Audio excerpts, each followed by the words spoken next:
The House will be in order. The chair lays before the House a communication from the Speaker. The Speaker's Rooms, Washington, D.C., April 17, 2024. I hereby appoint the Honorable Randy K. Weber, Sr. to act as Speaker pro tempore on this day. Signed, Mike Johnson, Speaker of the House of Representatives. Pursuant to the order of the House of January the 9th, 2024, the chair will now recognize members from lists submitted by the majority and minority leaders for morning hour debate. The chair will alternate recognition between the parties with time equally allotted between the parties and each member other than the majority and minority leaders and minority whip limited to 5 minutes, but in no event shall debate continue beyond 11:50 a.m. The chair recognizes the gentleman from New York, Ms. Melody Talkis, for 5 minutes.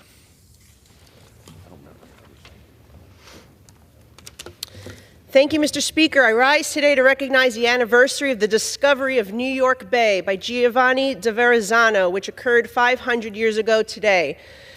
Da Verrazzano of Florence, Italy, was the first to lead an expedition to find a western passage from the Atlantic Ocean to the Pacific.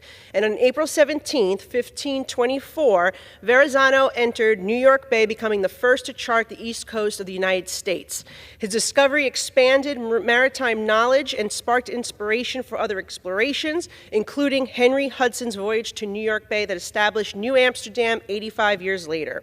Since then, New York City has become a global economic hub for trade and commerce and has the highest economic impact of any city in the United States. To commemorate the significant impact of Verrazzano's discovery in 1960, Governor Rockefeller named the bridge in our district connecting the boroughs of Staten Island and Brooklyn the Verrazzano Narrows Bridge.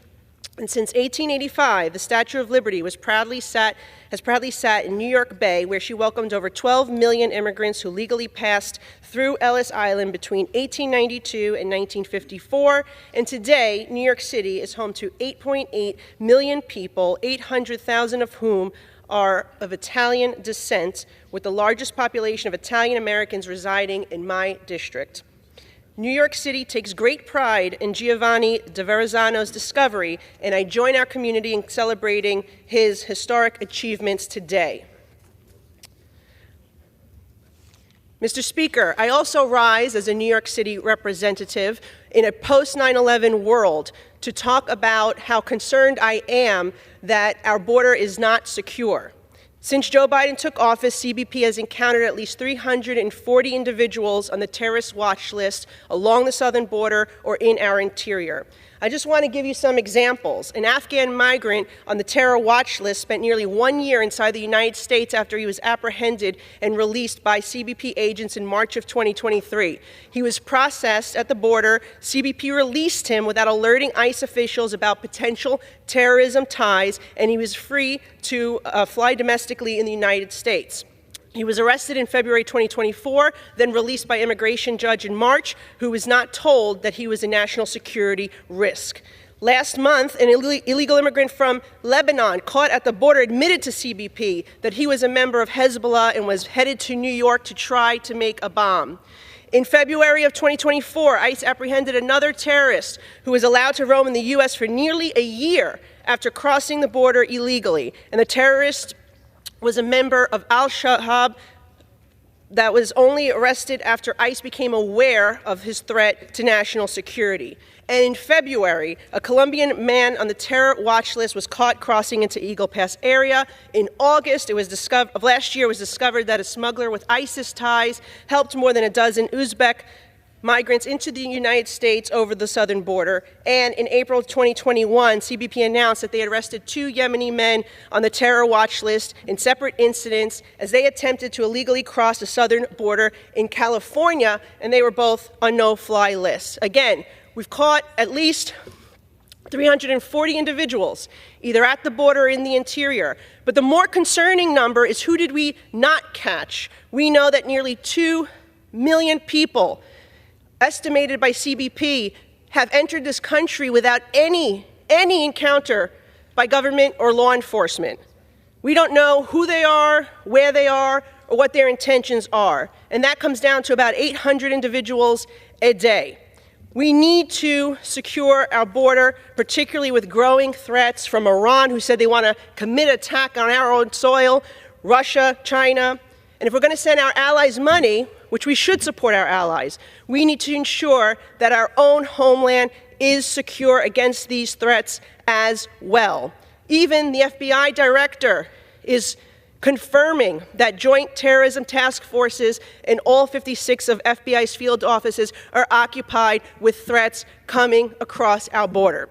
It's unconscionable to me that the president refuses to reverse any of his 60-plus, more than 60 border policies that he changed via executive order, and unconscionable to me that Senator Schumer refuses to work with us to force the president, because the president has discretion, right? He put these policies in place to begin with. He can reverse them.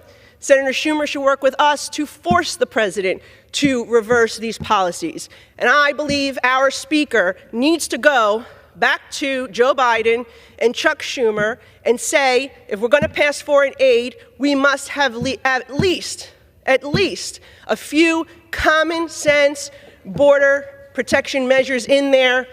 And I don't think it's that hard to ask from Republicans or Democrats to say, at least let's prohibit individuals who are gangs, terrorists, or criminals from entering into this country.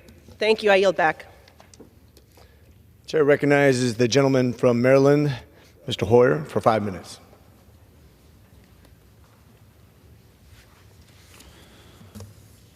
Mr. Speaker, I ask unanimous consent to revise and extend my remarks. Without objection.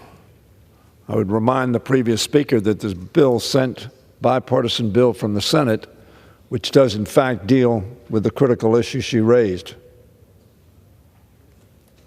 The leadership of the Republican Party has refused to take that bill up. But there's another more important issue that confronts this House that we should have acted on days, weeks, months ago. And that is the security of the global community, the sanctity of international law, and the saving of the sovereignty of Ukraine. Mr. Speaker, I rise today on behalf of an embattled Israel and a beleaguered Ukraine and apprehensive allies around the world. A month ago, Speaker Johnson said, quote, "No one wants Vladimir Putin to prevail." I'm of the opinion that wouldn't stop in Ukraine, said our Speaker. If he was allowed, he'd go all the way through Europe. Speaker Johnson, a month ago, there is, he said, a right and wrong. There's good versus evil, in my view, and Ukraine is the victim here. They were invaded. We stand with good. He went on to say, I understand the timetable, and I understand the necessity of urgency of the funding.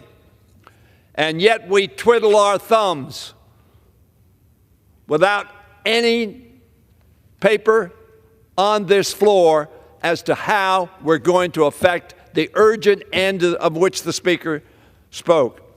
He then said, just April 16th, we need, he said, steady leadership. We need steady hands on the wheel. Look, said the Speaker, I regard myself as a wartime speaker.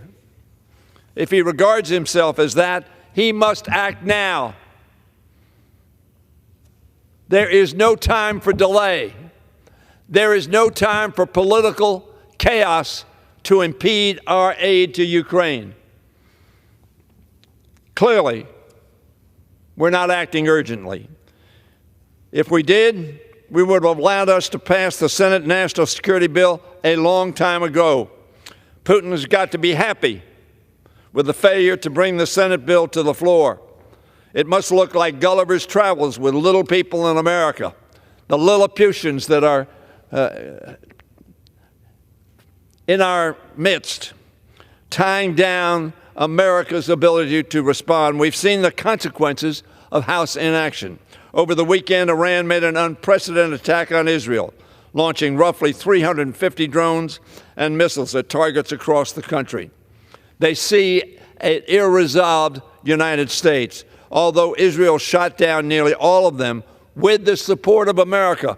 God bless President Biden and our allies. The audacity and breadth of Iran's attack ought to concern us all as Americans and as global citizens. In Ukraine, we have allowed our allies to run so low on ammunition that their air defenses cannot fend off similar air attacks. Shame on America. Shame on this House. Indeed, Iran supplies Putin with the same drones and missiles to strike Ukrainian cities. Meanwhile, Ukrainian soldiers are so starved for ammunition that they wade into swamps in search of abandoned Russian artillery shells they can reuse. That is how committed they are to winning this war, and that is how desperate they are for our aid. This Congress has failed to provide it for them for 473 days. The world watches us and wonders, does America remain the defender of freedom, democracy, and its allies? Has the wellspring of democracy run dry? The free world expects more from the great arsenal of democracy, and so should we. Most members of this House do. Over 300 members of this House have voted for the proposition contained in the Senate bill. On 7 occasions in the past year, over 300 Democrats and Republicans voted to aid Ukraine. Even more of us voted to aid Israel. We're not a silent majority, but a silenced majority. Silenced by a speaker who refused to give us a vote. It will pass.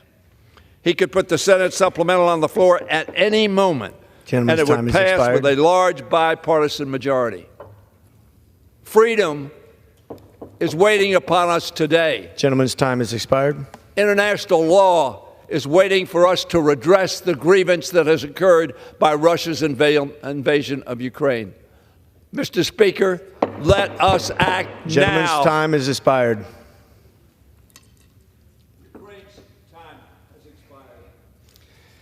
The chair recognizes the gentleman from Minnesota, Mr. Emmer, for 5 minutes. Thank you, Mr. Speaker. One of the greatest hockey coaches of all time, Herb Brooks, once said, "Let me start with issuing you a challenge. Be better than you are. Set a goal that seems unattainable, and when you reach that goal, set another one even higher." I can think of few people who have consistently risen to that challenge better than our floor director, David Planning. As the head of our whip operation for the last year and a half, David has played an integral part in making sure our House Republican majority delivers on our agenda for the American people. And with the slimmest majority in history, who only controls barely 1/2 of 1/3 of the government, making sure we get our priorities across the finish line is no easy feat. But in large part, thanks to David's grit, professionalism, and insatiable desire to win, House Republicans have been able to pass signature pieces of legislation that much larger majorities could not. But it's not just David's fierce competitiveness that makes him great. It's the intentional relationships he's created with people across every sector of our conference. It's the steadiness he exudes, no matter how high the stakes.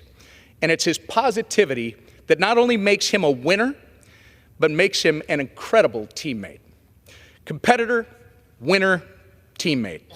Those are the words that come to mind when I think about David Planning. And although we're quite sad for him to leave us as he moves on to another career opportunity at the end of the month, I have no doubt that those characteristics will continue to carry him far. David, thank you for your service, not just to our office, but for our entire House Republican Conference. Thank you for your steadfast commitment to our common sense conservative agenda. Thank you for giving up so many nights, weekends, and holidays to make sure that our conference is successful in our mission to counteract Joe Biden and the Democrats' failed agenda. And most importantly, thank you for your friendship and the incredible memories that we're going to have from the last 15 months. Never stop setting and reaching your goals. We cannot wait to see how you excel outside the halls of Congress, and we wish you nothing but the best in your next chapter. Mr. Speaker, I yield back.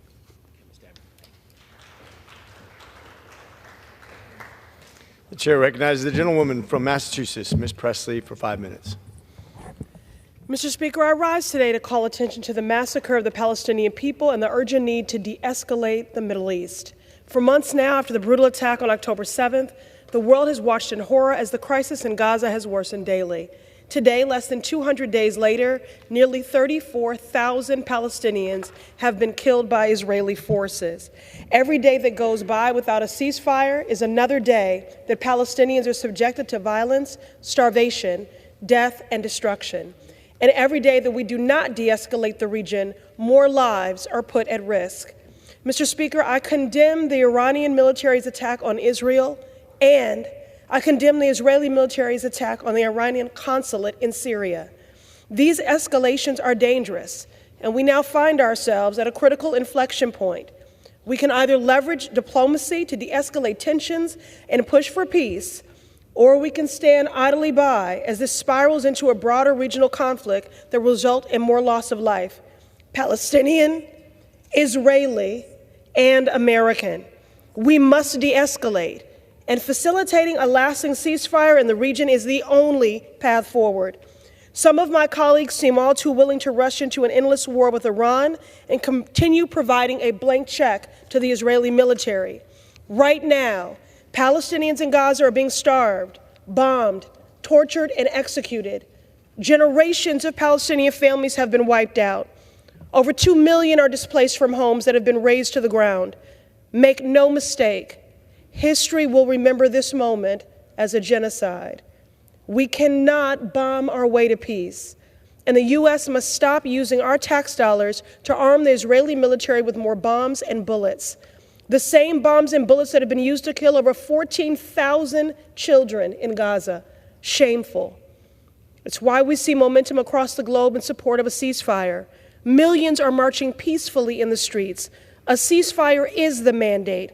A ceasefire to surge humanitarian aid. A ceasefire to bring all the hostages home. A ceasefire to save lives. We will never be silent in the face of injustice. Ceasefire now. Mr. Speaker, I rise today to honor the life and legacy of Luke Bailey Santos of Cambridge, Massachusetts. Our community is devastated over the loss of Luke. He was a force for good and a bright light in politics and in our world. Luke believed deeply in the power of community organizing and could build meaningful relationships with folks from any and every walk of life because he cared deeply. He knew that our destinies were tied and our humanity connected. He had a heart for storytelling as well. He represented the best of us. A genuine person who loved his family, his friends, and the pursuit of justice, Luke never had an agenda, only passion. He was ready to roll up his sleeves and play any role. Our team often described him as a wonder kid and the kid who would be president someday. Luke, I am devastated that your time on this earth was so short. Your 20 years were filled with meaning and contribution and love. You made every day count, and every day you made our world better. In your name, we will continue the work of building a more just one.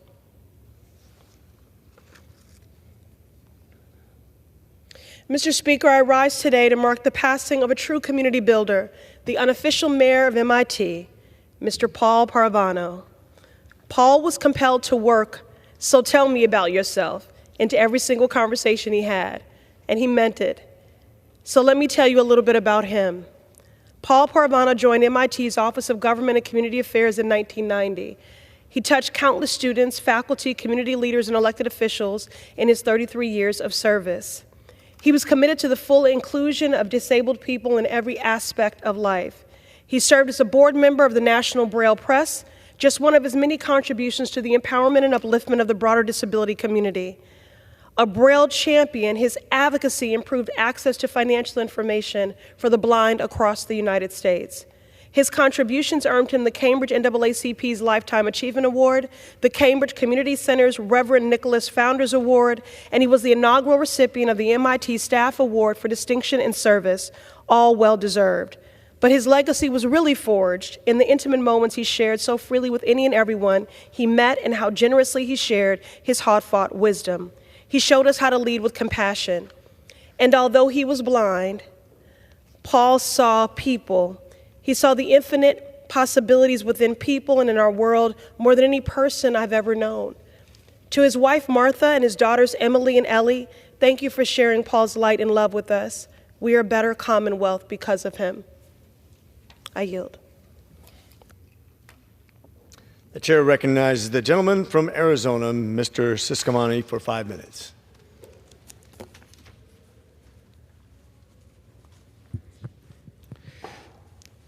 Mr. Speaker, I rise today to celebrate the town of Oro Valley's 50th anniversary.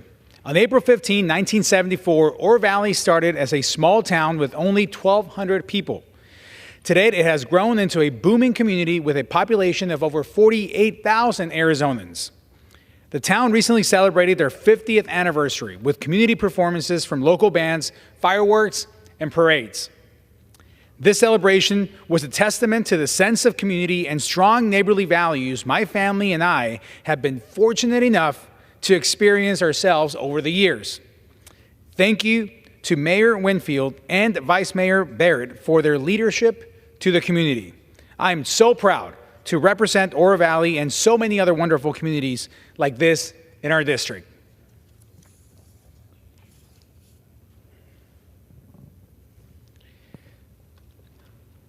Mr. Speaker, I rise today to remember the life of lead police officer Adam R. Buckner, one of Arizona's brave law enforcement officers who tragically passed away on Sunday, March 31st, 2024. At just 31 years old, Adam lost his life while serving our community so bravely in Tucson. Officer Buckner started his law enforcement career with the New Orleans Police Department in 2017, then joined the Tucson Police Department in November of 2021. Officer Buckner recently won Midtown Division's Officer of the Month Award for his dedication to the community. His commitment to community service shined bright during his time as a lead police officer at the Tucson Police Department. Officer Buckner was committed to helping others in times of need and truly loved the Tucson community.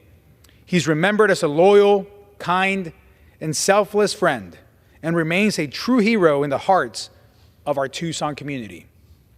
Officer Buckner is survived by his wife, mother, sister, and 3 brothers. We will never forget Officer Buckner's sacrifice, or the ultimate sacrifice of any first responder. His death is a reminder that our police, fire, medical personnel, and all first responders risk their lives every time they put on the uniform. We extend our gratitude for his dedicated service and are eternally grateful for his contributions.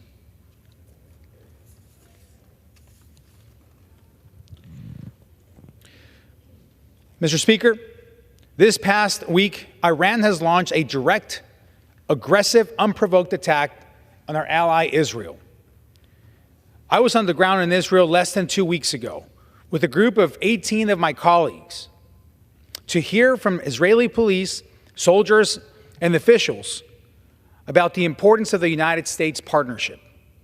As Israel defends itself in their war against Hamas, Iran, and other proxy terrorists, the U.S.-Israel friendship is more crucial than ever.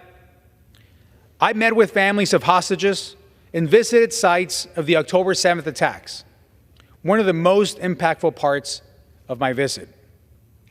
We have seen the names, the numbers, the footage, but when you meet the families who lost loved ones or visit with them, like we did this week, it is even more gut-wrenching.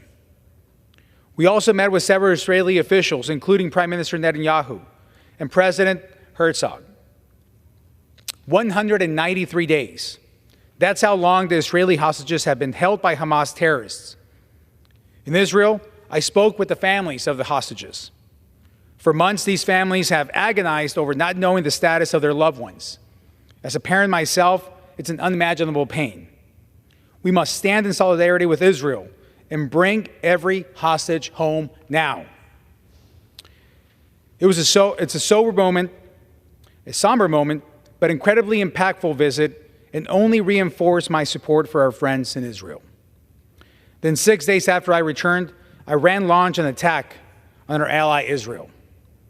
Over the weekend, Iran launched an attack on Israel that included the use of 185 drones, 110 surface-to-surface missiles, and 36 cruise missiles. Despite the scale, this attack was rendered unsuccessful due to Israel's military air defense and their partnership with the United States. I am now more than ever going to continue to protect the U.S.-Israel relationship. I am proud to co-sponsor one of the Israel Security Supplemental Appropriation Act. This body must act now. We need to come together to support our ally. Time is of the essence. I urge my colleagues to stand united on this issue immediately.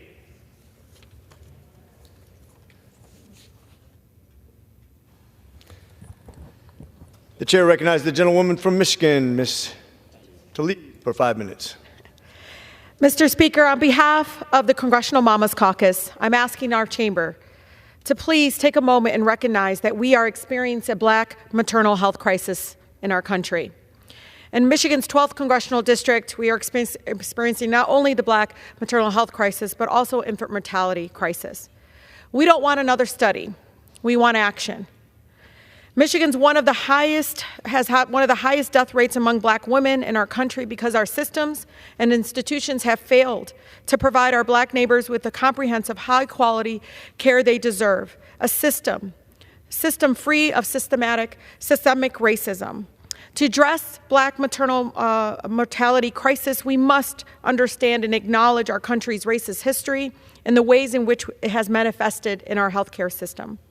Black women are 3 times more likely to die from pregnancy-related causes more than white women, and this is unacceptable. Black women have consistently been neglected and mistreated in our healthcare system. They should feel safe and supported by their healthcare professionals, and they should be believed. Black women in frontline communities like ours also live with the devastating effects of pre-existing conditions from air and water pollution. I founded the Congressional Mamas Caucus with Mothering Justice because we were tired. We were tired of policies created about mothers, but not with mothers. I'm also incredibly proud to have been the co-sponsor and continue to support the Black Maternal Health Omnibus Bill Act, a comprehensive bill that would address every dimension of the maternal health crisis in America. This legislative package would extend to WIC eligibility, fund community-based organization, prioritize Black maternal mental health, support incarcerated mothers, and invest in federal programs to address the Black maternal health crisis. I will not stop until Black women receive the equitable, non-discriminatory, comprehensive care they deserve. Mr. Speaker, water contaminated by lead service lines can be found in every single congressional district in our country. From rural areas to densely populated cities, lead service lines are widespread and pose serious health risks to all of us, but particularly our children.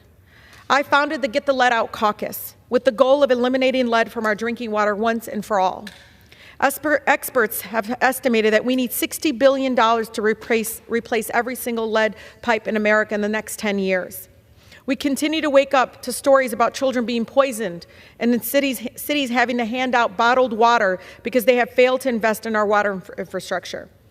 We are now seeing our own food supply being impacted by toxic water being used to wash produce that end up in our refrigerator and our dining room tables. People across our country are being forced to drink, bathe, cook, and wash dishes with water that is literally poisoning our bodies. This is a public health crisis, Mr. Speaker, and it affects all of us in the United States. I'm proud that I'm leading in partnership with Congresswoman Debbie Dingell and Lisa Rochester in leading an appropriations request to provide $1.5 billion in additional funding for lead service line replacement in Michigan and throughout the country in the next fiscal year. I ask my colleagues to please join me in this initiative. I know that many of our municipalities have talked to all of us about struggling to find the resources to meet the urgent need for lead pipe detection and replacement. So this $1.5 billion would keep us on track for our goal of total nationwide lead pipe replacement in the next decade. Tribal nations across our Great Lakes remind us that water is life. There is no precious resource than water. We must continue to demand that clean, affordable water is a human right in our country. Mr. Speaker, I would like to take a moment and congratulate Layla Nasher, a resident from our district and a dedicated leader in our community, for becoming the first Yemeni American woman to earn the prestigious Truman Scholarship Award. Born in Aden, Yemen, Layla is a proud immigrant and was raised by her mother in Detroit. In 2021, I had the honor and privilege of Layla interning in our office, and since then have watched from afar an incredible commitment to public service, and it continues just to grow. Layla is committed to advancing equity in our public education and supporting underserved communities and first-generation college students like herself. As a student at Harvard, she is now studying social anthropology and history and inspiring young Yemeni American women in our community and across our country to pursue their dreams. I am so proud of you, Layla, in receiving the Truman Scholarship Award, and cannot wait to see all that you are going to be able to accomplish in the years to come. Please join me in congratulating Layla for her outstanding achievements and deep commitment to our community. I yield. The chair recognizes the gentleman from California, Mr. LaMalfa, for 5 minutes. Thank you, Mr. Speaker.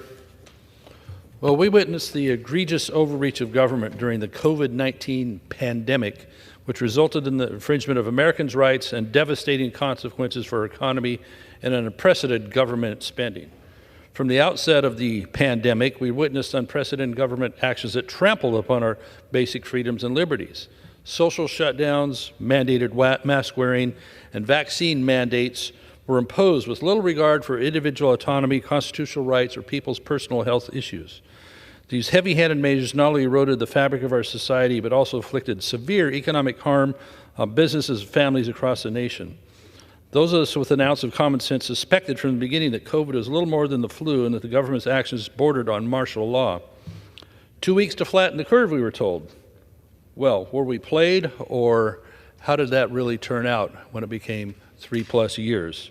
Instead of allowing citizens medical freedom, they were forced the jab onto all of us, encouraging employers to threaten employees with termination if they didn't comply, keeping kids out of college in order to return to their classes. They had to take the jab.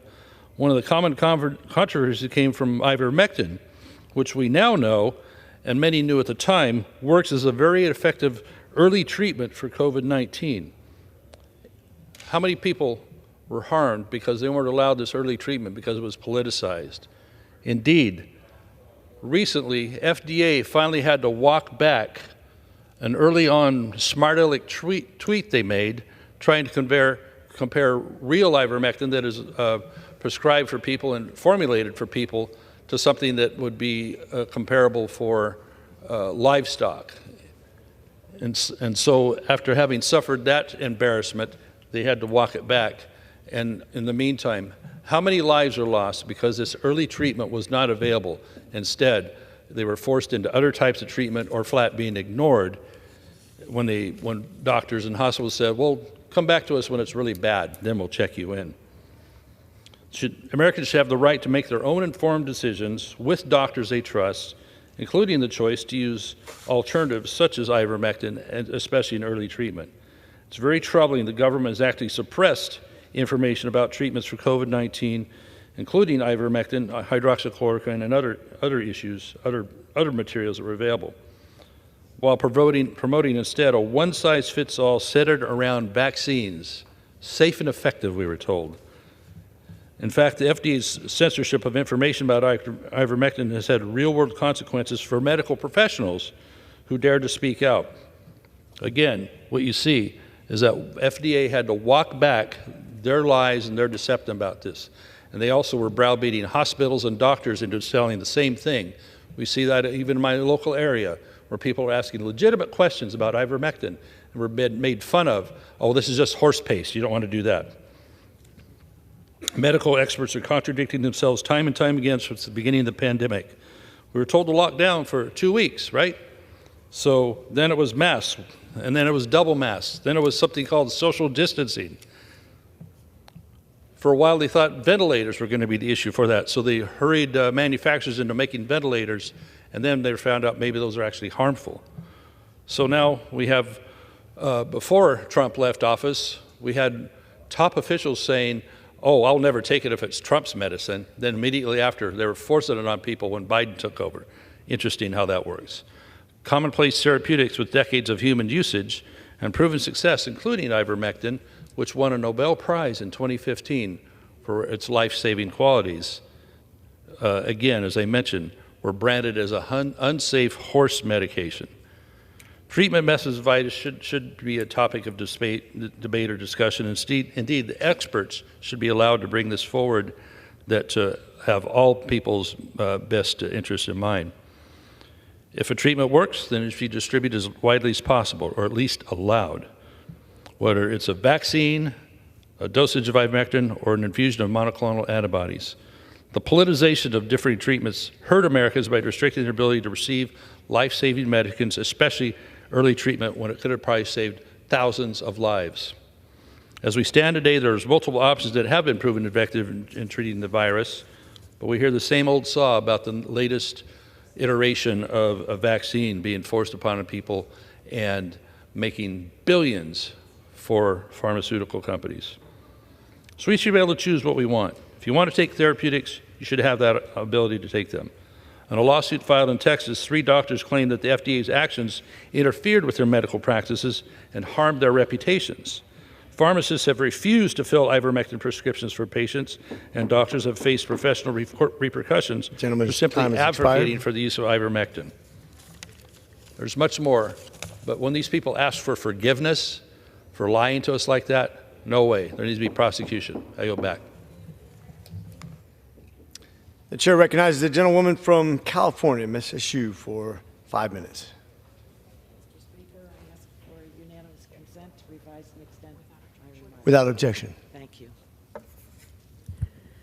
Mr. Speaker, as the only member of Congress of Armenian Assyrian descent, I rise to commemorate Armenian Genocide Remembrance Day, which will be observed next week by the Armenian community in the United States and around the world. On this solemn occasion, we remember the 1.5 million Armenians and hundreds of thousands of Assyrians, Greeks, Chaldeans, Syriacs, Aramaeans, and Maronites who were systematically slaughtered by the Ottoman Empire between 1915 and 1923. What all the victims had in common is that they were Christians, and among them, members of my own family. To honor my ancestors and all who perished, I worked with so many other members for nearly 3 decades to pass a resolution recognizing the Armenian genocide. For many years, the conventional wisdom in Washington was that a misguided policy of genocide denial served U.S. geopolitical interests. But thanks to the determined advocacy of the Armenian American community, we overcame this entrenched opposition. And in October 2019, the resolution passed the House by a bipartisan vote of 405 to 11, ending over 100 years of official U.S. silence. As the vote total was announced, I thought my parents, grandparents, and extended family were applauding from heaven. Now, nearly 5 years later, it's important to acknowledge that the fears of the resolution's detractors never materialized. Rather than diminishing America's standing in the world, our recognition of the Armenian genocide has done the opposite, strengthening American global leadership by affirming our commitment to human rights. I'm proud of the progress we've made, but we have more work to do to combat the lasting effects of genocide denial, which has left many Americans unaware of this dark chapter of history. My legislation, the Armenian Genocide Education Act, addresses this issue by establishing a program within the Library of Congress to develop educational resources on the Armenian genocide to be used in American schools. With nearly 90 co-sponsors, this legislation is the most co-sponsored bipartisan bill pending before the House Administration Committee.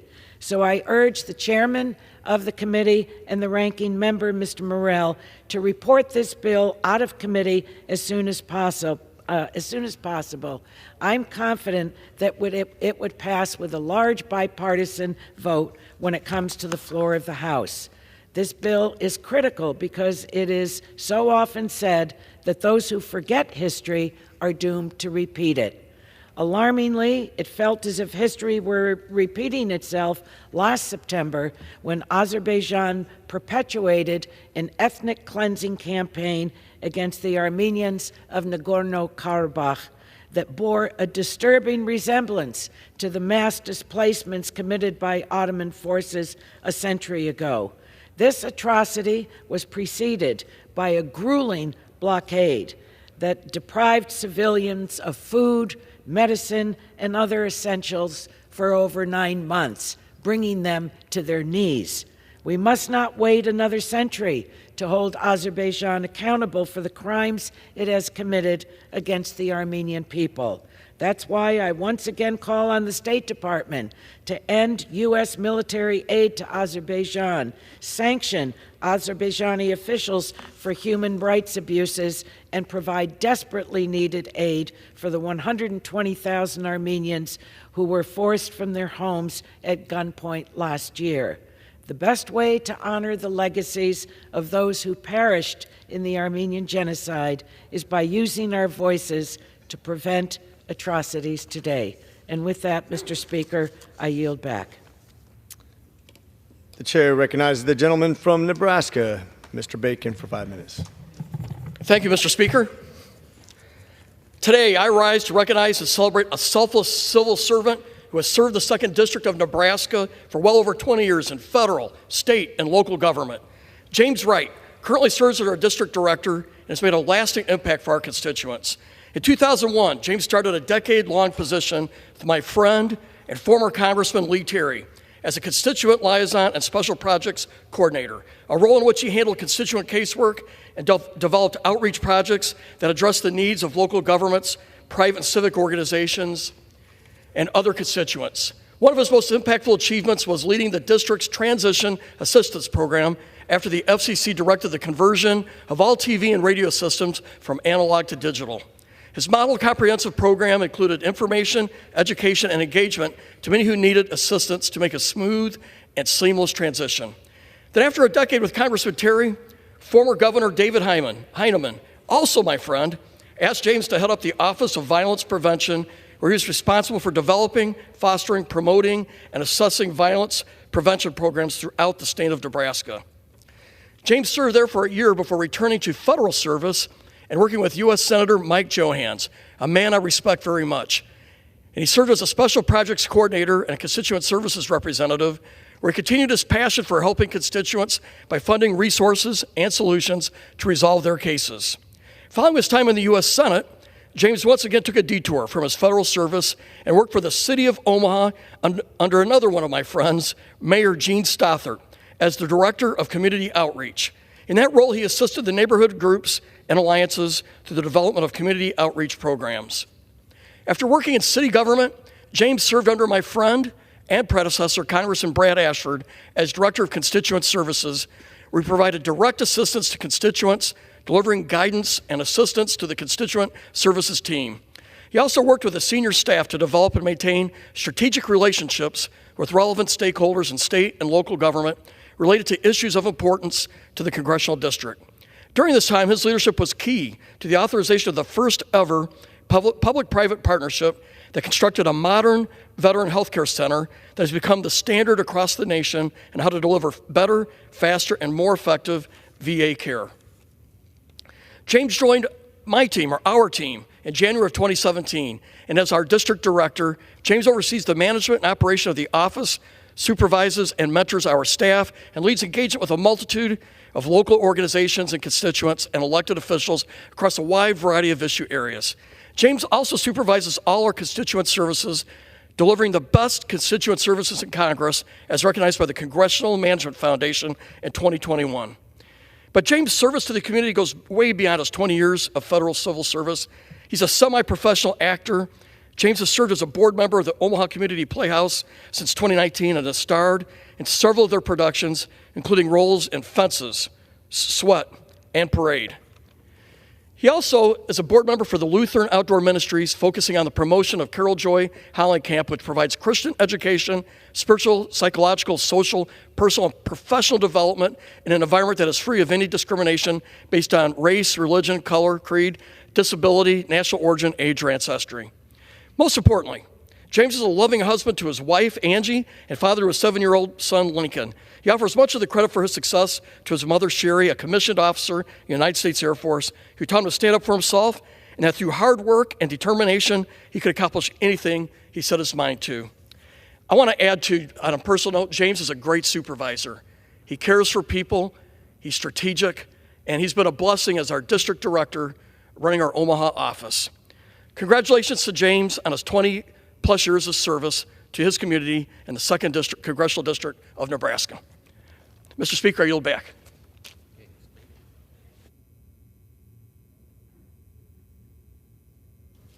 The chair recognizes the gentleman from Massachusetts, Mr. Lynch, for 5 minutes. Good morning, Mr. Speaker. Thank you. As a member of the Subcommittee on National Security, I rise in strong support of aid for a free and independent Ukraine. I also stand in solidarity with the more than 37 million Ukrainian people who have never relented in their fight for freedom in the face of more than 2 years of state-sponsored terrorism launched by Russian President Vladimir Putin. This past weekend, the Commander-in-Chief of the Ukrainian Armed Forces reported that with U.S. assistance depleted, Ukrainian army positions along the country's 600-mile eastern border have worsened significantly in recent days. With Ukrainian soldiers facing a critical munition shortage, Russian troops are currently firing 10 artillery rounds for every Ukrainian round. Until the prolonged impasse on Ukraine funding here in Congress, the United States was the primary ammunition supplier for the Ukrainian army. Now the top American military commander in Europe describes the situation succinctly. He says, quote, "If one side can shoot and the other side can't shoot back, the side that can't shoot back loses." It's as simple as that. Ukraine's air and missile defense systems are also similarly depleted. In reference to a recent Russian airstrike targeting a key power plant in the Kyiv region, Ukrainian President Vladimir Zelensky indicated that Ukraine simply ran out of the missiles necessary to defend its critical energy infrastructure. Russia, in fact, has taken full tactical advantage of escalating lapses in the Ukrainian air defenses, launching aerial offensives against almost every power plant in the country. Not surprisingly, Russian troops are continuing to advance in the Donetsk region in eastern Ukraine, a primary goal of Vladimir Putin. Russia has brutally bombarded the city of Mirnorod, also known as the City of Peace, and is now well positioned to capture the strategic town of Chasiv Yar, whose high ground will enable Russian forces to launch direct offensive against the last Ukrainian-held strongholds in the east. Meanwhile, over 40% of Ukraine's civilian population, or nearly 15 million people, are in need of urgent humanitarian assistance. The United Nations Human Rights Monitoring Mission in Ukraine reports that the country endured a 20% increase in civilian casualties and injuries last month over February of 2024, with double the number of children killed or injured. Moreover, large-scale coordinated attacks on Ukraine's civilian energy infrastructure destroyed or damaged 20 energy facilities across the country, leaving millions without electricity and running water. According to the Global Rights Compliance and International Human Rights Organization that is assisting the Ukrainian government investigating and prosecuting Russian war crimes, the stark reality is that more and more Ukrainians are dying by the day as the Ukraine aid package remains stalled in Congress.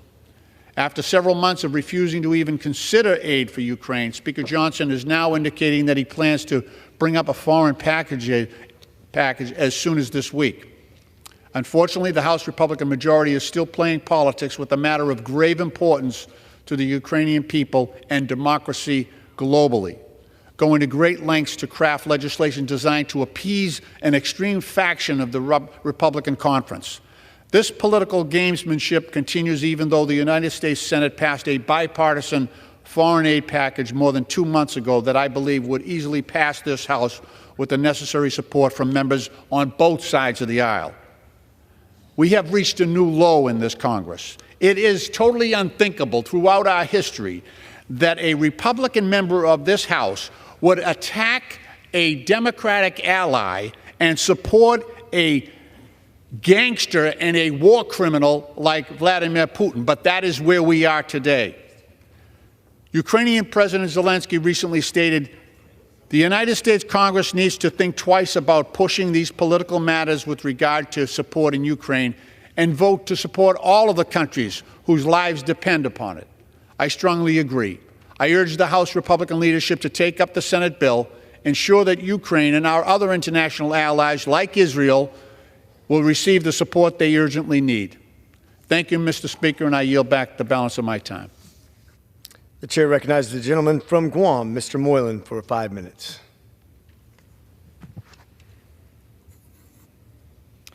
Thank you, Mr. Speaker. And today I'd like to honor and recognize the Guam Chamber of Commerce, who this year are celebrating their 100th anniversary.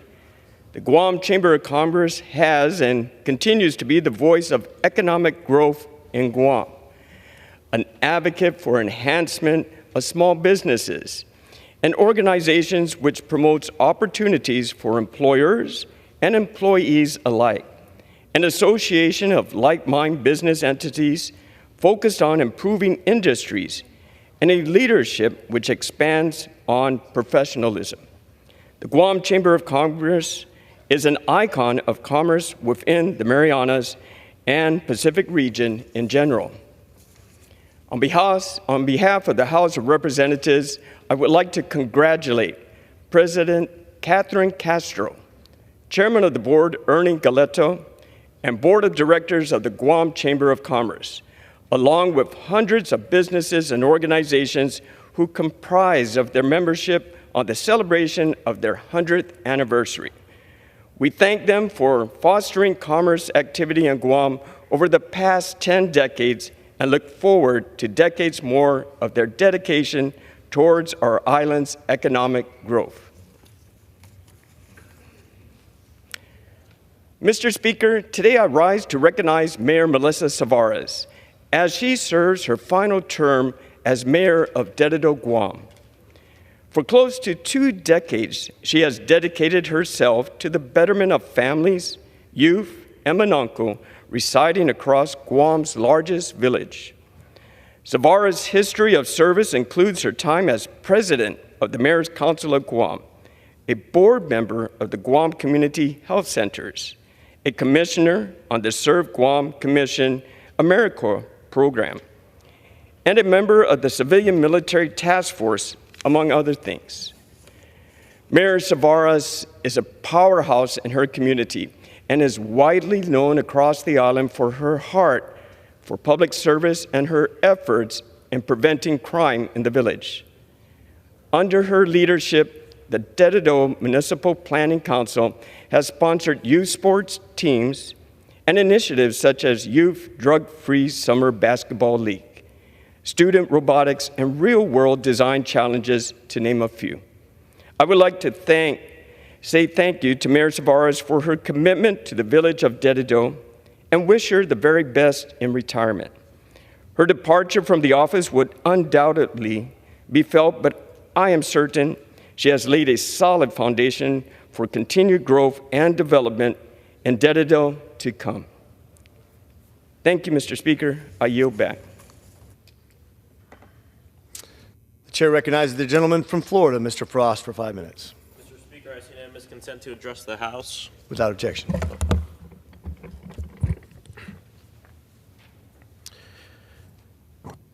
Mr. Speaker, I rise today to celebrate the place I get to call home and serve, the 407, known as the City Beautiful. From its charming mom and pop shops to world-class attractions, the success of our city is a testament to the incredible and unwavering spirit of our community. Orlando is a place like no other. And at the heart of our city is a thriving small business community whose passion and dedication is felt by everyone they serve, especially when it comes to Orlando's amazing and diverse food scene. And as we celebrate the spirit of community, pride, and support that defines the 407, let us reaffirm our commitment to its continued success by uplifting our local businesses. In supporting them, we ensure that Orlando remains not just a place full of potential, but a city that can truly thrive. Mr. Speaker, I rise today to recognize extraordinary Black luminaries from around Central Florida and their achievements and contributions to our city. Their dedication shapes our everyday history, reminding us to uphold Black voices in government, community, business, and all spaces of power. Carolyn Fennell, Shanta Barton Stubbs, Miss Mary Maxwell, Reginald B. McGill, Tanisha Nunn Gary, Joseph Caesar, Reverend James T. Morris, Ronald O. Rogers, and Thomas Chapman. We're reading their names into the record today because nobody can erase their contributions to building a better Central Florida. Mr. Speaker, I rise today because yesterday, the state of Florida and our entire nation lost a dedicated public servant, senator, governor, respectable statesman, husband, father, grandfather, and great-grandfather, Bob Graham. Bob Graham dedicated his life to public service. He dedicated his life to the people, and he was a champion for all of us. From his work on protecting the Everglades and fighting for our environment, to fighting for education and opportunity for all students, to even teaching citizenship before he was elected at Miami-Dade County High School, Bob Graham's legacy can be seen everywhere across the state of Florida and in all of us. He truly represented a time in Florida politics that we could all be proud of. Mr. Speaker, I rise today to honor 4 extraordinary women for their impact on Central Florida and beyond. Their tireless efforts, unwavering determination, and profound achievements have shaped our local history and continue to inspire generations to come. We honor them for their strength of character, unwavering spirit, and profound influence that they have on our community. Graciela Norgem Jacoby, Chief Operating Officer of the Heart of Florida United Way. Dr. Marie Jose Francisco, founder of the Center for Multicultural Wellness and Prevention. Pastor Sharon Y. Ruler, founder and pastor of Agape Perfecting Praise and Worship Center. And Ms. Am, Associate General Counsel at the University of Central Florida. I want to celebrate these women and all that they've done for our community. Mr. Speaker, I rise today to honor Winter Park's new mayor, Sheila DeCiccio. Winter Park is a historic and unique community in my district, filled with charm and beauty that attracts new visitors, but has fostered a deep sense of community for many of Central Florida's residents. Mayor DeCiccio is a longtime Winter Park resident and has always put her community first by volunteering, sitting on the city's Board of Commissioners, and now will be serving as the City of Winter Park's first woman to be mayor. Winter Park faces unique challenges: responsible growth, affordable housing, and infrastructure improvements. But Mayor DeCiccio's deep roots in the community and her passion to tackle these challenges with her community's best interests at heart will ensure that she and the City of Winter Park are successful. I extend my heartfelt congratulations to Mayor DeCiccio, and I'm eager to work alongside her to work for and with the people of Winter Park. Mr. Speaker, I yield back. The chair recognizes the gentleman from Georgia, Mr. Carter, for 5 minutes.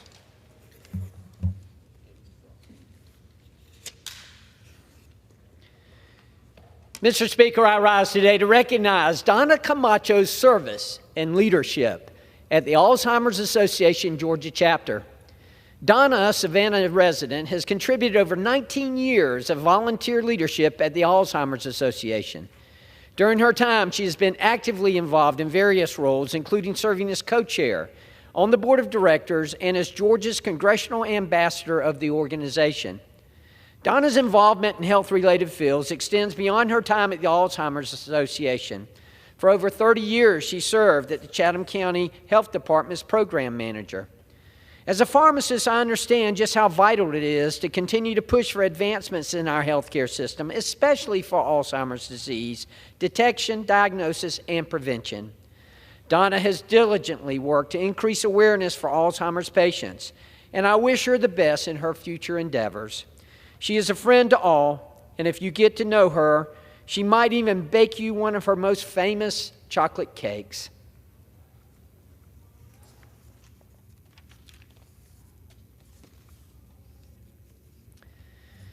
Mr. Speaker, I rise today to commemorate the 100th anniversary of the historic Harrington School on St. Simon's Island.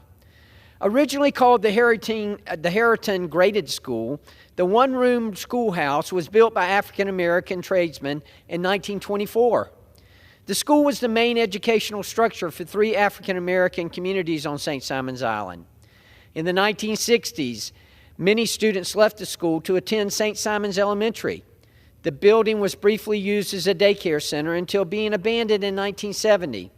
Restoration efforts were led by the St. Simon's African American Heritage Coalition and the St. Simon's Land Trust in 2004. The restored Harrington School is now a community gathering space for holidays, celebrations, meetings, and other events. Congratulations to the Harrington School on its 100th anniversary. Keep up the good work.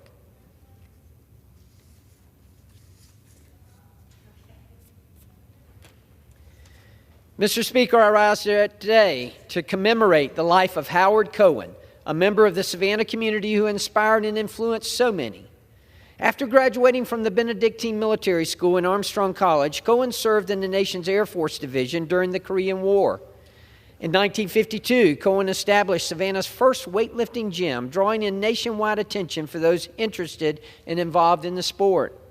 Cohen's athletic ambitions were taken up by his son, Michael, who went on to make the U.S. Olympic weightlifting team in 1980 under his father's guidance. And for himself, Cohen's love, passion, and dedication to weightlifting set him on the path to achieve many notable titles. In fact, he was a 10-time Pan American champion who achieved 32 national championships. His legacy will live on, and he will continue to serve as a role model for generations to come.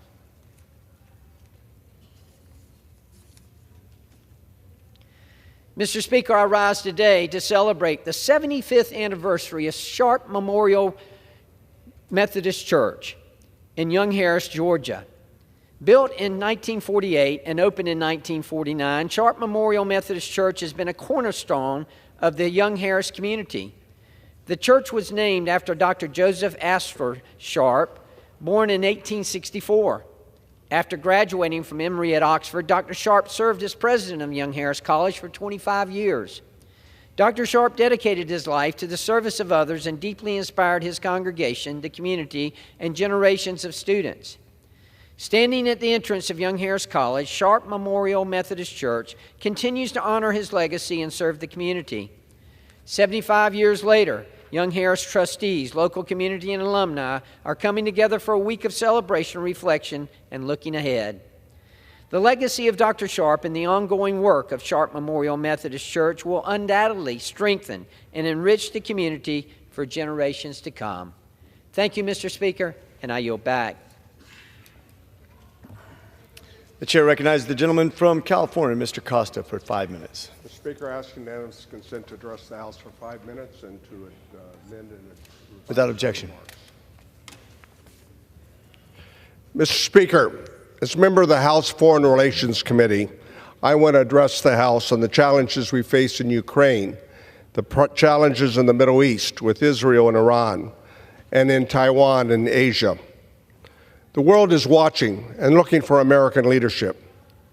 Iran has launched a telegraphed attack on Israel, sending over 350 drones and missiles last weekend. Seeing these missiles being intercepted above the Temple Mount emphasizes Iran's disregard for Muslim, Jewish, and Christian holy sites and their desire to take innocent lives. Iran's actions continue to disrupt opportunities for peace in the Middle East. I was in Israel 2 weeks ago, one of over a dozen trips I have made to the Middle East in the last 30 years. Before the attack on October 7th, Saudi Arabia was on the brink of signing a peace agreement in joining the Abraham Accords. Formalizing Saudi-Israeli relations for both countries would achieve strategic and military goals ranging from defense to food security to innovation, thus bringing hope for more peaceful opportunities with moderate Arab nations. When the Ayatollah saw this, I believe he pulled the strings on proxy forces to stop these negotiations that resulted in Hamas's horrific attack on innocent Israeli citizens on October 7th that took over 1,200 lives and 200 hostages. Iran is one of the #1 state-sponsored terrorists in the world, is #1. For years, the Iranian regime has been funding Hamas, Hezbollah, and the Houthis to spread international chaos. Iran has directly or through its proxy killed hundreds of Americans that have been in the region. China is also threatening Taiwan and watching how the United States responds to other conflicts around the world. They are watching. The new axis of evil, Iran, Russia, China, and North Korea, presents an ever-threatening, growing threat to the United States and our allies. This is a seminal moment in American and world history, I believe. Therefore, we cannot abandon our allies in their darkest time of need. Ukraine needs our support. For months, the Senate passed the supplemental aid package that has been held hostage by my Republican colleagues, who some appear to be on the side of Russia. I don't get it. President Reagan and Senator McCain must be turning over on their graves. It's been over 6 months since the attack on October 7th, and what has the House done? Nothing. Wasting time on baseless impeachments, threatening a motion to vacate, close to shutting down government. But yet again, House Democrats have stepped in to save the day. We've always been clear. On day one, we're here to govern, putting people before politics. We've extended the hand of bipartisanship to work on behalf of the American people and the security of our country. And we've demonstrated our words with action, passing and extending the debt ceiling, avoiding government shutdown 3 times, and finally passing our budget 6 months late. 195 Democrats have signed the discharge petition to bring the Senate-passed supplemental package to the floor for a vote. The House must pass the national security package this week. It will provide additional equipment for Ukraine, Israel, Taiwan, with critical and security and military needs to defend their freedom, and therefore our freedom. Providing humanitarian aid for the Palestinians who have been horrifically punished and suffered in Gaza, and Armenian refugees removed from their historical home in Nagorno-Karabakh, along with investments in border security to help alleviate challenges we have here. So I ask my colleagues, will you stand with freedom-loving democracies and help bring this bill to the floor and support Ukraine, Israel, and Taiwan? Or will you stand with Putin and embolden his mafia of dictators to further attack our allies? That is the question. Your actions will show not only the American people, but history where you stood in protecting the future of democracies. The world is watching. This is our Churchill-Chamberlain moment. Will we be like Churchill and continue to be the beacon of light for freedom around the world? Or will we try to appease, as Chamberlain did, to the Nazi dictator Hitler that resulted in the cause of over 100 million deaths during World War II? That is the question. This is the moment. We must stand for freedom. We must pass a security package this week for Ukraine, for Israel, for Taiwan, and for freedom-loving people around the world. That is the challenge we face this week. I hope we are successful. I yield back the balance of my time. The chair recognizes the gentleman from Virginia, Mr. Klein, for 5 minutes.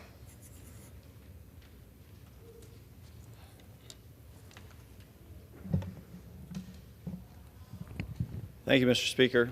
I rise today to honor the Ruritan Clubs in Mount Sidney, New Hope, and Weir's Cave for their 85-year commitment to serving their local communities. As a fellow Ruritan, I know how well these clubs embody the spirit of service and community that is the backbone of rural America. Through volunteer work and donations, these Ruritan clubs keep our district beautifully maintained and bolster communal ties. They also hold annual events like barbecues to raise the funds they need to positively impact our local communities. On April 13th, a special celebration was held at the Weir's Cave Community Center to honor the past, present, and future generations of Ruritans who have made and continue to make significant contributions to their communities. This event was not just a recognition of these long-lived charters, it's a testament to the enduring spirit of community service and unity. Therefore, it's with immense pride and gratitude that I stand here today to congratulate Mount Sidney, New Hope, and Weir's Cave Ruritan Clubs on their 85th anniversary. Their ongoing work to instill a commitment to public service reflects the best of what it means to be a part of a community. Thank you to these Ruritan Clubs for their 85 years of service, and here's to many more years of success and community support. Mr. Speaker, I rise today to honor the Virginian Review newspaper. For 110 years, the Virginian Review has been a guiding light for past generations, the present generation, and those yet to come. The Virginian Review was born out of the consolidation of two local newspapers in Allegheny County and the Covington region, the Covington Virginian, founded in 1914, and the Daily Review, founded 9 years before. After 74 years, the newspapers talked of merging, and on January 3, 1989, the newly created Virginian Review published its very first edition. Today, the Virginian Review, under the direction of owner Scott Refslin, continues to uphold its impressive reputation as an incredible source to keep our communities informed by their essential news coverage and thoughtful, incisive reporting. Since its beginning, the Virginian Review has been a consistent and reliable news source, delivering local, state, and national updates to folks across Virginia's 6th District. It's a privilege to celebrate the Virginian Review, and I wish the entire team all the best as they celebrate 110 years of outstanding journalism. Mr. Speaker, I rise today to congratulate the Christendom College women's basketball team on winning the United States Collegiate Athletic Association Division II National Championship in Petersburg, Virginia. The Christendom Crusaders won the trophy by a score of 76-65 in the championship game against Johnson & Wales Charlotte, bringing home the first women's basketball national title in school history. Their victory was an entire team effort led by junior Miranda Keller, who led the Crusaders with 22 points, junior Catherine Thomas, who had 19 points, and freshman Mary Pennefather, who also had 19 points. Miranda Keller was named Player of the Game for the national championship for her efforts, and Catherine Thomas was named Tournament MVP for her outstanding play. Led by head coach Mary Minnick and assistant coach Annie Heisler, this victory is a testament to the hard work and perseverance of everyone on Christendom's women's basketball team. Congratulations again to these athletes, parents, coaches, and staff on an incredible season and a well-deserved victory. Mr. Speaker, I rise today to congratulate the Blue Ridge Christian girls basketball team on winning the Virginia Association of Christian Athletics VACA State Championship. After being down 21-7 at one point in the game, the Bears fought their way back in contention, winning their second VACA title in 3 years. The team had a tremendous performance throughout the season, finishing 18-2 and going on to win the championship. Despite the countless challenges of working through illness and other obstacles, the perseverance and commitment to success demonstrated throughout the year led their team to victory. Winning the state championship title is a testament to the unwavering dedication and hard work that the coaches and players display each and every day throughout the season.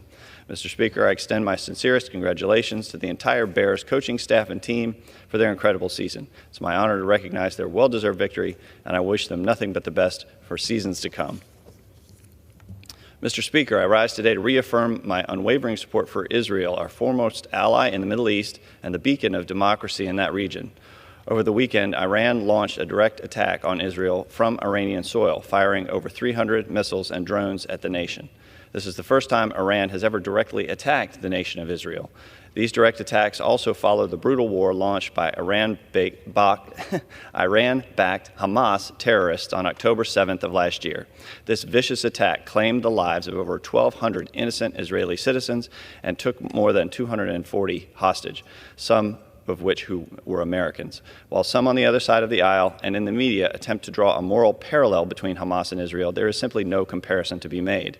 As Prime Minister Benjamin Netanyahu once said, quote, "You cannot equate a democracy that values life with a terror organization that glorifies death," end quote.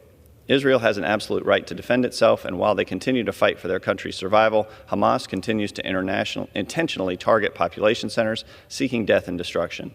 Let me be clear, Hamas has no interest in peace or a solution. Their only objective is to eliminate the Jewish state.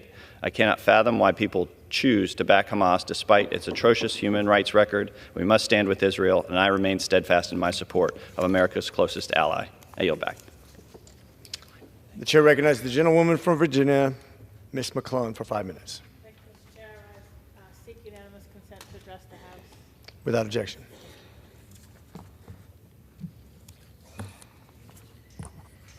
Mr. Speaker, I rise today to celebrate Earth Day, which will be on Monday, a day to honor and celebrate our remarkable planet. Earth Day is an important opportunity to renew our commitment to combating climate change, transitioning to a clean energy future, promoting conservation and sustainability, and advancing environmental justice.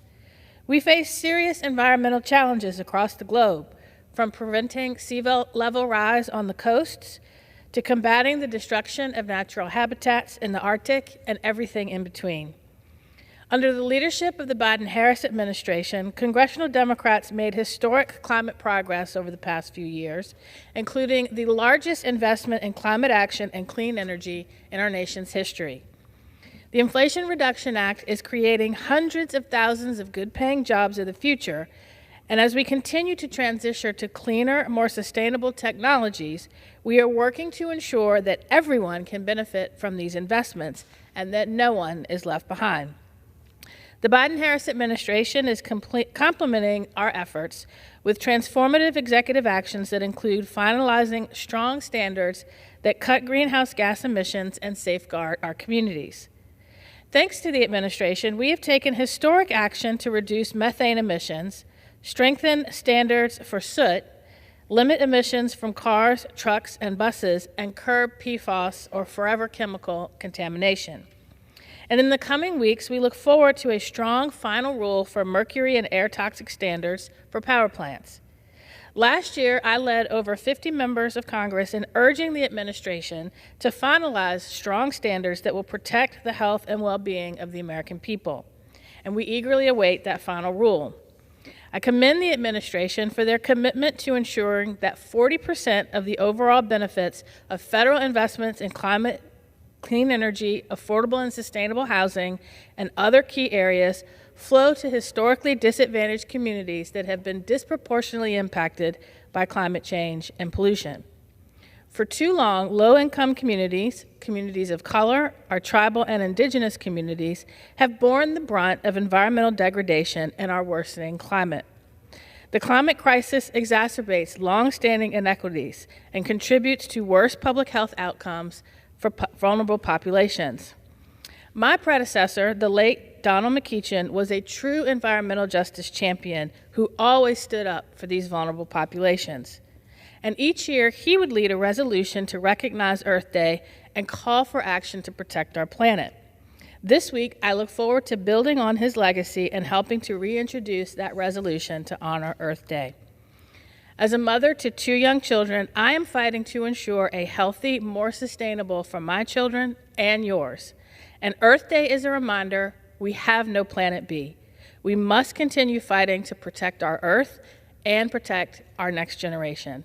Thank you, Mr. Speaker. I yield back. The chair recognizes the gentleman from California, Mr. Correa, for 5 minutes.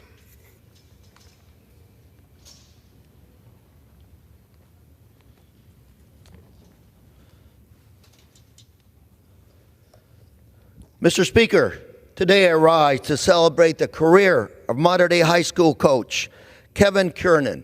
After 17 years at Mater Dei coaching the girls basketball team, this will be his last season coaching the Monarchs.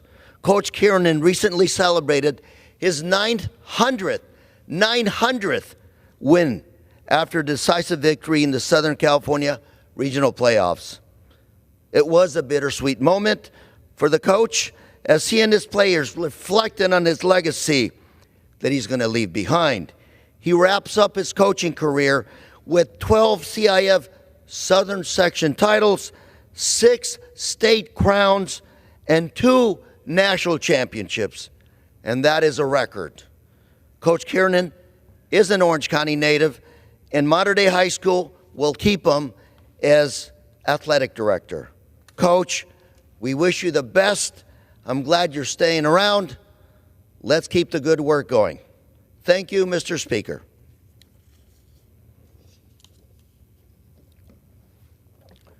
Mr. Speaker, today I rise to honor the heroic life and legacy of Richard Dick Higgins. Dick was a husband, longtime Orange County resident, and a national hero. He served in the Navy during World War II after surviving the horrific attack on Pearl Harbor, December 7, 1941. His service to our community continued after he left the Navy, visiting schools and doing interviews and making sure that history stayed alive with young people and others in Orange County. Dick lived to 102 years old, and he is survived by 2 children, 2 grandchildren, 4 great-grandchildren. And in his words, he now goes to be with his beloved Winnie Ruth, his wife of 60 years. Dick, thank you for your service to our country, and thank you for your sacrifice. Thank you, Mr. Speaker.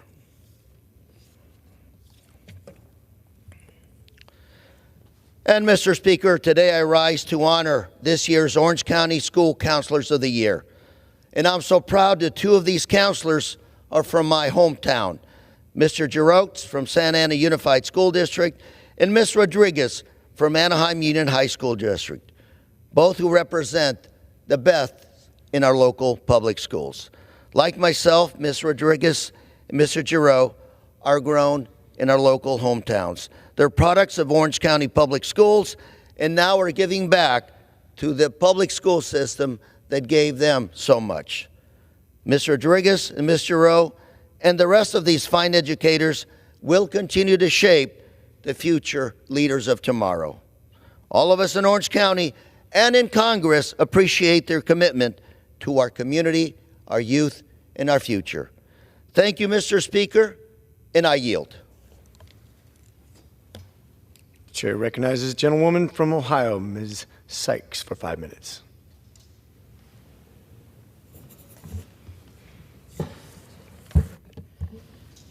Thank you, Mr. Speaker. For women looking to start or grow their families, motherhood should be one of the greatest, most joyful time in their lives. But for far too many Black women in Ohio's 13th congressional district and across the country, this experience is often overshadowed by trauma, heartache, and loss.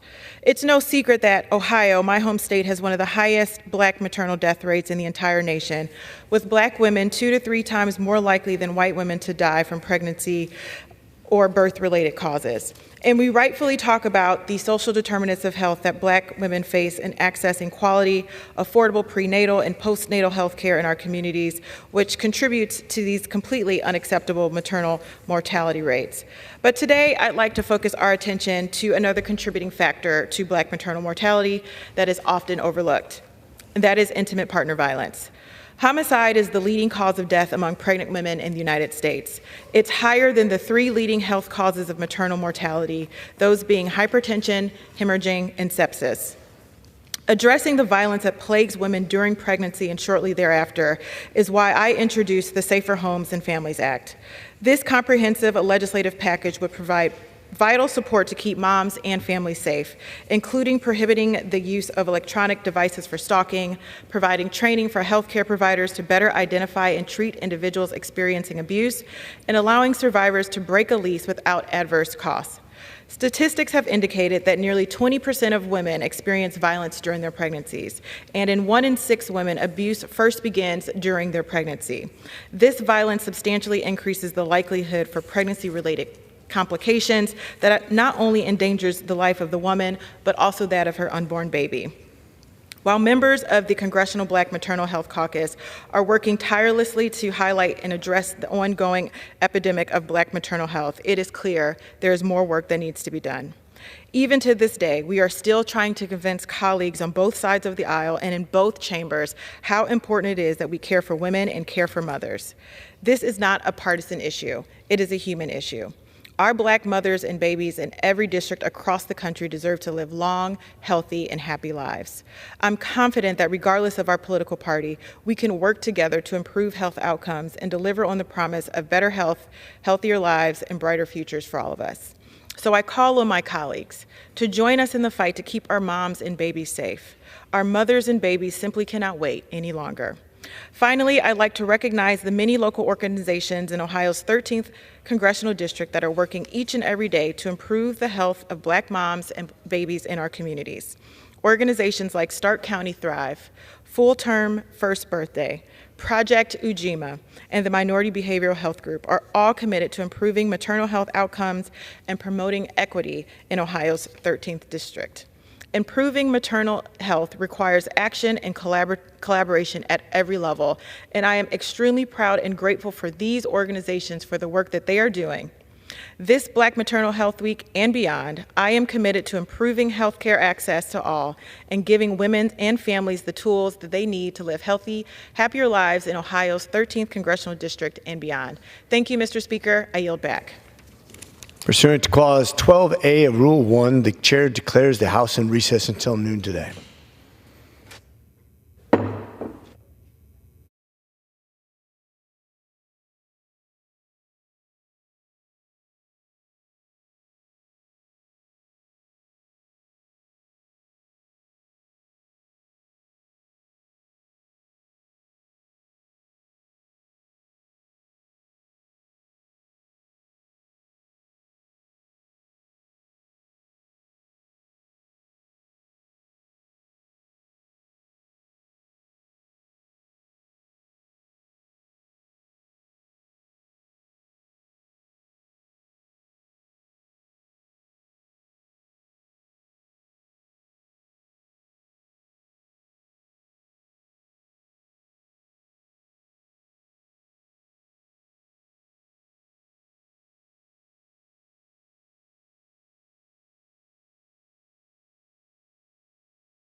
The House will be in order.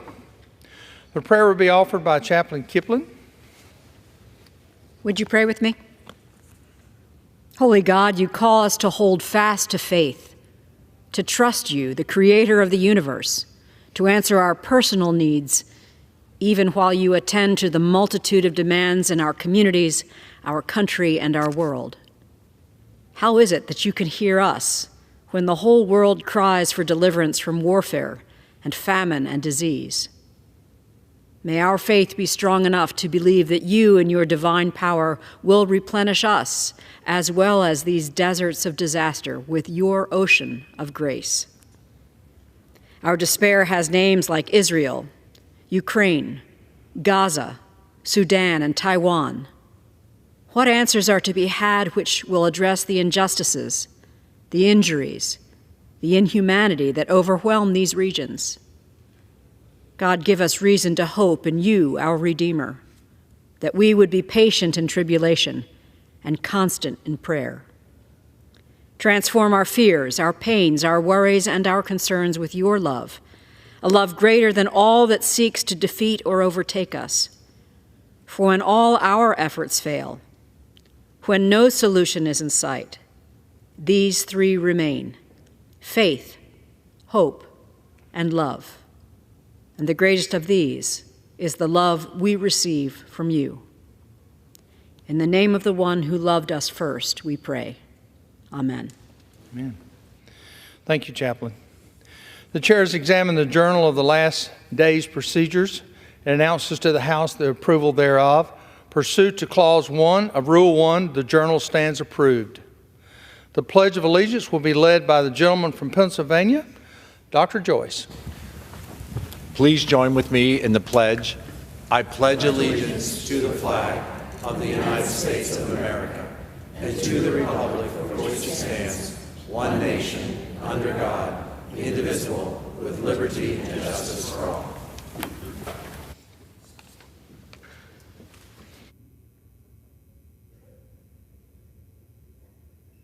The chair will entertain up to 15 requests for 1-minute speeches on each side of the aisle. What purpose does the gentleman from Pennsylvania seek recognition? Ms. Speaker, I rise to address the House and ask unanimous consent to revise and extend my remarks. Without objection, the gentleman from Pennsylvania is recognized for 1 minute. Mr. Speaker, I rise today to honor the life and the legacy of Johnstown, Pennsylvania native, U.S. Captain of the Army Harry Kramer. In 1957, U.S. Army Captain Kramer was attached to the 14th Special Forces Operational Detachment when he was killed while training soldiers in Nha Trang. In giving his life for his country, Captain Kramer became the first of 58,281 soldiers, sailors, airmen, and Marines who would be killed during the Vietnam War. Throughout his time in the Army, Captain Kramer showed incredible bravery and was awarded a Silver Star and 2 Purple Hearts during his service in the Korean War.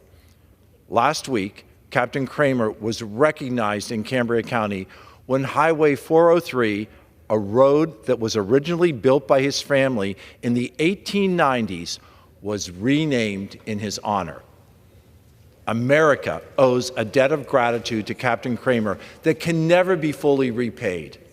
May God bless him and the entire Kramer family. Thank you, and I yield. Thank you, sir. The gentleman from California. For what purpose does the gentleman from California seek recognition? Reserve the right to amend it and my remarks. Without objection.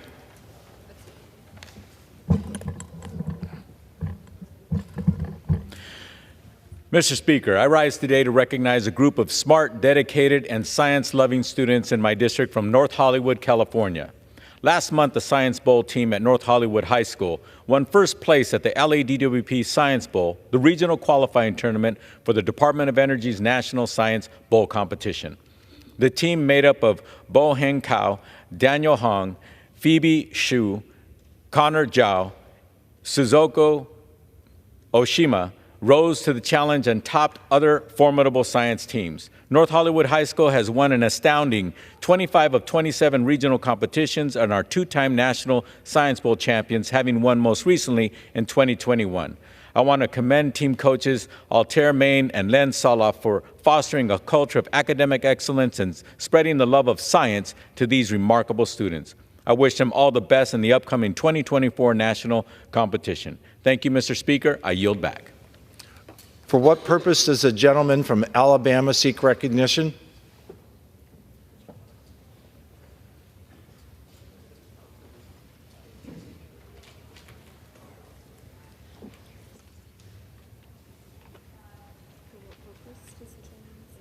For what purpose does the gentleman seek recognition? Mr. Speaker, I rise for a 1-minute speech, please. Without objection, the gentleman is recognized for 1 minute. Thank you, sir. Mr. Speaker, I rise today to congratulate the Sermon family of Baldwin County, Alabama, on being our family farm being awarded the 2024 Alabama Farm of Distinction. Sermon Farm is owned by Joel and Patty Sermon. Joel's mother, Shirley, who bakes great cookies, and her brother, James, also helps run the 5th-generation family-owned farm. The Sermon Farm is they grow cotton, peanuts, corn, and sweet potatoes on over 4,500 acres in Bell Forest community. They will go on to represent Alabama during the Sunbelt Agriculture Expo and the Southeastern Southeastern Farmers of the Year contest this fall. Congratulations to the Sermon family and their family farm.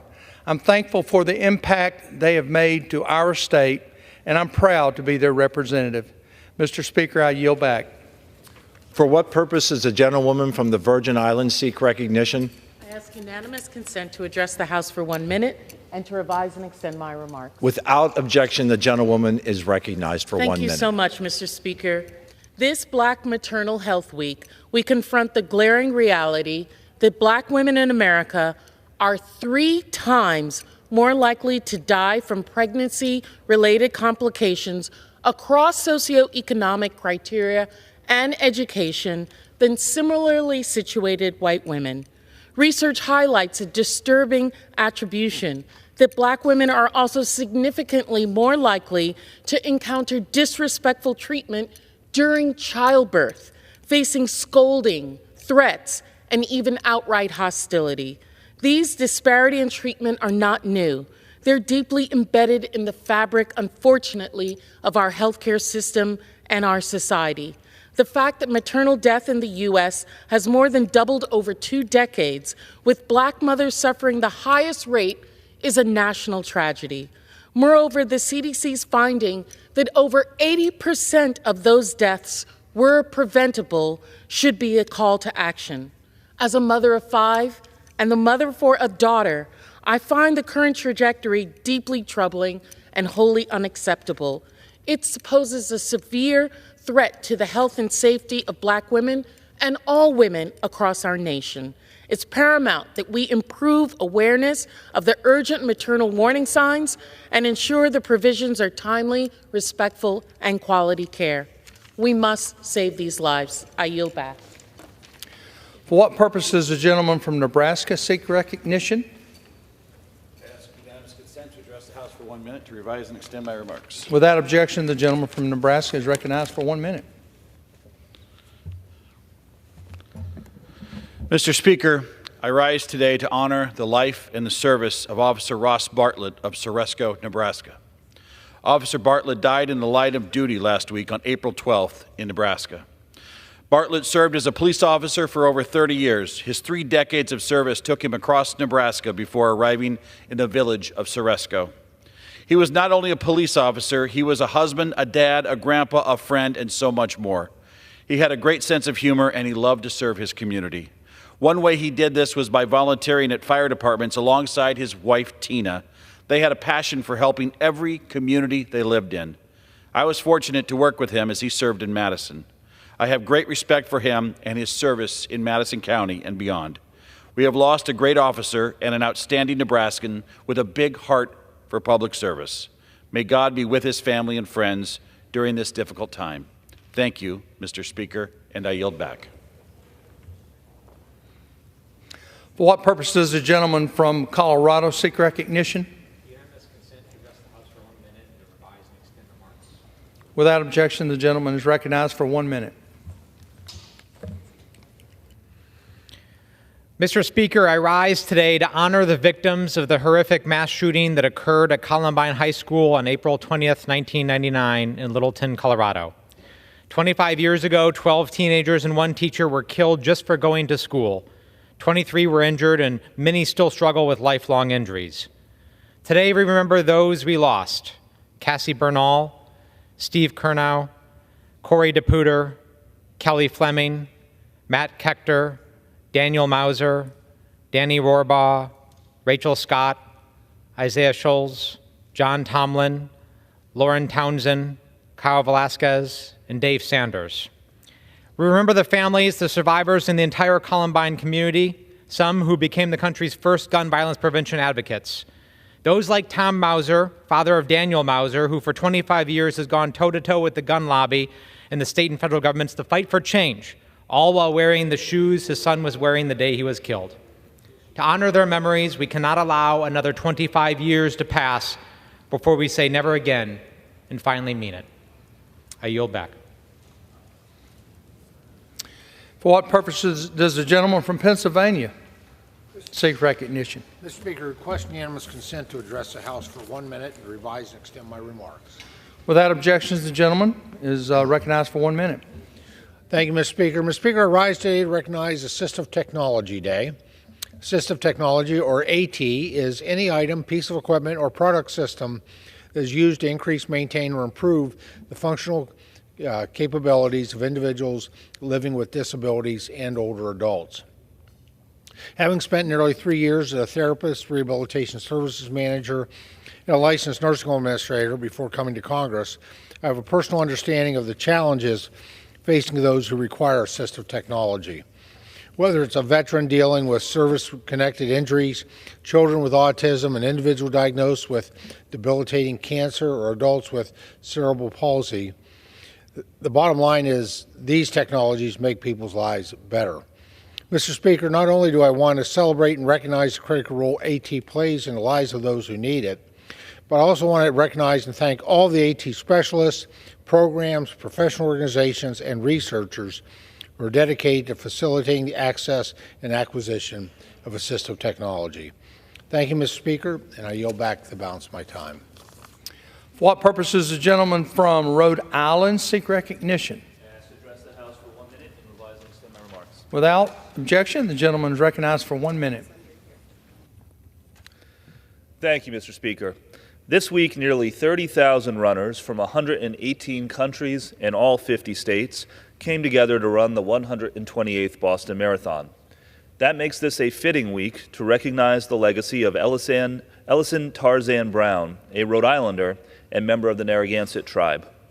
Born in 1913, Brown's exceptional athleticism earned him the name Tarzan after the popular films of the time. He was also known as Deerfoot to his tribe. Despite facing adversity throughout his life with no formal training or proper footwear, he emerged as one of the world's greatest athletes. He was a two-time winner of the Boston Marathon in 1936 and 1939 and represented the United States at the 1936 Olympics in Berlin. Brown is one of two indigenous North Americans to have won the Boston Marathon and the only indigenous person to have more than one victory. So today I would like to take this moment to honor Tarzan Brown, a legend who brought honor to Rhode Island and the Narragansett people, and to echo the words of his nephew, Chief Sachem Sunrise. A lot of people leave a footprint. He left a trail. Thank you, and I yield back. For what purpose does the gentleman from South Carolina seek recognition? Mr. Speaker, I ask unanimous consent to address the House for 1 minute, revise and extend my remarks. Without objection, the gentleman is recognized for 1 minute. Thank you, Mr. Speaker. Biden and far-left Democrats continue to jeopardize the safety of American families and national security with open borders. Biden's failure has allowed over 9 million illegal aliens crossing borders, including more than 300 on the terrorist watch list. Due to Biden irresponsibility, all families are at risk, as evidenced by the brutal murder of nursing student Laken Riley of Georgia. House Republicans continue to work to protect Americans and strengthen our borders, including passage of the Secure Border Act to reinforce border security and impeaching Department of Homeland Security Secretary Mayorkas, who shamefully put every American family at risk of murderous attack. In conclusion, God bless our troops who successfully protected America for 20 years as the global war on terrorism moves from the Afghanistan safe haven to America. We don't need new border laws. We need to enforce the laws we have. Biden shamefully opens borders for dictators as more 9/11 attacks across America are imminent, as repeatedly warned by the FBI. I yield back. For what purpose does the gentleman from North Carolina seek recognition? To address the House for 1 minute, to revise it. Without objection, the gentleman is recognized for 1 minute. Thank you so much, Mr. Speaker. The United States Coast Guard Marathon brought together talented runners from far and wide to Elizabeth City, North Carolina. City and U.S. Coast Guard leaders rolled out the red carpet with a warm welcome. I was delighted to see the U.S. Coast Guard Commandant Linda Fagan in northeastern North Carolina in support of the marathon. We are glad to celebrate the U.S. Coast Guard's commitment to the marathon and, above all, to Elizabeth City.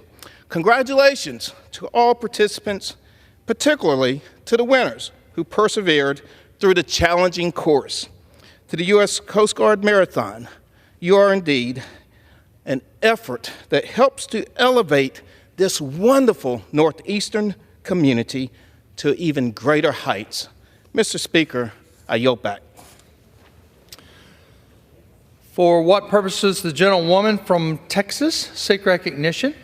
Mr. Speaker, I ask unanimous consent to address the House for 1 minute. Without objection, the gentlewoman is recognized for 1 minute. This week, I introduced legislation that pays tribute to a true cultural icon, Selena Quintanilla.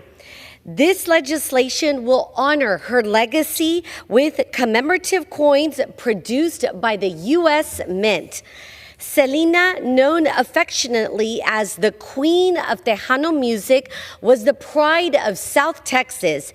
She transcended boundaries and transformed the music landscape. With her dynamic performances and timeless hits like Como la Flor and Bidi Bidi Bomba, she brought Tejano music beyond South Texas and garnered adoration from millions worldwide.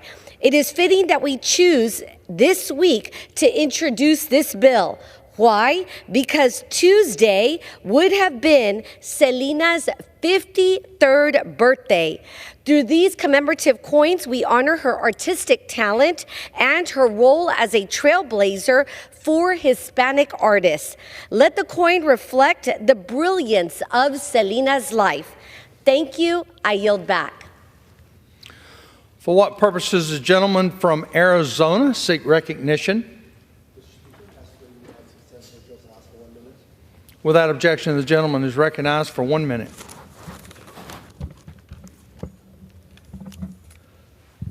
Mr. Speaker, today I rise in honor of the life and legacy of Patrick Daniel Tillman, Jr. of Arizona. April 22nd, 2024 marked the 20th anniversary of Pat's tragic and untimely death at only 27 years old. As a scholar and a football star, Pat led Leland High School to the division championship and earned a football scholarship to Arizona State. His time at ASU was spent studying business and marketing and as an athletic achievement as a Sun Devil starting linebacker. In 1998, he was drafted by the NFL by the Arizona Cardinals. Again, he was a star, breaking the Cardinals' tackle record with 224 tackles in 2000 as a linebacker. After the terrorist attack on September 11, 2001, Pat and his younger brother Kevin answered the call to service and enlisted in the United States Army. He was first deployed to Iraq with his brother in 2003 in support of Operation Iraqi Freedom, but returned to Fort Benning, Georgia to complete Ranger School. In 2004, Pat embarked on his second deployment in support of Operation Enduring Freedom, and on April 22, 2004, in Spera, Afghanistan, Pat was tragically killed by friendly fire. He was awarded the Silver Star and Purple Heart for making the ultimate sacrifice. Let's never forget his patriotism, leadership, and call to service. May we all be so eager to answer that call in our own lives for this wonderful country. My prayers are with the Tillman family and our nation's Gold Star families and all United States service members overseas. May God be with you all. I yield back. For what purposes does the gentleman from Georgia seek recognition? Mr. Speaker, I ask unanimous consent to address the House for 1 minute to revise and extend my remarks. Without objection, the gentleman is recognized for 1 minute. Thank you, Mr. Speaker. I rise today to celebrate the 75th anniversary of WDUN. For 75 years, WDUN has provided North Georgia with a mix of local and nationally syndicated talk radio programming. Based in Gainesville, the radio station is a division of the family-owned media company, Jacobs Media Corporation. Earlier today, WDUN commemorated this major milestone by returning to its roots as its broadcast studio relocated to the Gainesville Renaissance Building in the downtown square, just steps away from where the station first went on the air 75 years ago. I know I speak for all WDUN's listeners in thanking the station's talented employees for their commitment to local journalism. It's a privilege to frequently join their programs, such as The Martha Zoller Show, to connect with folks across the 9th District to tell them about my work in Congress. Whether it's breaking news, insightful analysis, safety announcements, or heartwarming stories, WDUN has been there to inform, inspire, and unite Northeast Georgians. As President Donald Trump said on Mornings on Main Street earlier this month, WDUN is a really special place, and it's a special voice. Here's to 75 years dedicated to local journalism and many more to come. Congratulations, WDUN. Thank you, and I yield back. For what purpose does a gentlewoman from Wyoming seek recognition? Madam Speaker, I ask unanimous consent that all members may have 5 legislative days in which to revise and extend their remarks and insert extraneous material on H.R. 4639. Without objection. Pursuant to House Resolution 1149 and Rule 18, the Chair declares the House in the Committee of the Whole House on the State of the Union for the consideration of H.R. 4639. The Chair appoints the gentleman from Alabama, Mr. Carl, to preside over the Committee of the Whole.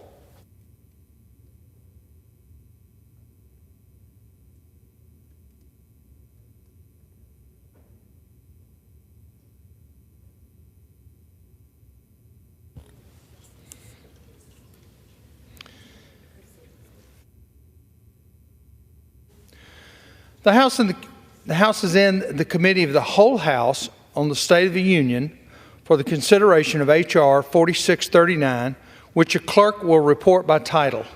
A bill to amend Section 2702 of Title 18 United States Code to prevent law enforcement and intelligence agencies from obtaining subscriber or customer records in exchange for anything of value, to address communications and records in the possession of intermediary internet service providers and for other purposes. Pursuant to the rule, the bill is considered read for the first time. General debate will be confined to the bill and shall not exceed 1 hour, divided and controlled by the chair and ranking minority member of the Committee on the Judicial and our respective designees. The gentlewoman from Wyoming, Ms. Hagelman, and the gentleman from New York, Mr. Nadler, will each control 30 minutes. The chair recognizes the gentlewoman from Wyoming, Ms. Hagelman, excuse me. Mr. Chair, Mr. Chairman, I yield myself such time as I may consume. The gentlewoman's recognized. Today, the House will vote on H.R. 4639, the Fourth Amendment is Not for Sale Act. Last July, the House Judiciary Committee favorably reported the Fourth Amendment is Not for Sale Act by a vote of 30-0, with one member voting present. This bill makes crucial changes and closes a glaring loophole that allows the government to sidestep the requirements of the Fourth Amendment to purchase data of Americans. I thank my colleague, Congressman Davidson, for introducing this much-needed legislation. This bill is the result of years of bipartisan negotiation, and I look forward to this debate and vote. The Fourth Amendment guarantees that all of us the right to be free of unreasonable government searches and seizures. However, the law and doctrine concerning the Fourth Amendment has failed to keep pace with the development of digital technologies. Nearly 40 years ago, Congress passed the Electronic Communications Privacy Act, or ECPA, in an attempt to navigate the digital age. But it's clear that legislation is now insufficient to protect the constitutional rights of Americans. It is time that Congress accounts for the technological advances that have occurred in the decades since ECPA was passed. Today, seemingly every American carries a smartphone with them wherever they go. These devices contain vast amounts of information of Americans, such as where they travel, what they purchase, their health information, and so on. As the Supreme Court has noted, these devices, quote, hold for many Americans the privacies of life, end quote. Before the modern internet, the Fourth Amendment required law enforcement to execute a search warrant and subpoena the items they wished to review. The officer executing the search would have to provide a copy of the warrant and an inventory of the property seized. But today, federal agencies often sidestep the requirements of the Fourth Amendment and access and collect massive amounts of private information on Americans by exploiting a legal loophole in the ECPA and Fourth Amendment doctrine. While ECPA prohibits communications companies from providing customer information to the government in the absence of a subpoena, warrant, or other court order, no such prohibition exists for providing this information to third parties, such as data brokers. Instead of going to a judge to demonstrate probable cause and obtain a warrant, government agencies like the Federal Bureau of Investigation, the Internal Revenue Service, the Drug Enforcement Agency, and the Department of Homeland Security can simply turn to data brokers and purchase mass amounts of Americans' data. The government is collecting vast amounts of data by purchasing it from data brokers or other third parties. Media reports have detailed that some data brokers have even tracked people at places of worship and at protests. While the Judiciary Committee has in recent years advanced major reforms to overhaul ECPA, those bills have not yet passed into law. It is long past time that Congress acts to protect the privacy of Americans. There is strong bipartisan support in Congress to finally address and close the data broker loophole. This bill is exactly the type of legislation needed to rein in the federal government and protect the privacy rights of Americans. The government is rifling through your personal information. You should have the right to know about it, but the government can just purchase your highly sensitive information from data brokers and use it against you without your ever knowing. The Fourth Amendment is Not for Sale Act would close this legal loophole and ensure that the government may only use existing statutes compliant with the Fourth Amendment to lawfully surveil Americans. When the government compels data brokers to disclose Americans' personal data, it should be required to get a court order. With this common sense legislation, the government will no longer be able to make an end run around the Fourth Amendment to purchase the data of Americans. I urge my colleagues on both sides of the aisle to support this important legislation. With that, I reserve the balance of my time. The gentlewoman reserves. The gentleman from New York. Mr. Chairman, I grant myself such time as I may consume. Gentleman is recognized. Mr. Chairman, I rise in strong support of H.R. 4639, the Fourth Amendment is Not for Sale Act. I was proud to join Congressman Davidson in introducing this strong bipartisan legislation to help prevent government overreach by prohibiting the warrantless purchase of customer data. When the Judiciary Committee considered this bill at markup last July, it received, as Ms. Hageman noted, a rare unanimous 30-0 vote. When we download applications to our phones, we do so because we think they will make our lives just a little bit better. Weather apps tell us if we should bring an umbrella to work. Delivery apps allow us to order groceries to our homes. And even employee work apps let us know the schedule for the week. Some of these convenience applications, however, can come with a dark side that they generally do not disclose to the American public, that the data they collect from us is immediately sold to the highest bidder. Third-party purchasers of this data, often referred to as data brokers, collect and package the data to sell to advertisers, market researchers, and government entities, to name a few. While many argue that the data they purchase from applications, websites, and social media is de-identified when it is sold, experts agree that just 4 points of data are needed to re-identify this data. Because of this, the purchaser of a data set can piece together significant information about us. For example, they can track an individual's commuting habits, including which businesses they drive by on their way to work, when they are not at home, and even when they visit places that are not part of their normal commute. That anyone should have Americans' private information is highly troubling to me, but that our federal government can obtain it without a warrant should be troubling to all of us. The Supreme Court, in U.S. v. Jones, unanimously found that the government's use of a GPS tracker on the subject's car is considered a search under the Fourth Amendment. But in 2004, when the search in Jones occurred, not everyone had a phone in their pocket. The ecosystem of data brokers had not yet come to life. If the government wants to track a suspect today, they could go through the trouble of establishing probable cause and getting a warrant, which is what they should do. Or federal law enforcement could simply purchase data from a third party about the target of their operation.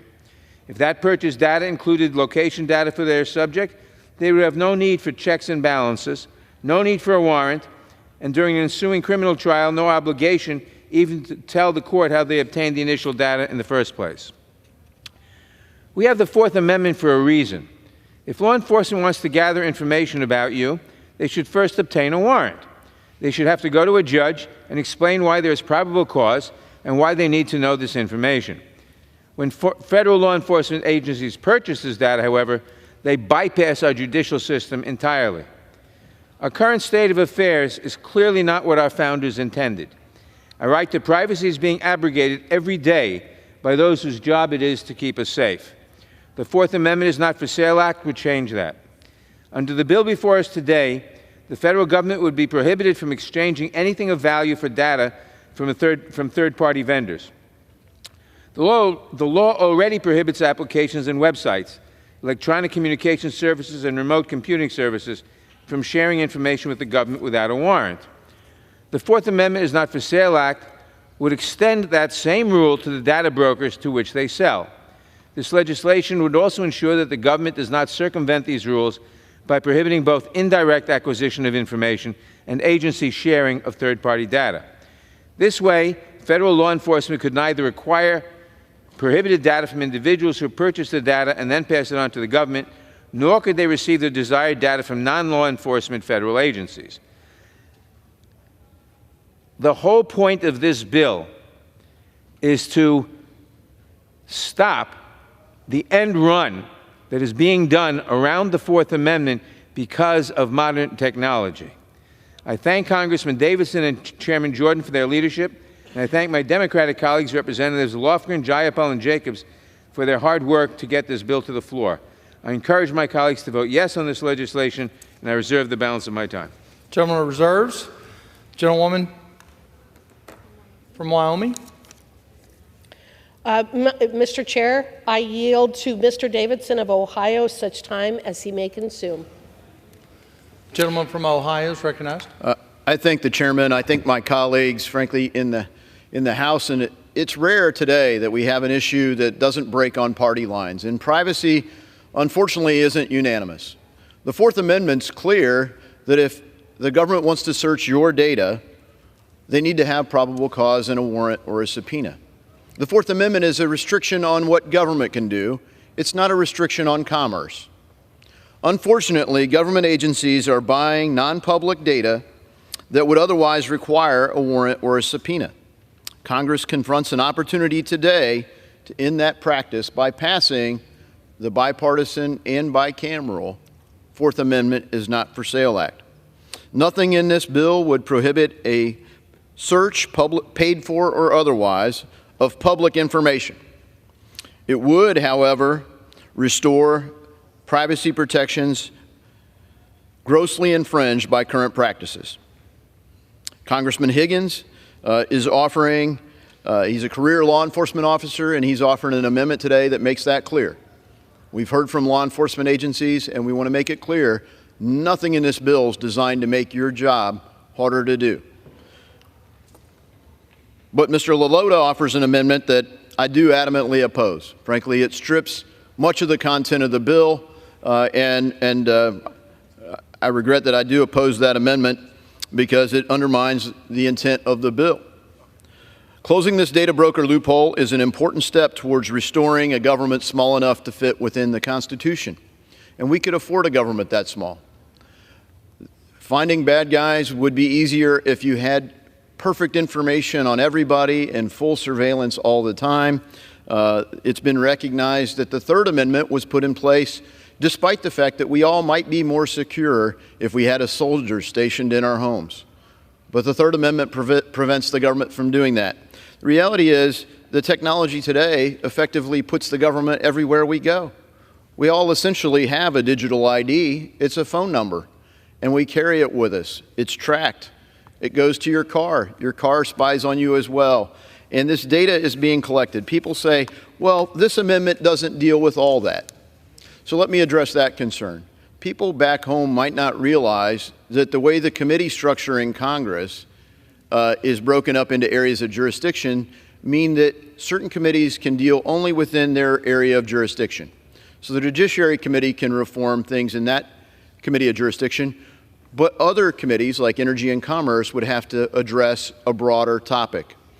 People wonder, why are there so many half-baked solutions to problems back home? Well, a lot of it comes down to our jurisdictions. We don't solve the whole problem often.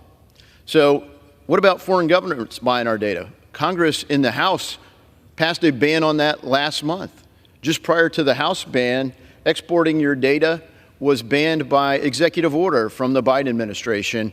So these are safeguards that are bipartisan, and in some ways they've already reached to the executive branch.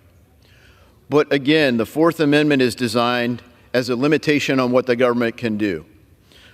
I'm grateful to have the support of over 150 organizations, from Gun Owners of America on the one hand to the American Civil Liberties Union on the other. This is an issue that that goes far and wide. It's important to understand, too, people might realize that if they've got a journal that they close it up and they keep it in their house, whether it's by their bed or in a bookshelf or in a safe, the government has to get a warrant or a subpoena to get access to that. But your electronic communications don't enjoy the same kinds of protection. They're not being protected by the Fourth Amendment because you've trusted a third party with that, like Gmail, like Microsoft, like Apple. Somebody has your emails. And because of that, the government is getting access to some of this very private information, non-public information, because they're able to buy it.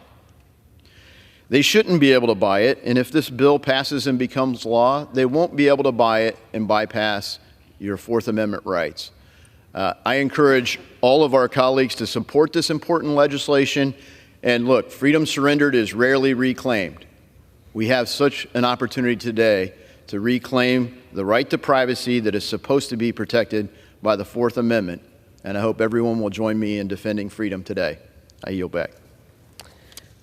Mr. Chair, I reserve the balance of my time. The gentlewoman reserves. Gentleman from New York. Mr. Chairman, I now yield 2 minutes to the distinguished gentlelady from Washington, Representative Jayapal. Gentlelady is recognized. Thank you so much, Mr. Chairman.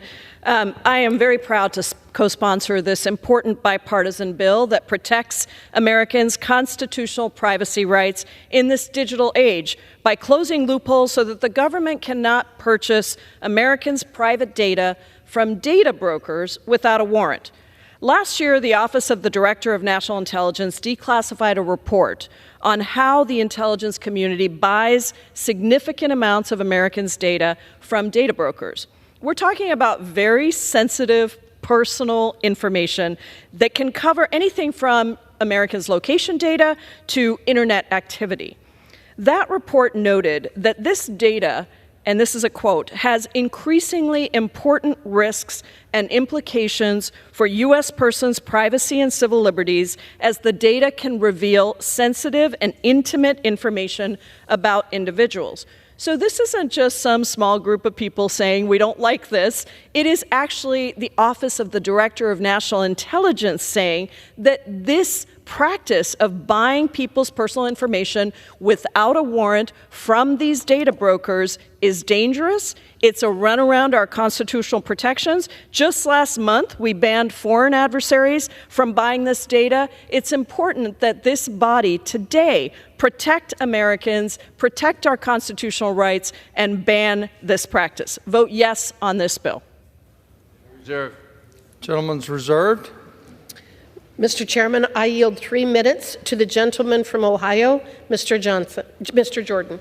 I thank the lady for yielding. Mr. Chairman, the government's not allowed to get your information without a warrant. Not allowed to do it. Even if they buy it, they're not allowed to do it. That's all this thing says. It couldn't be more straightforward, more simple. It is a respect for the Fourth Amendment, respect for Americans' privacy. What we're saying is, and it's been said before by the ranking member and Ms. Jayapal and the gentlelady from Wyoming, you can't do an in-run. You can't do a workaround.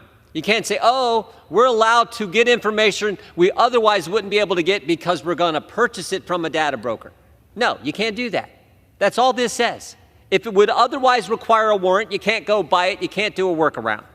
It is a fundamental principle in our country. If the executive branch wants to get your stuff, wants to look at your information, they have to go to a separate and equal branch of government and get a probable cause warrant. They can't go around that and say, oh, we're purchasing, this is public. They can't do it. Plain and simple. And I want to commend the ranking member and the Democrats on the committee. Again, as the ranking member said, we very seldom have legislation that comes out unanimous like this. But this committee, charged with more than any other committee in Congress with protecting American civil liberties, their rights, the fundamental principles and liberties that make our country the best place ever, unanimously agreed this thing should pass. So I want to thank them. I want to thank Ms. Hageman for leading the debate in the committee for our team, and of course the sponsor of the legislation, Mr. Davidson. This is so simple. Last week we had a similar fight, similar debate. Unfortunately, we lost 212 to 212. Let's hope we can win this one. I think this makes so much sense, so common sense, so consistent with how this great country has always operated. One branch of government doesn't get a cite at all. We have separate and equal branches of government.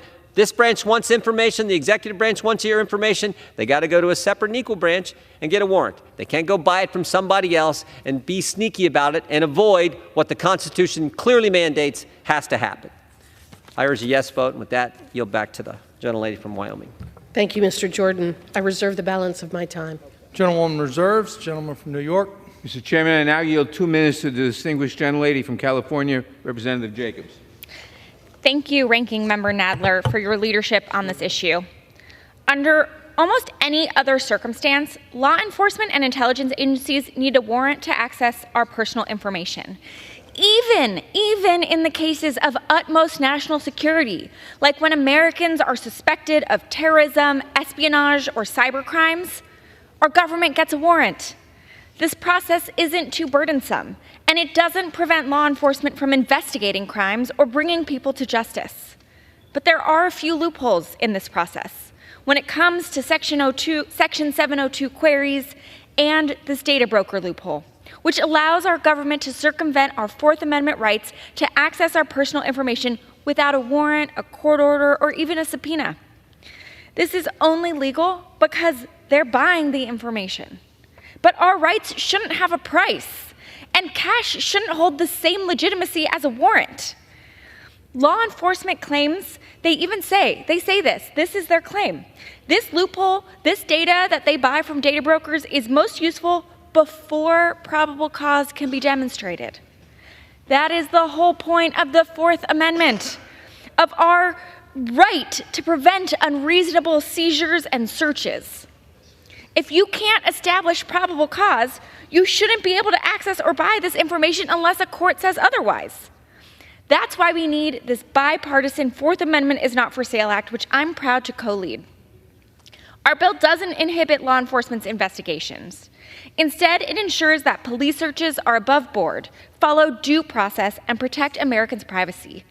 And in a Congress where it feels almost impossible to get anything done and where the American people think all we do is disagree, this shows that we can do big things and there is a bipartisan consensus, especially when it comes to Americans' privacy rights.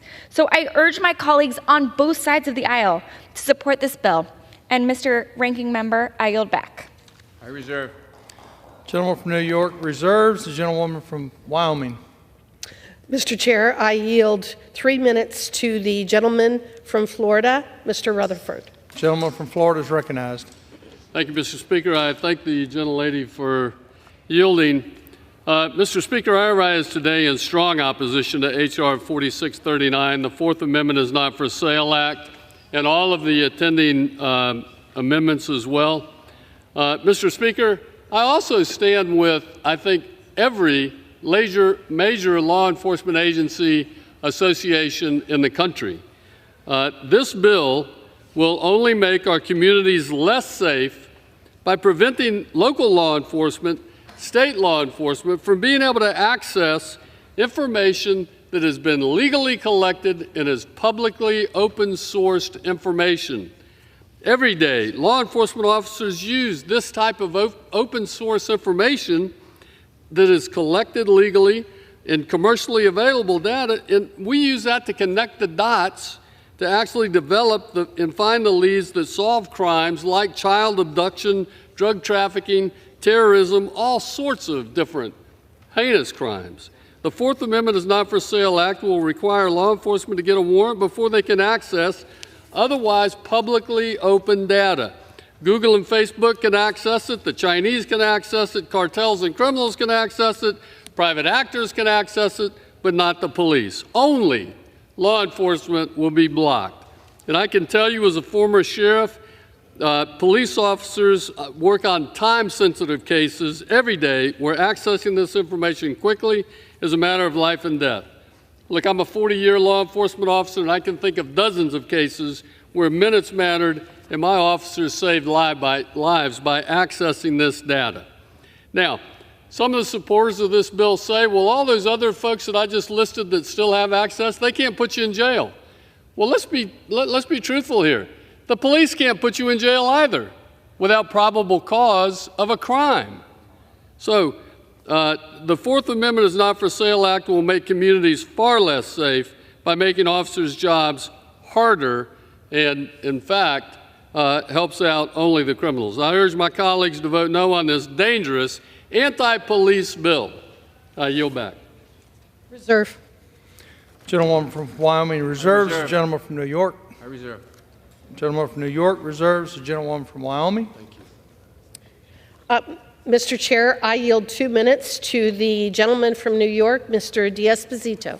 The gentleman from New York is recognized. Well, thank you very much. I rise to this morning in strong opposition to H.R. 4639. The Fourth Amendment is not for sale. While I do thank my good friends and colleagues and House Republicans from the Judiciary Committee for all the work that they do to keep law enforcement safe and to give law enforcement the resources they need to protect and serve, this bill is only going to hinder their ability to investigate crimes. And like my good friend Mr. Rutherford from Florida said, you cannot arrest a suspect without probable cause. The information that is no longer going to be obtained by law enforcement agencies is information that is already been legally collected.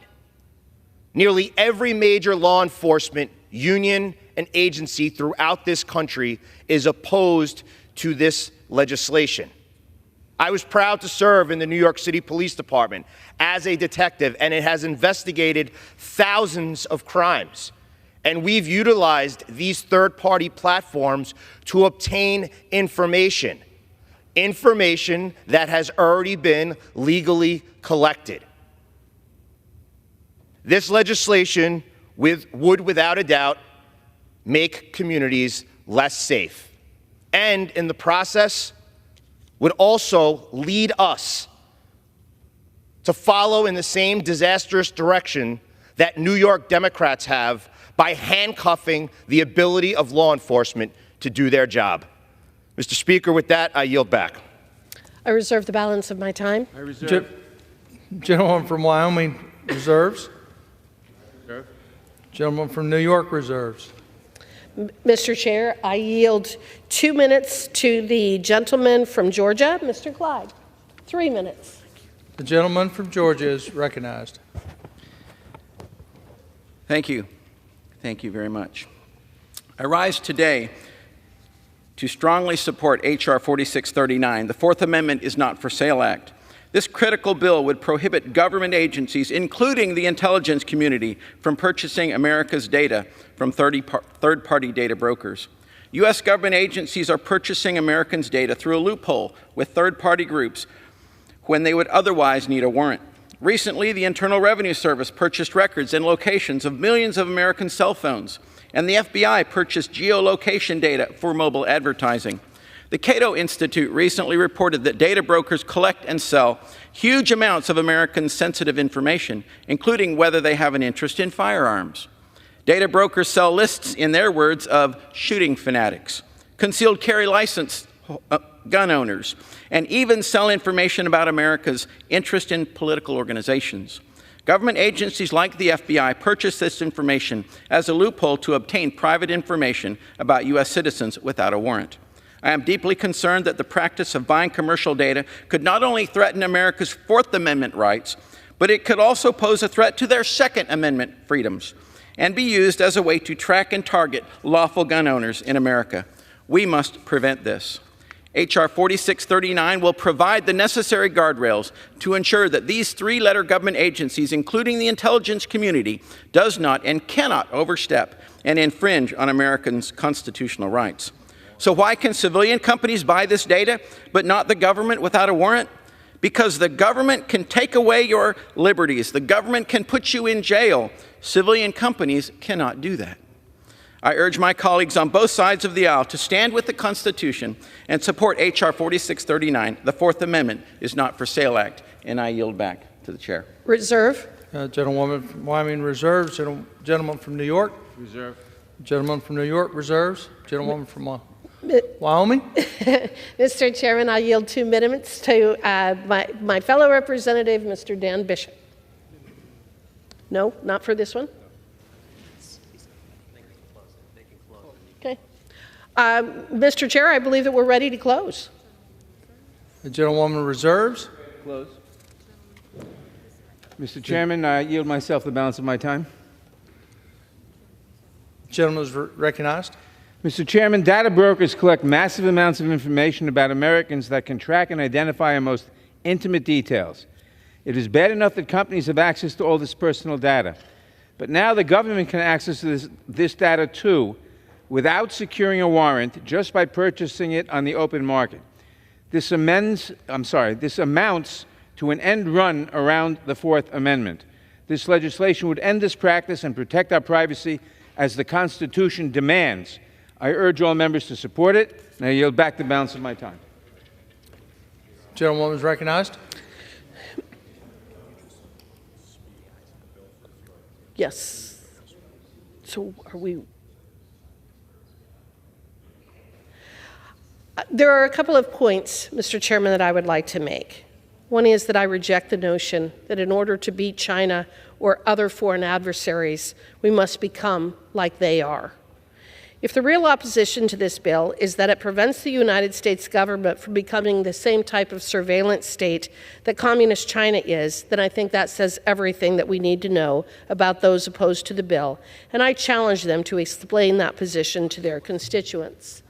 I am a constitutional I believe absolutely in protecting our constitutional rights, and I believe that it is important to understand the significance of how these various federal agencies have been abusing this power to surveil and persecute American citizens.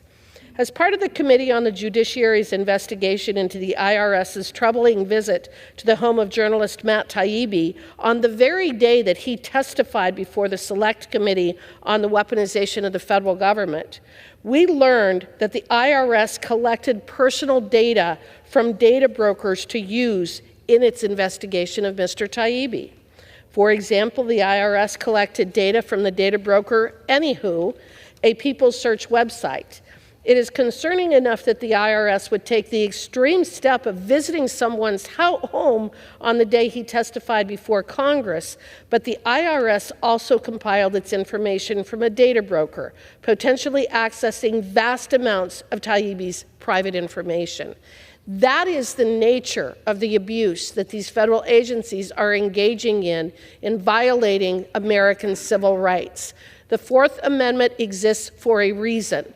There is no exception to the Fourth Amendment requirement of getting a warrant. It is my understanding that Mr. Turner from Ohio would like to speak for 90 seconds on this bill, and I will yield that amount of time to him, and then I will finish with my closing. The gentleman's record is for 90 seconds. Thanks so much. Mr. Chair, I rise in opposition of H.R. 4639. Vote no on 4639. The bill bans law enforcement for paying for information available to any willing buyer in all contexts. There is no exception. Zero. There is no exception to even allow law enforcement to pay for stolen information to investigate and solve identity theft, data breaches, ransomware attacks. The bill will not make people safer. The bill puts police officers' lives at risk. It bans the police from data used to understand the danger they face when executing a search warrant or an arrest warrant. If this bill becomes law, police will be going in blind when executing a warrant, and this could cost lives. This bill is bad for law enforcement, bad for the intelligence community, bad for national security. That's why yesterday the Wall Street Journal wrote an editorial opposing this bill. It is also why this bill is uniformly opposed by the Fraternal Order of Police, the National Sheriff's Associations, the National Association of Police Organizations, the International Association of Chiefs of Police, the Association of State Criminal Investigative Agencies, the Federal Law Enforcement Officers Association, the Major Cities Chiefs Association, the Major County Sheriffs of America, the National District Attorneys Association, the National Fusion Center Association, the National Narcotics Officers Association Coalition. I urge my colleagues, do not digitally defund the police. I yield back. The gentleman yields back. The gentlewoman reclaimed her time. And thank you. And in continuing with my closing, I think that it is important for the American people to understand the scope of what we're talking about and what our government is purchasing from these third-party brokers. Data brokers aggregate, package, and sell the data acquired from a variety of sources, including those that have already been described today. Often, data brokers have thousands of different data points reflecting information about a person that, when combined, reveal valuable and intimate insights about an individual that would otherwise be unavailable. In other words, for data brokers, consumers and their information are the product. For example, data brokers can receive geolocation data, sometimes accurate to just a few yards, and from a mobile device up to 14,000 times per day. This data allows a purchaser to identify patterns that can reveal where a person lives, where they work, and where they spend their free time. These actions allow government agencies and law enforcement to evade the Fourth Amendment if they are allowed to purchase this data and collect limitless information from Americans.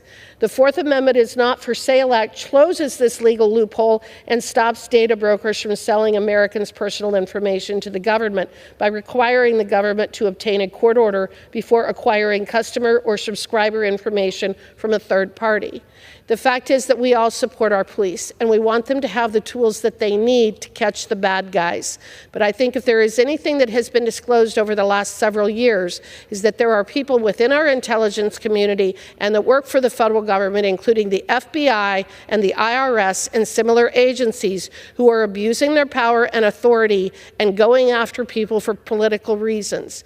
That is one of the most important reasons as to why we need to close this loophole.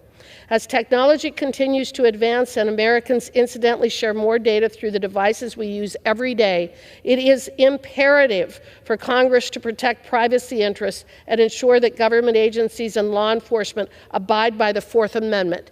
This bill does nothing more and nothing less. It simply protects our Fourth Amendment rights. Every person who has been elected to this body took an oath of office to uphold our Constitution. That is what we are attempting to do with the Fourth Amendment is Not for Sale Act. I urge my colleagues to vote in favor of this bill, and with that I yield back. The gentlewoman yields back. All time for general debate has expired. Pursuant to rule, the bill shall be considered for amendments under the 5-minute rule. An amendment in the nature of a substitute consisting of a text of the Rules Committee, print 118-28, shall be considered as adopted. The bill, as amended, shall be considered as the original bill for the purposes of further amendments under the 5-minute rule and shall be considered as read. No further amendment to the bill as amended shall be ordered except those printed in House Report 118-464.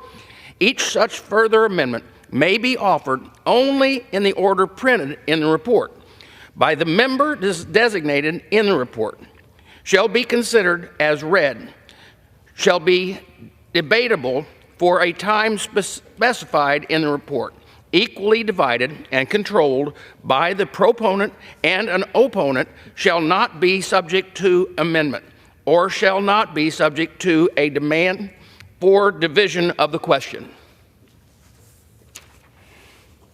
It is now in order to consider Amendment number 1, printed in House Report 118-464. For what purpose does the gentleman from Ohio seek recognition? I have an amendment at the desk. The clerk shall designate the amendment. Amendment number 1, printed in House Report number 118-464, offered by Mr. Davidson of Ohio. Pursuant to House Resolution 1149, the gentleman from Ohio, Mr. Davidson, and a member opposed, each will control 5 minutes. The chair recognizes the gentleman from North Carolina. From Ohio. I thank the gentleman. And the purpose of this amendment is a technical correction. Often this is done simply in rules. For some reason, they chose not to do it. The bill lists, frankly, the bill itself states that existing federal laws are the exclusive means by which the government obtains location information of U.S. persons or persons inside the United States, their web browsing history, internet search history, or any other data that would require a court order. the list is complete except for Section 702 of the Foreign Intelligence Surveillance Act. That needs to be added, and that's all this amendment does, is it simply covers comprehensively the list of authorities, including Section 702, as a covered authority. So, the bill isn't really complete without covering that. I think last week the body spoke that they want to continue to have the Foreign Intelligence Surveillance Act. And so this bill would say, yes, it also covers everything, including what just passed last week. So with that, I reserve. Gentleman reserves. For what purpose, gentleman from New York seek recognition? Mr. Chairman, I claim the time in opposition, though I support the amendment. Without objection, the gentleman is recognized. Mr. Chairman, I grant myself such time as I may consume. The gentleman is recognized. Mr. Chairman, this amendment makes technical changes to the bill to clarify that it does not interfere with Section 702 of FISA. FISA, including but not limited to Section 702, is the only way the government should acquire data that in any other scenario would need a warrant.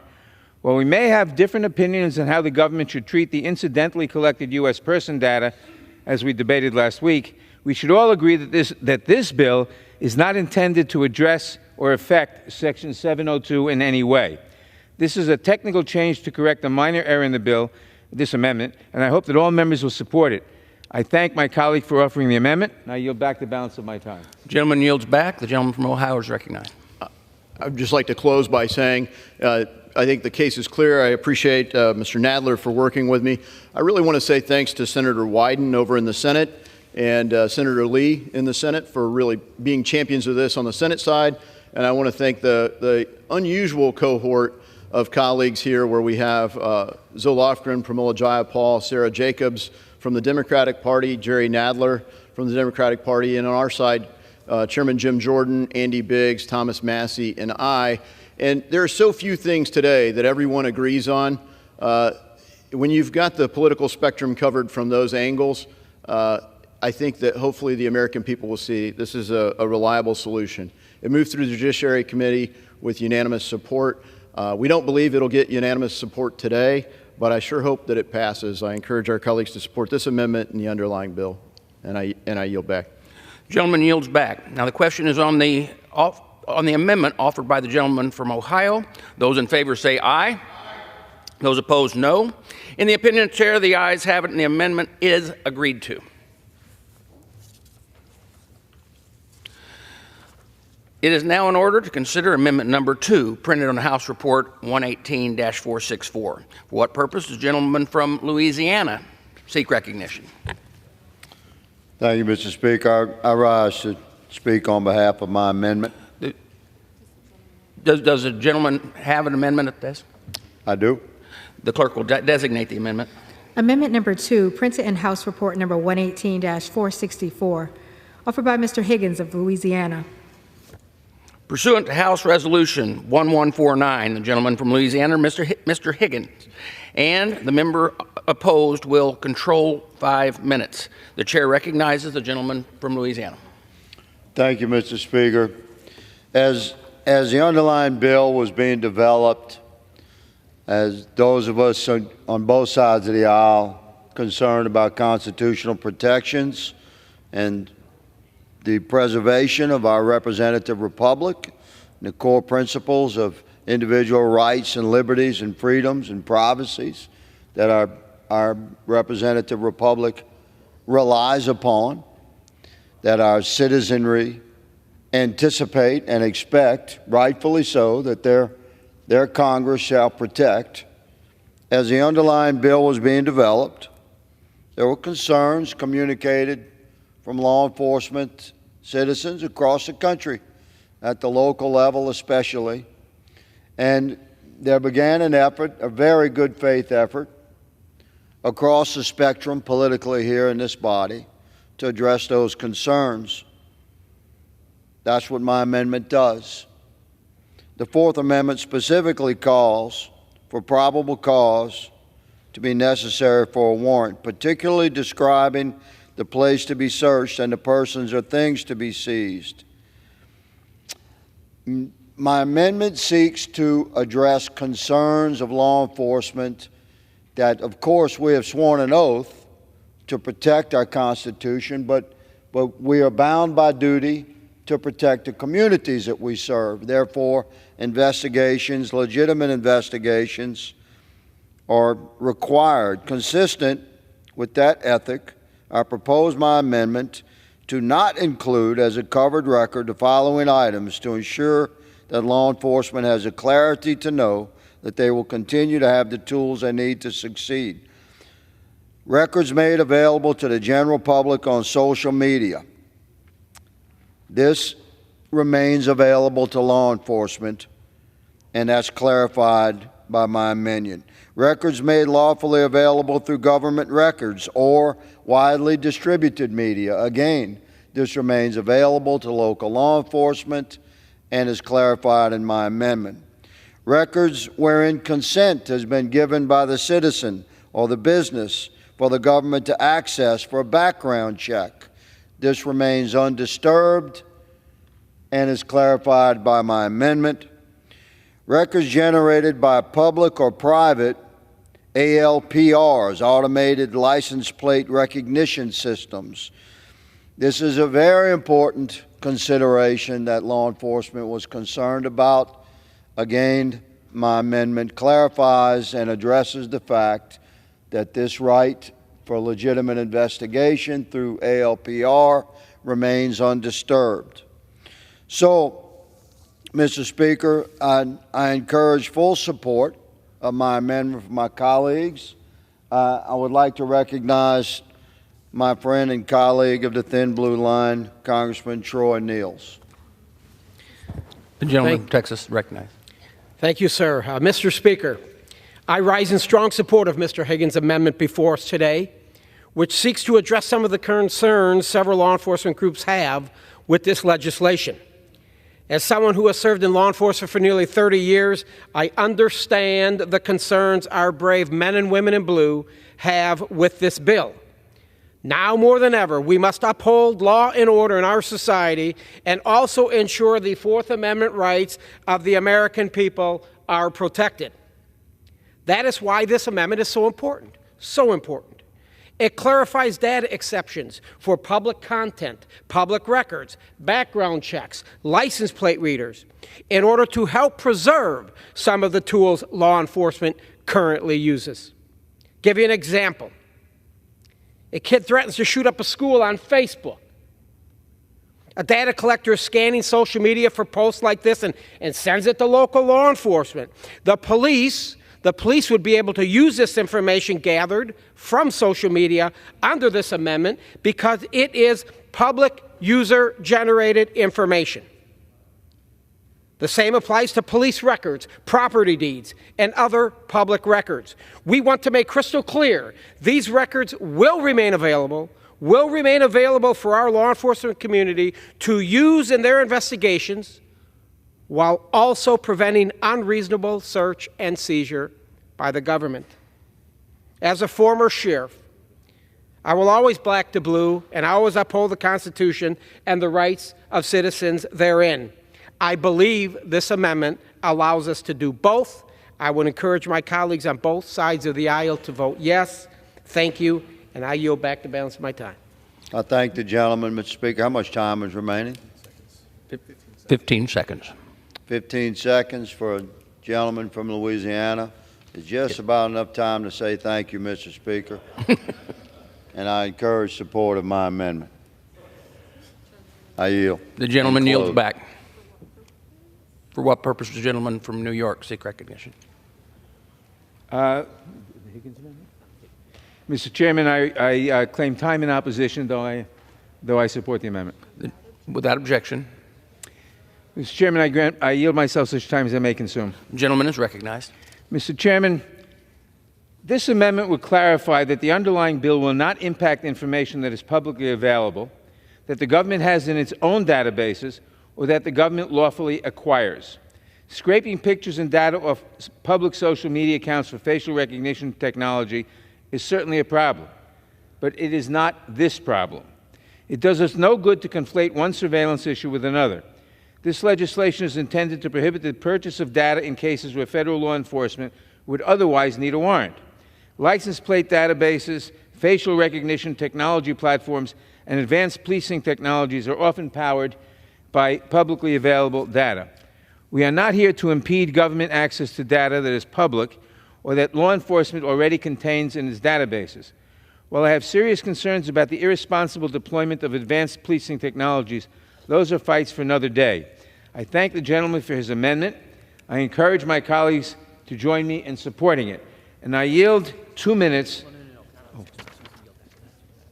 I yield back the balance of my time. The gentleman yields back. The question is on the amendment of the gentleman from Louisiana. Those in favor say aye. Aye. Those opposed, no. In the opinion of the chair, the ayes have it, and the amendment is agreed to. It is now in order to consider amendment number 3, printed in House Report 118-464. For what purpose does the gentleman from New York seek recognition? Mr. Chairman, I have an amendment at the desk. The clerk will designate the amendment. Amendment number 3, printed in House Report number 118-464, offered by Mr. LaLota of New York. Pursuant to House Resolution 1149, the gentleman from New York, Mr. Wilson, and a member opposed, each will control 5 minutes. The chair recognizes the gentleman from New York. Chairman, I yield myself such time as I may consume. The gentleman is recognized. Indeed, Mr. Speaker, the Fourth Amendment should not be for sale. We agree on that. That is to say, our government should not be able to buy from a third party information about American citizens that it could otherwise not obtain without a warrant. So, of course, the title of the bill, "The Fourth Amendment is not for sale," is compelling. We should all agree to that. Yet the language of the bill does not coincide with the title of the bill. The bill, without amendment, is somewhere between innocently misleading and a full-on Fourth Amendment bait and switch. My amendment would narrowly tailor the bill to include searches and seizures normally covered by the Fourth Amendment. Mr. Speaker, the Fourth Amendment states, and I quote, "The right of the people to be secure in their persons, houses, papers, and effects against unreasonable searches and seizures shall not be violated, and no warrant shall issue but upon probable cause, supported by oath or affirmation, and particularly describing the place to be searched and the persons or things to be seized," end quote. So let's agree. Congress should restrict the government from, via a third party, searching or seizing persons that it could not otherwise search or seize without a warrant. We should all agree on that. Everyone in the House, Freedom Caucus to the Squad and everybody else should agree on that. And if that's what the bill actually said, the bill would likely sail through the House without any real legitimate opposition, because government should not be able to contract out its violation of our Fourth Amendment protections.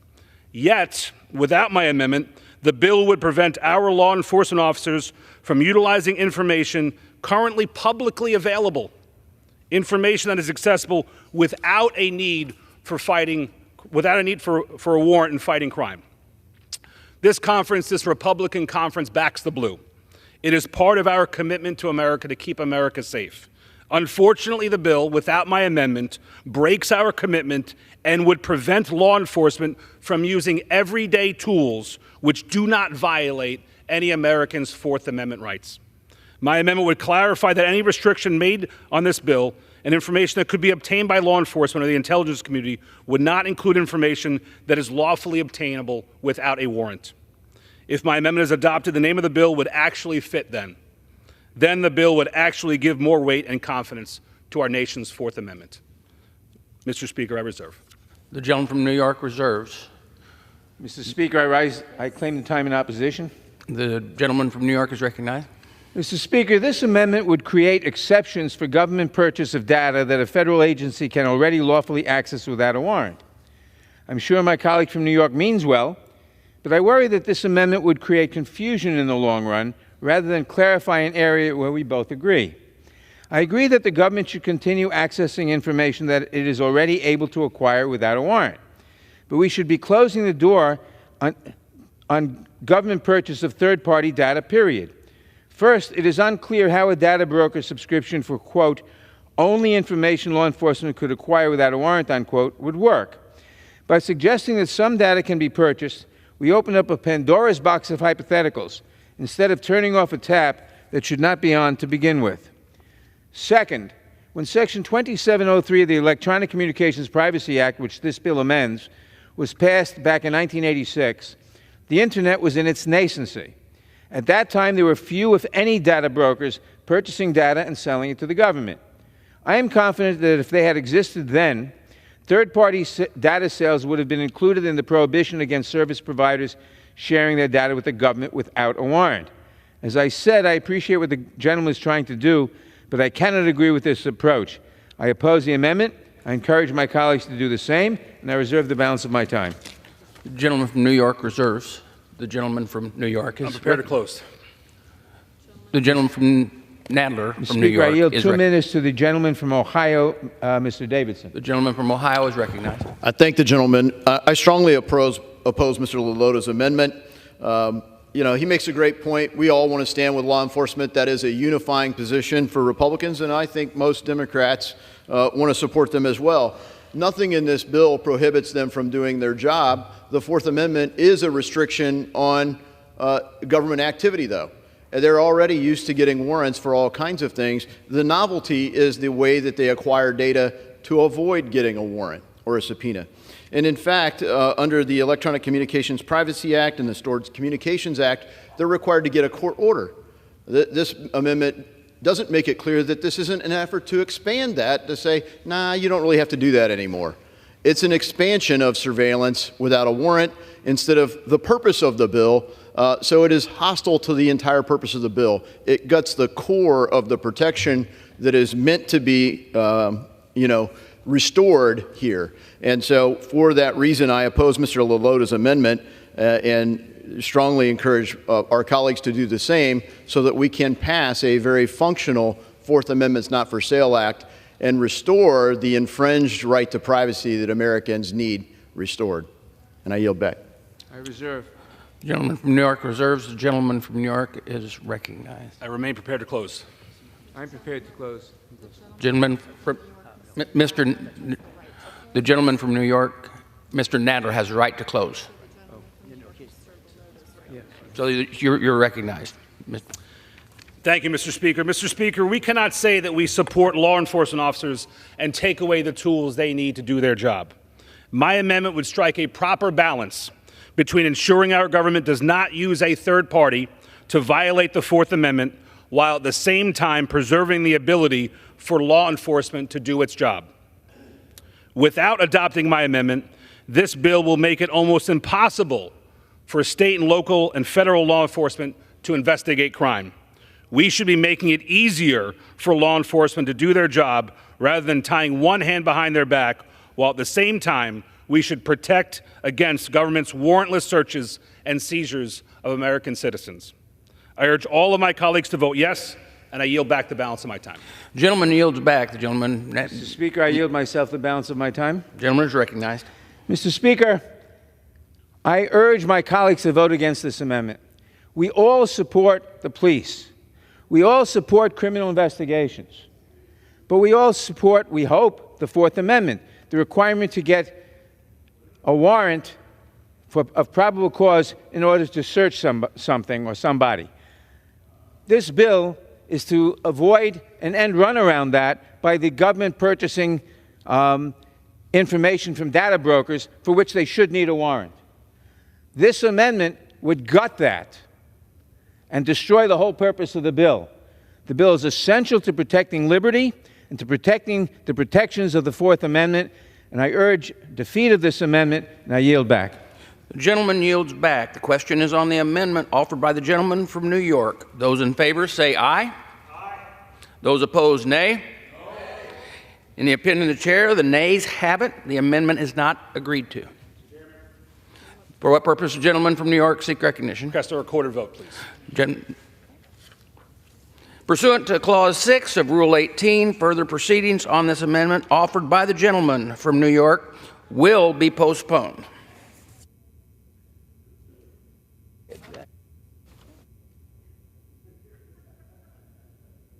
For what purpose, the gentleman from Ohio seek recognition? I move that the committee do now rise. The question is on the motion that the committee rise. All those in favor say aye. All those opposed, no. The ayes have it, and the motion is adopted. Accordingly, the committee rises.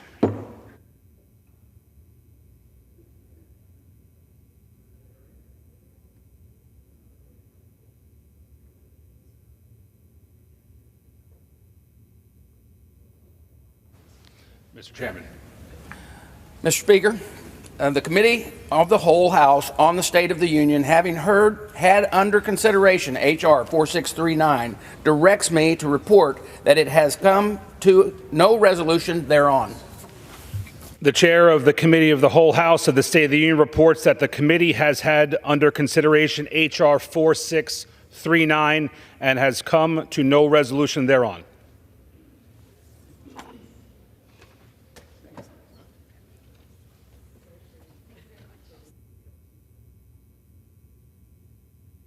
Okay.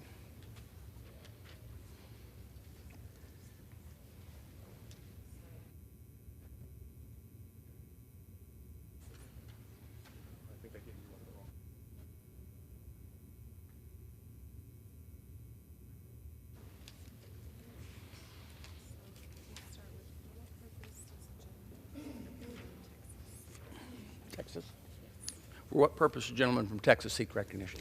Mr. Speaker, pursuant to House Resolution 1149, I call it the bill H.R. 6046 and ask for immediate consideration in the House. The clerk will report the title of the bill. H.R. 6046, a bill to designate Ansar Allah as a foreign terrorist organization and impose certain sanctions on Ansar Allah and for other purposes. Pursuant to House Resolution 1149, in lieu of the amendment in the nature of a substitute recommended by the Committee on Foreign Affairs, an amendment in the nature of a substitute consisting of the text of Rules Committee Print 118-29 shall be considered as adopted, and the bill as amended is considered read. The bill shall be debatable for 1 hour, equally divided and controlled by the chair and ranking minority member of the Committee of Foreign Affairs or their respected designees. The gentleman from Texas, Mr. McCall, and the gentleman from New York, Mr. Meeks, will each control 30 minutes. The chair recognizes the gentleman from Texas, Mr. McCall. Thank you, Mr. Speaker. Pursuant to House Resolution 1149, let me rephrase that. I ask unanimous consent that all members may have 5 legislative days to revise and extend their remarks and to include extraneous material on this measure. I also ask unanimous consent to introduce into the record exchanges of letters with other committees of referral on this bill. Without objection. I now recognize myself as much time as I may consume. The gentleman is recognized. Speaker, we're here today because of the egregious errors of the Biden administration. The Biden administration's failed policies have emboldened the Houthi rebels at the expense of our regional partners. By projecting weakness on the world stage, this administration has invited aggression. The Houthis were previously designated as a foreign terrorist organization, or FTO, and especially designated global terrorist organization. Then Secretary of State Mike Pompeo issued both designations in January 2021. This was in response to the Houthis' violent takeover of Yemen's capital, years of civil war, and wide-scale suppression of Yemeni civilians, as well as hundreds of cross-border attacks on Saudi Arabia and the United Arab Emirates. The Houthis undertook this entire campaign of destruction with the backing of Iran, the leading state sponsor of terrorism. Regrettably, the incoming Biden administration removed the 2 terrorist designations, even though Houthis continued to traffic in terror. Removing these designations with no concessions only emboldens the Houthi rebels. After this designation was removed, the Houthis breached the former U.S. Embassy compound in Yemen after the Biden administration removed that designation. They forcibly detained several current and former U.S. Embassy locally employed staff and international aid workers. And Houthi cross-border attacks against Saudi Arabia doubled compared to the previous year. But the Houthis' terrorist activities reached new heights after Hamas's October 7th, 2023 terror attack on Israel. Since then, the Houthis, with the support of Iran and their Hezbollah proxies, have undertaken a deadly and disruptive campaign. They have launched over 100 missiles and drone attacks on global shipping in the Red Sea and the Gulf of Aden. The Houthi missile and drone attacks have killed mariners and even sunk a ship. The Houthis have hijacked a ship and continue to hold its crew hostage. Iran and Hezbollah are, according to declassified U.S. intelligence, directly involved in the Houthi campaign against international shipping. These disruptions pose a serious threat to the global economy. Ships are rerouted around the Horn of Africa, adding approximately 10 days in additional travel time and up to $1 million in fuel costs. And insurance premiums for ships using the Red Sea has increased tenfold. The United States and our international partners have responded with military force to defend against the incoming attacks, and in some cases, undertaken strikes on Houthi military infrastructure in Yemen. But we need to be exerting all forms of pressure and deterrence on the Houthis to stop these attacks. We cannot ignore the Houthis' true nature. Their slogan, Mr. Speaker, is death to America, death to Israel, curse on the Jews, victory to Islam. They are a terrorist organization and must be designated as such. This will ensure that all forms of support the Houthis are subject to sanctions or criminal penalties. While the Biden administration reimposed this special designated global terrorist designation, it's really substantially has carve-outs that have weakened the impact and essentially rendered it useless. The stakes are too high, Mr. Speaker. One only think about last Saturday night when Iran fired missiles and drones, over 300 of them, into Israel. The first time in history that Israel's fired rockets out of Iran into the state of Israel. We must take action, and that's why this bill directs the Secretary to redesignate the Houthis as an FTO with no exceptions and no carve-outs. The Houthis are waging an all-out war on global commerce and freedom of navigation, and Iran is bankrolling them. If the United States and international community do not respond, we are, in essence, yielding to the demands of the terrorists. We are emboldening them and empowering them. The Biden administration's weakness invited further Houthi aggression. Now it is up to the Congress to act and preserve our national security. And with that, I reserve the balance of my time. Gentleman from Texas reserves. The gentleman from New York is recognized. Thank you, Mr. Chairman. And I yield myself such time as I may consume. The gentleman is recognized. I rise in strong opposition to H.R. 6046, which would force the administration to designate the Houthis a foreign terrorist organization, an FTO, a designation that risks jeopardizing the very life-saving assistance Yemeni civilians are dependent on for their survival. Let me be clear. Everyone in this body recognized the threat the Houthis pose both in Yemen and the Red Sea. We've seen the Iran-backed proxy launch a campaign of missile attacks on commercial vessels in the Red Sea, attempting to halt global trade, violating international law. Their disruptive campaign has not only endangered merchant vessels, but also United States personnel, with the clear stated intention of harming Israel and any of its allies. That said, I believe that this legislation is the wrong approach. The Biden administration has undertaken the correct approach In response to the Houthis' unprecedented attack in the Red Sea, the administration, as it does, we don't do things by ourselves, he worked multilaterally with more than 40 countries to curb the Houthi behavior while not escalating tension in the Middle East.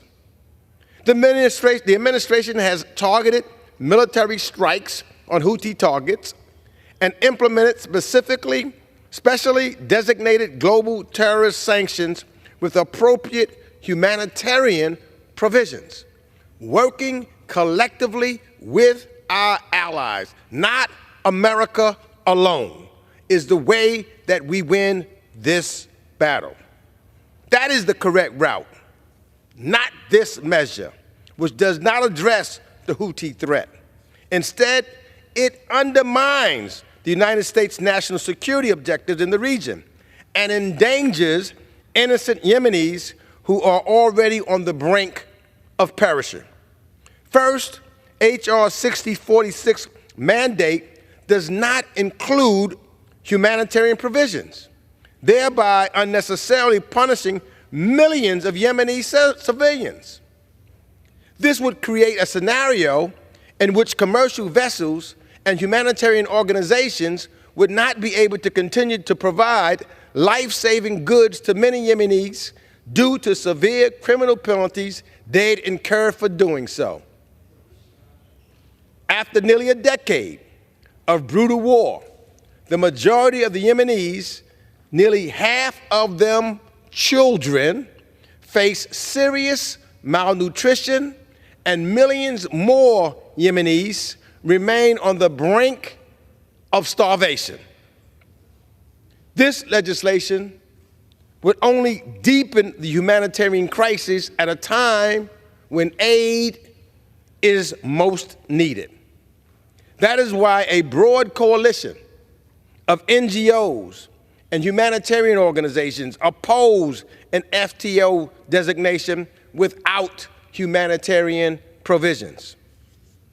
And while some may point to existing general licenses or provisions as a mitigating factor, the legal implications of an FTO designation and the sweeping consequences it entails without regard to type of activity or transaction renders such licenses moot without any such new statutory authorizations or exemptions.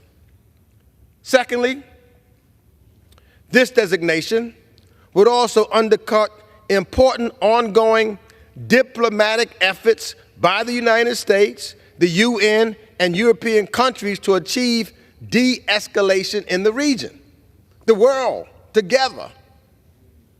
That's how, and that's the right thing to do.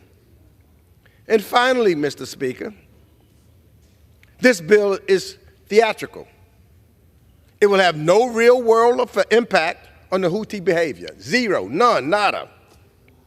But would likely serve as a public relations win and a recruiting fodder for the movement, while at the same time, the people that would be punished are the Yemenis, those innocent children and women and men. And it is unnecessary. This and any future administration already has the authority to implement such a designation per Section 219 of the Immigration and Nationality Act. For these reasons and others, I urge my colleagues not to support H.R. 6046, and I reserve the balance of my time. Gentleman from New York reserves. The gentleman from Texas is recognized. Mr. Speaker, I yield 6 minutes to the gentleman from Georgia, Mr. Quide, a member of the Committee on Appropriations and the author of this bill. The gentleman from Georgia is recognized for 6 minutes. Thank you, Chairman McCall. Thank you for your leadership on this bill as well. It's greatly appreciated.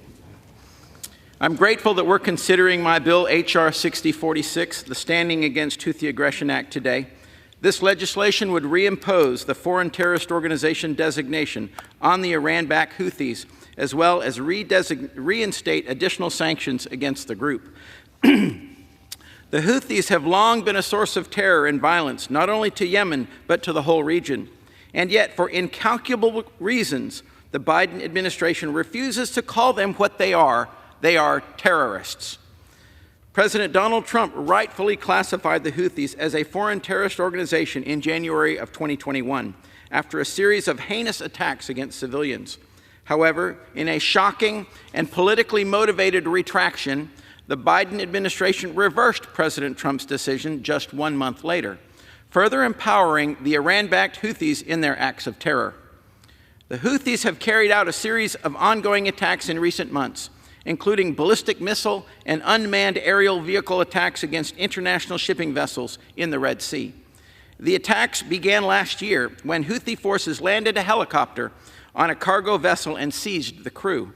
Since then, there have been more than 40 attacks on commercial ships by the Houthi rebels.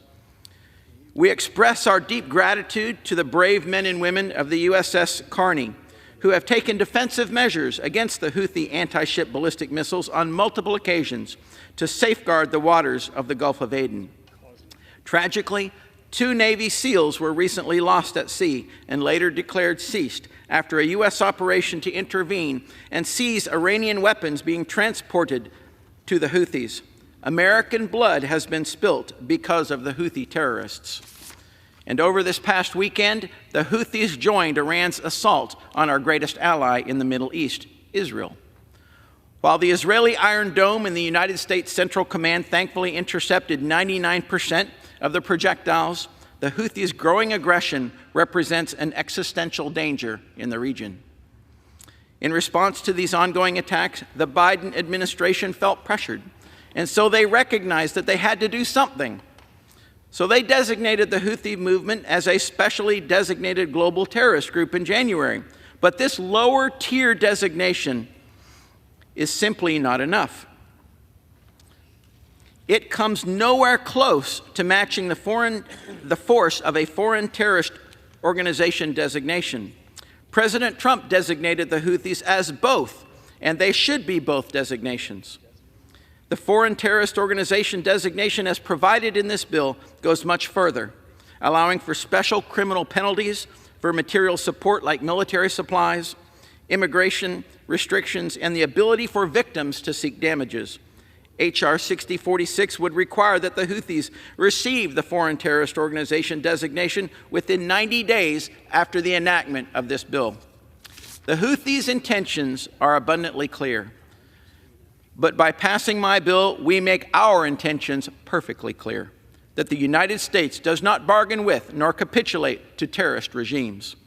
As the sponsor of this legislation, I urge my colleagues on both sides of the aisle to support H.R. 6046, the Standing Against Houthi Aggression Act, to forcefully show that there will be consequences for the Houthis' egregious acts of terror.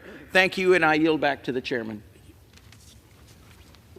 I reserve. The gentleman from Texas reserves. The gentleman from New York is recognized. I have no further speakers. Ready to close. The gentleman from New York reserves. Reserve. The gentleman from Texas is recognized. Mr. Speaker, I yield 3 minutes to the gentleman from Georgia, Mr. Carter, Chairman of the Energy and Commerce Subcommittee on Environment, Manufacturing, and Critical Materials. The gentleman from Georgia is recognized for 3 minutes. I appreciate the gentleman yielding.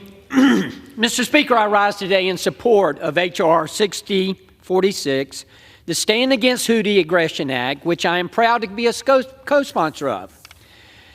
Quite frankly, Mr. Speaker, I'm appalled that I have to say this, but the President of the United States has emboldened Iran to attack our greatest ally in the Middle East and the only democracy in that region, Israel. In February of 2021, the Biden administration removed the Houthis from the U.S. list of foreign terrorist organizations. This was a terrible, terrible misjudgment that mirrors this administration's complete lack of authority on issues of national and international security. Iranian-backed terrorist organizations have repeatedly proven that they will carry out the Iranian regime's radical Islamic ideology to no ends. This weekend was a sobering reminder of that. It's time to hold Iran and its proxies accountable for their actions. This requires that the U.S. take a firmer stance against Iran's state-sponsored terrorism. The Stand Against Houthi Aggression Act places the Houthis back onto the list of foreign terrorist organizations where they should have been all along.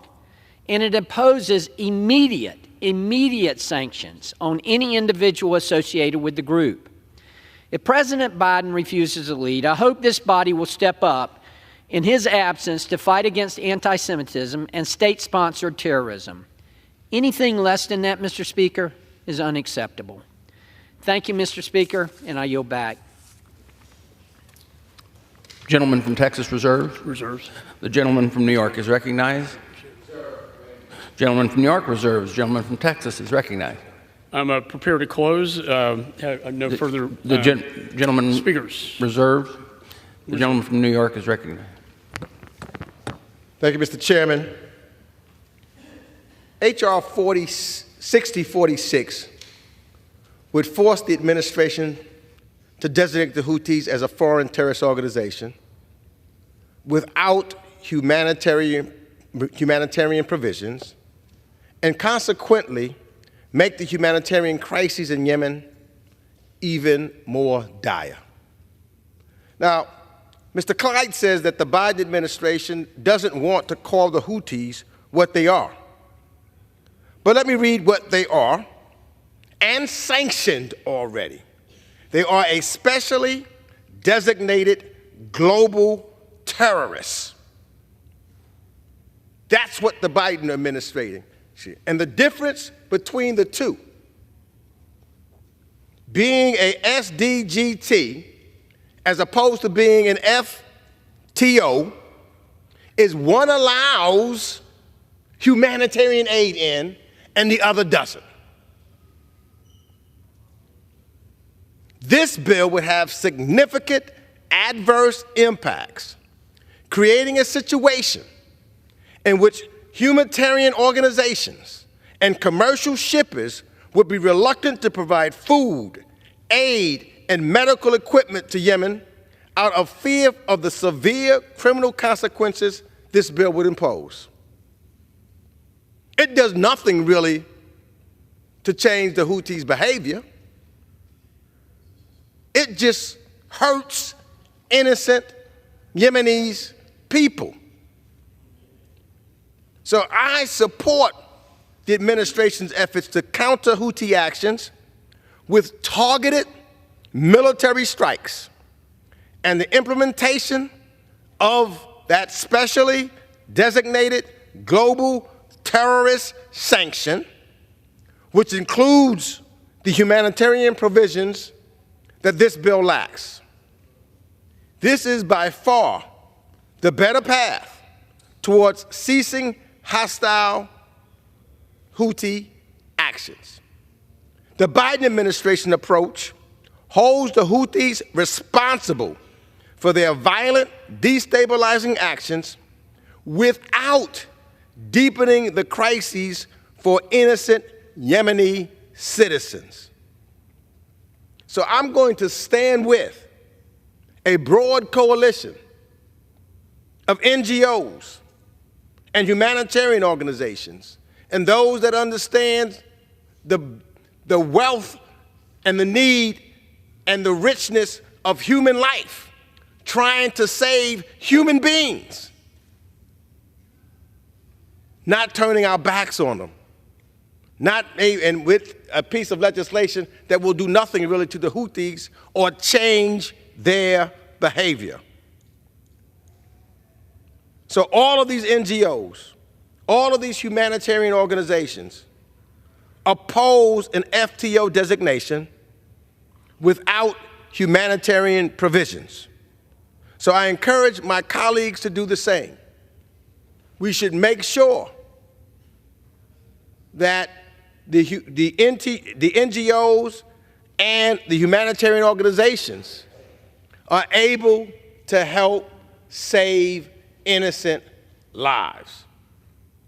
So I oppose this bill and ask my colleagues to oppose this bill and yield back the balance of my time. The gentleman from New York yields back. The gentleman from Texas is recognized. Mr. Speaker, let me just say I learned one thing in my 20 years here, and and a history major as well, that it repeats itself. And, you know, if you message weakness, that invites aggression, conflict, and war. If you project strength, you have peace. Whether it be Israel, whether it be Ukraine, whether it be China and their ambitions with Taiwan, we are projecting weakness. And now what we're seeing around the world are global hotspots. The world is on fire now, Mr. Speaker.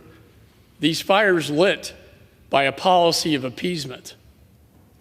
When they lifted the FTO designation on the Houthi rebels, there's a direct cause and effect. I respect my good friend from the other side of the aisle, but messaging counts. Deterrence does count. What happened after the Biden administration lifted the terrorist designation?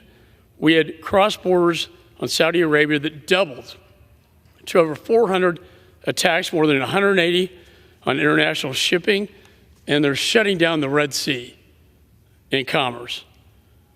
We are just only emboldening, and unfortunately, the policy in the Middle East has always been to appease and accommodate Iran so that, gee, maybe Iran will one day sit down and we can break bread and have this glorious Iran deal. Now, I'm an idealist and an optimist, but I'm also a realist and pragmatic in my world view. That was not going to happen. And what have we seen? The Biden administration lifted sanctions on energy. $80 billion in energy sold to China. $80 billion going to Iran to kill for terror operations through their proxies. $80 billion to send missiles and rockets and drones to Russia to kill Ukrainians. And it's all connected. Those three are our adversaries and our enemies, all three of them. This is not the time to be sending a message of weakness to the largest state sponsor of terror. For to do so only will invite more aggression. We also have let go and waived and let expire sanctions on the drones and missiles manufactured by Iran. Think about that.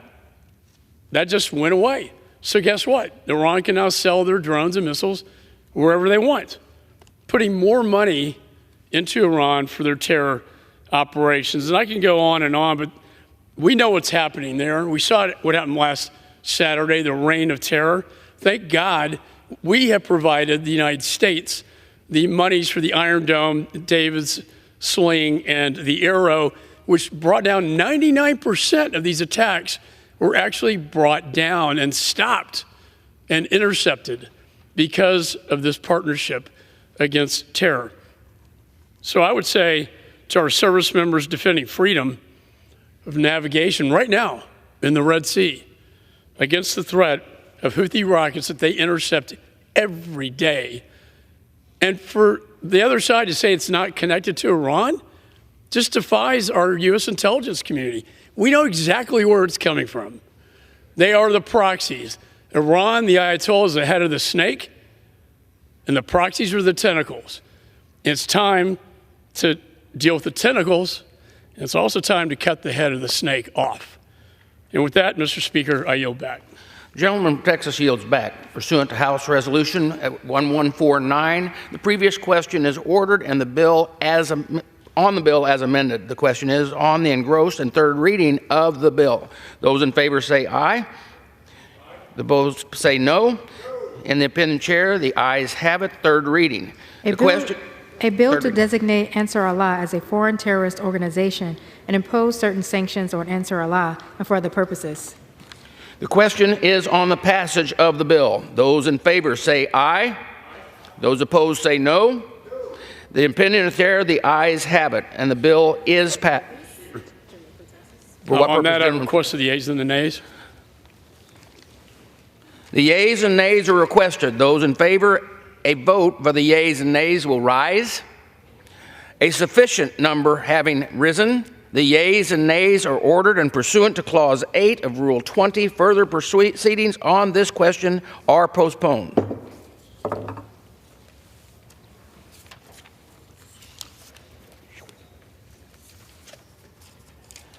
For what purpose, the gentleman from Texas, Mr. McCall, seek recognition? Speaker, pursuant to House Resolution 1149, I call up Bill H.R. 4691 and ask for its immediate consideration in the House. The clerk will report the title of the bill. H.R. 4691, a bill to provide for congressional review of actions to terminate or waive sanctions imposed with respect to Iran. Pursuant to House Resolution 1149, the amendment, in the nature of a substitute consisting of the text of Rule Committee Printed 118-30 is adopted and the bill is amended, is considered read. The bill is, as amended, shall be debated for 1 hour, equally divided and controlled by the chair and ranking minority member of the Committee on Foreign Affairs or their respective designees. The gentleman from Texas, Mr. McCall, and the gentleman from New York, Mr. Meeks, each control 30 minutes. The chair now recognizes the gentleman from Texas, Mr. McCall. Thank you, Speaker. I ask unanimous consent that all members have 5 legislative days to revise and extend their remarks and to include extraneous material on this measure. Without objection. I also ask unanimous consent to introduce into the record exchanges of letters with other committees of referral on this bill. Without objection. And with that, I yield myself as much time as I may consume. The gentleman is recognized. Mr. Speaker, even after the Trump administration rightfully withdrew from the dangerous Joint Comprehensive Plan of Action, or JCPOA, the Biden administration entered office committed to pursuing a new nuclear deal with Iran. And throughout this administration's dealings with Iran, it was abundantly clear that Iran was taking advantage of the administration's blind commitment to negotiations just for the sake of negotiating. A nuclear Iran is not acceptable, full stop. However, throughout 2021, 2022, the Biden administration continued to push negotiations even as Iran escalated its nuclear provocations. Iran suspended compliance with the IAEA additional protocol. Iran installed new advanced centrifuges. Iran increased its uranium stockpile towards enrichment. Iran refused to cooperate with an IAEA investigation. In fact, I met with the director of the IAEA at his office in Europe, and he said that the Iranians had a cyber attack on their office and stole all of their documents pertaining to their investigations dealing with compliance from Iran on the sites. That is not a good sign of good faith. You can't negotiate with somebody like that. But still, they're intent on getting this nuclear deal done. And it became very clear that they were desperate to reach a deal, even if it was a bad deal. And the irony, Mr. Speaker, is this. The very individual charged by Congress and the administration, the special envoy to Iran, Mr. Mallory, is under FBI investigation for violations of his security clearance. That is our top negotiator to Iran. And my colleagues and I have been gravely concerned that this administration would lift Iranian sanctions in exchange for insufficient limitations on Iran's nuclear program. These concerns grew even more severe, again, after Rob Malley came under FBI investigation, which the State Department failed to notify Congress. When I invited him to testify about the Iran deal, I was told he was not available. And now we know why. It's deeply disturbing that the United States government no longer trusts the one who is spearheading our negotiations with an enemy regime. We can't afford any strategic miscalculations when it comes to Iran. Again, as I said in the prior debate, deterrence is key, and you only deter and get peace through projecting strength. These include including strengthening our economic sanctions. While they have eased them, every dollar that goes to the Iranian regime in any form has the potential to be deadly. And the events of this past weekend demonstrate that. Iran launched over 350 missile and drone attacks on our ally in Israel, unprecedented in history. Israel, the United States, and other partners intercepted 99% of these weapons. Iran is not 10 feet tall. But that is why this legislation is so important. Congress and the American people need an opportunity to review any proposed plans to lift sanctions, especially the ones that Congress has mandated on this rogue regime. This bill, which I want to thank my good friend Mr. Self on the Foreign Affairs Committee, also from the great state of Texas, this bill requires the president to report to Congress on any plans to terminate or waive sanctions on Iran. It codifies a process for Congress to conduct oversight of these proposed waivers and terminations. We have that power under Article 1 of the Constitution. Yet when they waive the sanctions that Congress passed, they're not notifying us. We deserve that right. And we have a responsibility to keep the American people safe. And that requires the executive branch and Congress work together to determine the national security interests of the United States. Congress must have a say in any attempts to broker any kind of deal with Iran. And with that, I reserve the balance of my time. The gentleman from Texas reserves. The gentleman from New York is recognized.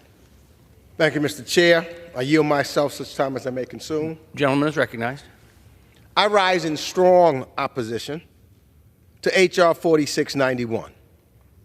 As I've explained during committee consideration, I have serious concerns about what this bill means to the overall practice of American foreign policy and therefore must oppose to it. Some think diplomacy is weak, and the only way you show strength is go to war. We've heard from generals that if the war was the only option that we had on the table, it would cost us much more in bullets and in armor, and that diplomacy helps deter military. In fact, I would say it is strength. Anybody can say, I'm going to fight. It is strength in trying to negotiate and dealing with diplomacy. And if that should fail, going to war should be your last alternative. Diplomacy and people in the State Department who exercise it is absolutely essential and strength, and brings others with us so that we're not out there by ourselves, working in a multilateral way. It is hard for any member, particularly me as the ranking member, to be opposed to a bill that is meant to increase congressional oversight of sensitive foreign policy issues. But in the specific case of this bill as drafted, were it to be signed into law, I believe it would damage America's ability to conduct effective diplomacy. And here's why. When dealing with our enemies, a strong diplomatic corps and a strong military are both necessary to achieve our goals. In the specific case of Iran, they can clearly see from our consistent joint military exercises, regional deployments, and last weekend's missile defense that we mean business. Our diplomatic efforts have also proven very effective. Case in point was the successful implementation of the JCPOA, which verifiably cut off all pathways to an Iranian bomb, the dangers of nuclear movement we now find ourselves in, where Iran has stockpiled highly enriched uranium and is limiting the access of inspectors, is the direct result of the short-sighted cancellation of diplomatic agreement. The Iranian nuclear threat has never been more dangerous than right now. And again, when we had the JCPOA working in a multilateral way with our other allies, and even at that point, two who are not allies. And when you speak to most individuals, IAEA included, who had eyes on what was taking place in Iran, once we pulled out and stopped using diplomacy, they have no eyes now, which is why Iran is more dangerous today than it was when they were in this agreement. So the United States must keep diplomacy on the table as a tool to address the Iranian threat. If this proposed bill is set into law, Iranian negotiators will know, and allied negotiators will know, that the executive branch officials in the negotiation room cannot independently make decisions. Our negotiators will be at an acute disadvantage. Other parties, friend or foe, will know any adjustment in sanctions implementation will become a subject to joint motion of disapproval. Carefully negotiated multilateral agreements risk becoming subject to partisanship. Where? Right here in the United States House of Representatives and Congress. Such an action is worrisome and also without precedent. I also believe that this bill directly interferes with INARA, that process. The bipartisan agreement currently in statute to provide Congress the ability to approve or disapprove a negotiated nuclear agreement. Diplomatic agreements with Iran are already subject to congressional review as a whole. This bill goes far beyond that statute. Even if the United States Congress cleared an Iran deal through a comprehensive INARA process, sanctions implementation would once again become subject to binding congressional review, risking the agreement itself. This legislation could also harm efforts to de-escalate tensions with Iran shy of a comprehensive agreement. If this or a future administration tried to negotiate a short-term diplomatic agreement on nuclear or other issues, such as regional troop protection,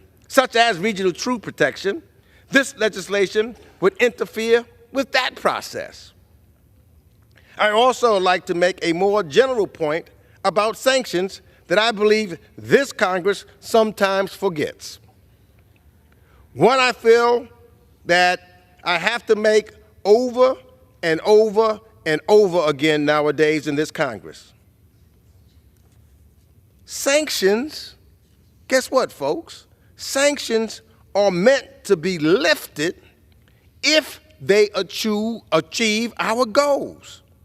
You don't keep a sanction if the goal has been achieved.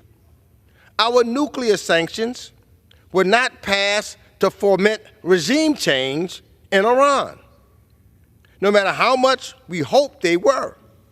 They were designed to drive Iran to the table to negotiate an end to their nuclear weapons program. And if we reach the agreement that clears INARA, one that verifiably cuts off pathways to a nuclear weapon, we have to live up to our end of the agreement. Legislation like this one is designated to thwart our obligations, damaging our diplomatic flexibility and trustworthiness if we care about diplomacy.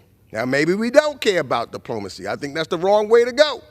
But I think that we should very much care about diplomacy. Finally, some will argue that there is precedent for such a policy vis-a-vis Russia. That is inaccurate. The scope of Russian sanctions in CASTA is much smaller. For instance, national emergencies past and present are included in this proposed bill, but not in CASTA. The new Russian sanctions, EOs, aren't covered in CASTA, and any new Iran EO would be. There are also many sanctions in CASTA where there is no congressional review. This bill, however, would apply to the entire universe of Iran sanctions. And finally, CASTA mechanisms were established specifically to deal with Russian interference in the 2026 presidential election. It wasn't about trying to prevent legitimate diplomacy, as this bill will do. My friends and colleagues, we must look beyond Iran before going down this road. I've been around here 26 years, and I know that if passed into law, this type of policy will not stop with Iran. If this were to become law, it would only be a matter of time before the lifting of any sanction, no matter how small, would be subject to a congressional vote.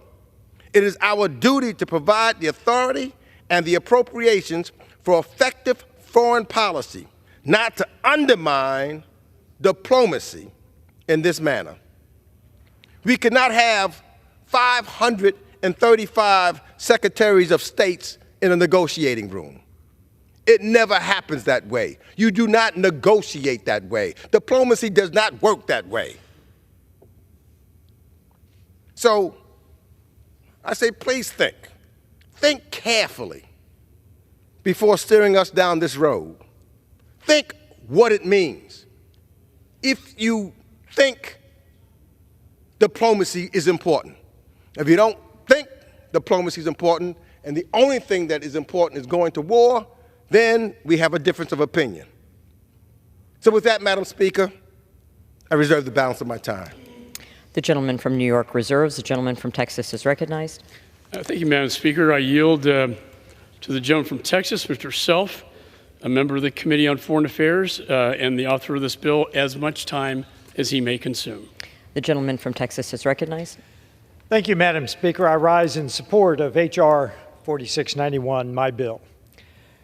In response to the surprisingly bellicose comments by the ranking member, Madam Speaker, no one wants to go to war with Iran. But when the Iranian regime chants death to America or death to Israel, America's response must be swift with immediate deterrence. While I cannot compare to the chairman and the ranking member's years in this body, I did spend many years as a military planner, and I will tell you I agree with President Reagan. We know only too well that war comes not when the forces of freedom are strong, but when they are weak. A case in point, Iran's massive attack on Israel just days ago. Make no mistake, the Biden administration has covertly fueled Iran's global sponsorship of terrorism. 3 times in the last year, the administration signed off on a sanctions waiver to Iran, unlocking $10 billion that were previously frozen. Then in September, the president agreed to give $6 billion to Iran in exchange for hostages. Lifting sanctions freed up billions of dollars that Iran used to support terrorist proxies such as Hezbollah, the Houthi rebels, and Hamas. Shockingly, after Hamas terrorists savagely murdered 1,200 innocent Israelis on October the 7th, the White House refused to correct course. Before President Biden was sworn into office, Iran had $4 billion in foreign reserves. That number today is $70 billion. Again, $4 billion before, $70 billion today. Congress was never involved in these decisions. And this is the only most recent tip of the iceberg. Let's not forget Obama's Iran deal, which most agree was a disaster. The Joint Comprehensive Plan of Action, otherwise known as the JCPOA, was a plan of action to benefit Iran. The JCPOA did not end Iran's nuclear weapon production, but lifted sanctions, including access to at least $50 billion in liquid assets. Later in 2017, Congress passed a sanctions bill against the areas overlooked in the Iran deal by an overwhelmingly bipartisan basis. There is no reason to allow the White House to override Congress by providing sanctions relief to the #1 donor to Hezbollah, the Houthi rebels, and Hamas. My bill, the Iran Sanctions Relief Review Act, will prevent just that. This legislation establishes a detailed procedure for Congress to review any action by the President to terminate, waive, or modify sanctions on Iran. Under the bill, the President must report to Congress on any proposed sanctions relief and the reasons for the change in policy. Congress must not allow the world's leading state sponsor of terrorism to get a payday as it continues to spread its malign influence on a global scale. Madam Speaker, Congress must rein in the actions of a lawless president. Congress must reassert Article 1 authority, and I yield my time. The gentleman yields. The gentleman from Texas reserves. The gentleman from New York is recognized. Reserve. The gentleman from New York reserves. Gentleman from Texas. Further speakers, Madam Speaker, and I'm prepared to close after the ranking member. The gentleman from New York. The gentleman reserves. The gentleman from New York is recognized. Thank you, Madam Speaker. I think everyone has heard by now how important diplomacy is. And I think that we should show it in our budget. I'm a firm believer in diplomacy.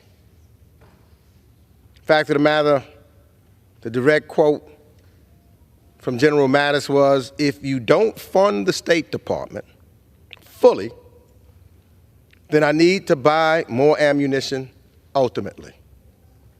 And I guess my friends and colleagues from the other side of the aisle just want to buy ammunition. And that's why the State Department is continually being cut, because they don't really focus on or put diplomacy on the same level. And that's what's happening here with this bill. This bill would significantly impede America's ability to conduct effective diplomacy with Iran.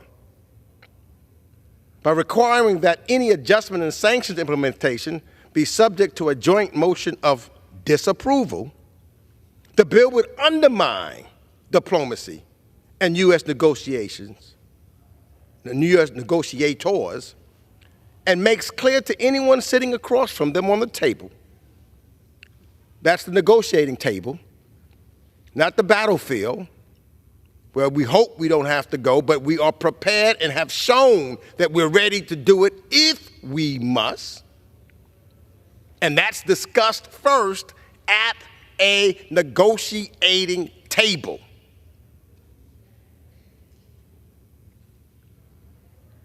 But this will also let them, when we're at the table, those that are sitting across that table, that they have no authority to relax or adjust sanctions. It would subject any negotiations to undue congressional partisanship.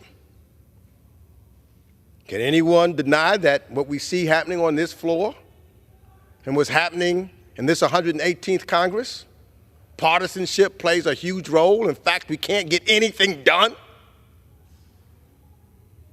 because of partisanship.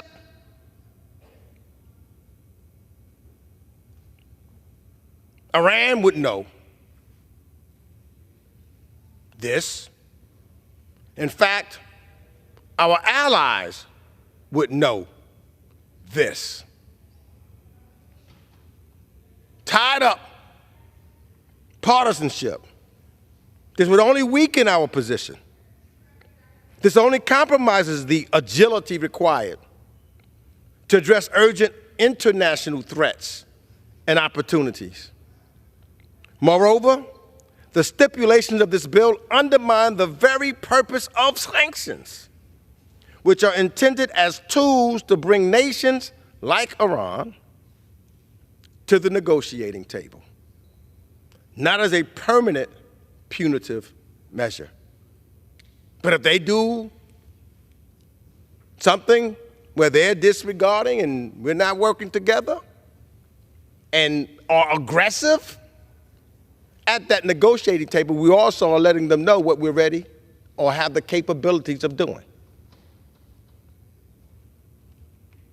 This bill hurts diplomacy.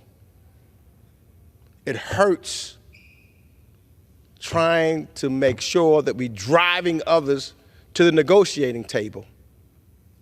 So as General Mattis said, he doesn't have to buy more bullets. Let's fund the State Department. Let's promote and speak goodwill of diplomacy. It is the best way to move forward in a multilateral way with our allies. And I yield back the balance of my time. The gentleman from New York yields. The gentleman from Texas is recognized. Thank you, Madam Speaker. I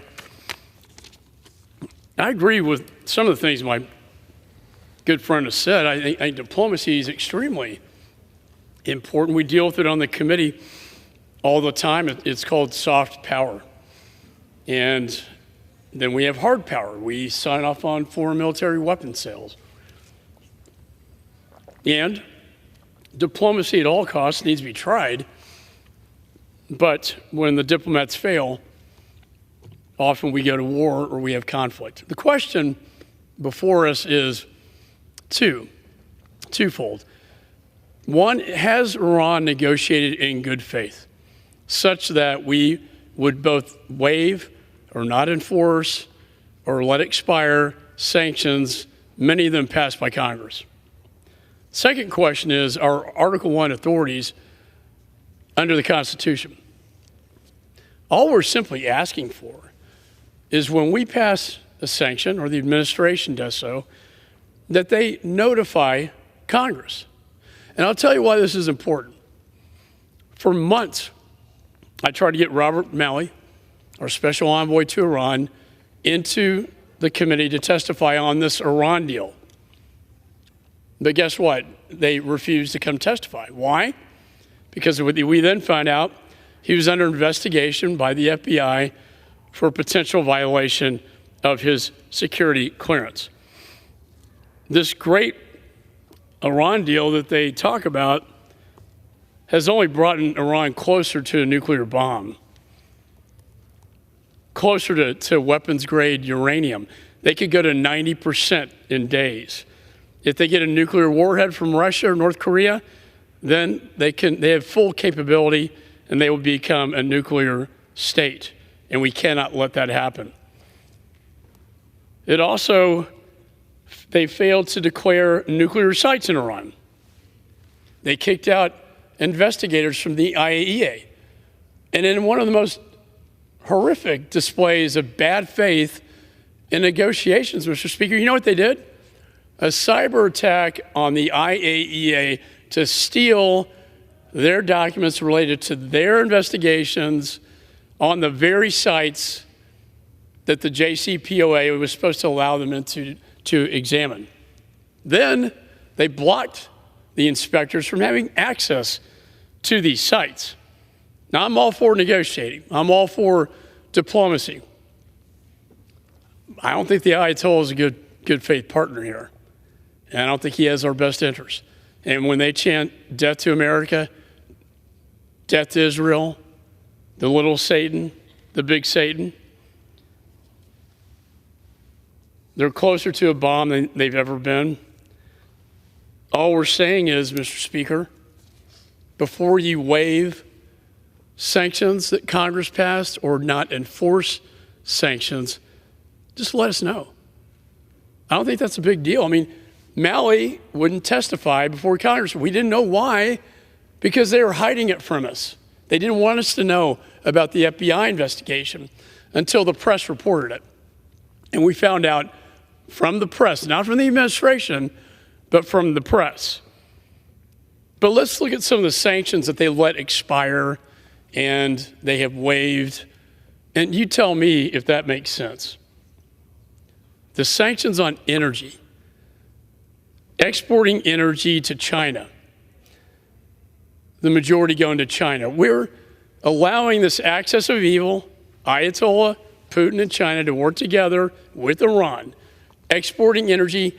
$80 billion from China went into Iran to fund the very missiles and rockets and drones we saw last Saturday night. First attack from Israel into Iran into Israel in history.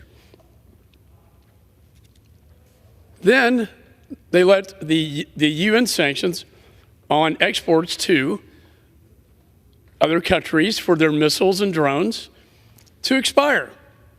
Now we have a bill to reinstate those sanctions. The very same drones and missiles that was used to attack Israel last Saturday night, the very same drones and missiles that have been bought by Russia to kill Ukrainians. It's all interconnected. China's in this, the Ayatollah's in it, Putin's in it, and they're all profiting off of Iran, who they provide technical expertise. Iran makes the stuff and the energy that they then buy from them to put the money in Iran to reign terror. I think it's only fair that the American people, through their representatives under Article 1, have the opportunity to even know when they're doing this and not operate behind a veil of secrecy. For when a Republican president gets into office, what will the Democrats say then? If they are hiding things on sanctions and investigations, I think we'll hear the same argument that we're making on this side, that Congress, and that's why this is not a partisan issue. This is about this institution under Article 1. We have every right to know this, especially the sanctions that we pass in Congress. And we always put a presidential waiver in these things. But remember Nord Stream 2, we put a presidential waiver. Nobody thought that a president would waive sanctions on a pipeline to put Europe in a state of dependency on Russian energy. And look how that one worked out. And did we know about it in advance? No. Well, that didn't work out so well, did it? And right after Afghanistan, guess what happens? Putin, Russian Federation, in Ukraine. Chairman Xi's watching it. He's looking at Taiwan. No, we've tried. We've tried acting in good faith with them. They're not acting in good faith with us. And the American people, through its representatives and the Congress, I say, have a right to know. And with that, I yield back. The gentleman yields. Pursuant to House Resolution 1149, the previous question is ordered on the bill as amended. The question is on the engrossment and third reading of the bill. Those in favor say aye. Aye. Those opposed, no. The ayes have it. Third reading. A bill to provide for congressional review of actions to terminate or waive sanctions imposed with respect to Iran. The question is on the passage of the bill. Those in favor say aye. Those opposed, no. The ayes have it. Mr. Speaker, on that I request for what the purposes, the gentleman from Texas seek on that recognition? I request the ayes and the nays. The ayes and nays are requested. Those favoring a vote by the ayes and nays will rise. Sufficient number having risen, the ayes and nays are ordered pursuant to Clause 8 of Rule 20. Further proceedings on this question are postponed.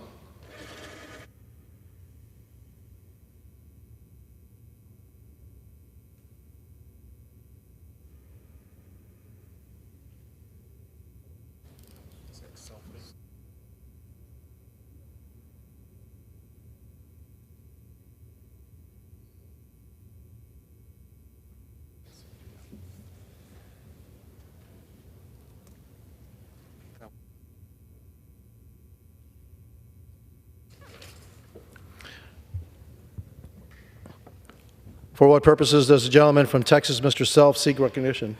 Mr. Speaker, pursuant to House Resolution 1149, I call up the bill H.R. 5947 and ask for its immediate consideration in the House. The clerk will report the title of the bill. H.R. 5947, a bill to provide for the rescission of certain waivers and licenses relating to Iran and for other purposes. Pursuant to House Resolution 1149, the bill is considered read. The bill shall be debatable for 1 hour, equally divided and controlled by the chair and ranking minority member of the Committee on Foreign Affairs or their respective designees. The gentleman from Texas, Mr. Self, and the gentleman from New York, Mr. Meeks, each will control 30 minutes. The chair now recognizes the gentleman from Texas. Mr. Speaker, I ask unanimous consent that all members may have 5 legislative days to revise and extend their remarks and to include extraneous material on this measure. Without objection. I yield myself as much time as I may consume. The gentleman is recognized. Mr. Speaker, this past weekend we saw Iran unleash an unprecedented missile and drone attack on our ally Israel. Iran launched over 350 missiles and drones. We are incredibly fortunate that Israel, the United States, and other partners successfully intercepted 99% of those weapons. Had they not, the damage would have been catastrophic. How did a regime that has been subject to international sanctions for decades have the resources to develop such advanced weaponry? The answer is that Iran is incredibly skilled at illicit finance, sanctions evasion, and exploiting every possible loophole to fund their malign activities.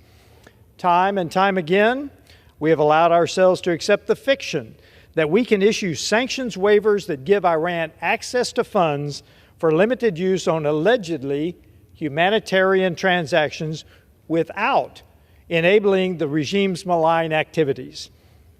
We need to face facts. This is patently false. Money is fungible, and the Iranian regime does not care about its people, as evidenced by their wide-scale human rights abuses and repression.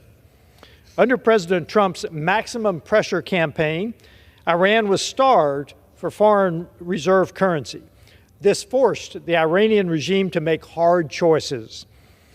But with these waivers in effect, every dollar or euro that we provide the Iranian regime, even if purportedly for purchases of agricultural equipment or other humanitarian uses, frees up another dollar or euro that Iran's regime will spend on missiles, drones, its nuclear program, or its terrorist proxies. Beyond the question of money being fungible, Iran has a demonstrated track record of falsifying humanitarian purchases. In fact, the Department of Justice has previously charged a bank for, and I quote, facilitating transactions fraudulently designed to appear to be purchases of food and medicine by Iranian customers in order to appear to fall within the so-called humanitarian exception to certain sanctions against the government of Iran, when in fact, no purchases of food or medicine actually occurred, end quote. Enough is enough. With this bill, H.R. 5947, we are eliminating the sanctions waivers tied to the $6 billion in Iranian funds and restricted accounts in Qatar, and tied to the $10 billion Iran has received from Iraq in electricity payments. It is too dangerous to allow Iran continued access to these funds, even with the nominal restrictions on how they are used. I urge my colleagues to join me in voting to revoke these sanctions waivers, and I reserve the balance of my time. Gentleman reserves. The gentleman from New York is recognized. Thank you, Mr. Chair. I yield myself such time as I may consume. The gentleman is recognized. I rise in strong opposition of H.R. 5947. You know, this legislation may be short, but is equally short-sighted, with considerable long-term consequences. Let's start with the impact this would have on Iraq.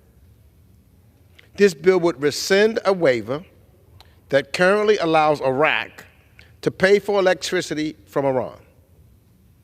This waiver is what allows the Iraqi government to keep the lights on.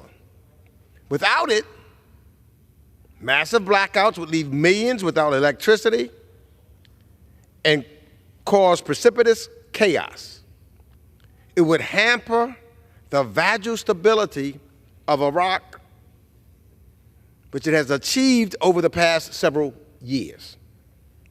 And I don't believe anyone in this body wants to see a return to an Iraq of the past, where Iraqis from previous decades suffered from never-ending wars and repression like that of the Saddam Hussein era. But the impact of this bill goes even further than that. It would harm and cause the Iraqi people terrible consequences. An Iraq without electricity serves no American interest and would do nothing to promote the United States national security. Let's remember, let's not forget, ISIS emerged from a chaotic Iraq. ISIS, I repeat, emerged from a chaotic Iraq. Long-term consequences, short-term or short-sighted bill. And when ISIS emerged, the result was not just widespread disorder, destruction, and violence in the Middle East, but the growth of a global terrorist movement that struck my home city and state of New York, Orlando, and San Bernardino, as well as Paris and Brussels and Barcelona. And yes, I agree, we absolutely need to help Iraq find alternative sources of energy besides Iran. But it's simply not true that Iran is filling its coffers with payments from Iraq. There are roughly $10 billion in Iraqi payments for Iranian electricity being held in escrow. And only very small portions of the money have been transferred to an account in Oman, into which the United States has oversight. And Iran can only access that account to purchase humanitarian goods like food or medicine. None of the funds, zero, nada of the funds, are going to nefarious purposes. Again, we are talking about some maybe we have a difference. We don't care about humanitarian causes and humanitarian aid and things of that nature. I know my side of the aisle does. Human life, innocent human life, is very important. And it's also how you show what our values are. This bill would risk our ability to have oversight and control of the $6 billion in Iranian funds we are monitoring in Qatar, and much more. This measure would have the opposite effect of what it intends to do, leading to less control of Iranian assets. So I'm deeply concerned that this bill removes all flexibility from our current Iran sanctions program. The point of sanctions, again, is to bring Iran back to, as I've said over and over on the various bills we've said today, the negotiating table. The negotiating table. Sanctions are not an end, but a means to an end. A diplomatic path, I say again, is the best path. And this measure removes the flexibility necessary for that strategic objective and the utilization of diplomacy. So let me also say a quick word about process. Yes, we need to respond to global events. And that is why I supported 7 Iran-related measures on the floor yesterday, just yesterday. And while I disagree with some of the other bills on the floor today, at least those pieces of legislation received proper committee consideration. And yes, we do on the Foreign Affairs Committee practice what I believe is some diplomacy. My friend and Chairman Michael McCaul and I talk. We give a chance to try to work it out first. Sometimes we do, sometimes we don't. These bills never gave us the chance to do that. Process. This bill did not follow that process. It has not been marked up by the Foreign Affairs Committee, or, for that matter, the Financial Services Committee, or, for that matter, the Ways and Means Committee, or, for that matter, the Oversight and Accountability Committee. Even though every single one received a referral on this bill. Process. You know, in my tenure as the former chair of the Foreign Affairs Committee, now the ranking member of the Foreign Affairs Committee, this week is the first time ever that we are considering a bill under a rule that had not gone through the committee process. And not only my time as a chair or ranking member, but almost an entire 25 years that I've been on the committee.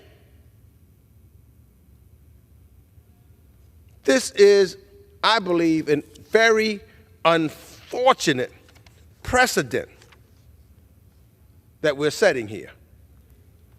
And if we actually want to support, I know I do, fully, our ally Israel, what we should be doing is passing a bipartisan Senate National Security Aid bill that would send important funds to Israel so that they could defend themselves against Iranian aggression, as well as, of course, supporting our friends in Ukraine and Taiwan and providing necessary humanitarian assistance.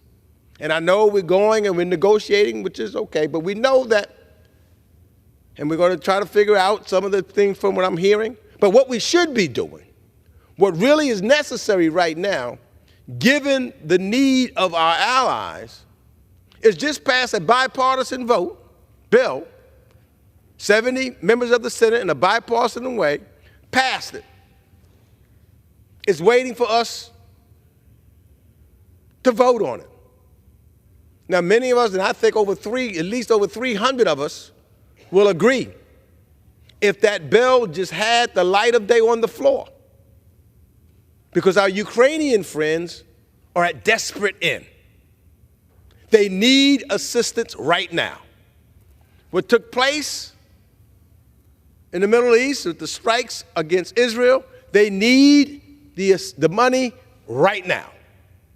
Our Taiwanese friends need the money right now. And innocent individuals in Gaza need, and around the world, Sudan, need the assistance right now. If today we put that bill on the floor and let Congress do its will, it would be on the desk of the President of the United States either later this evening or first thing tomorrow, signed into law, and our allies that we claim we care for would get the aid and assistance that they need now. That is the bill we should have been debating in February. That is the bill we should have been debating in March. That is the bill that we should be debating today, really. Not this bill, which we will have far greater impact on innocent Iraqi civilians than any minuscule impact on Iran. And so I guess you know, I oppose this legislation. I urge all of my colleagues to oppose this legislation. And I reserve the balance of my time. The gentleman reserves. The gentleman from Texas is recognized.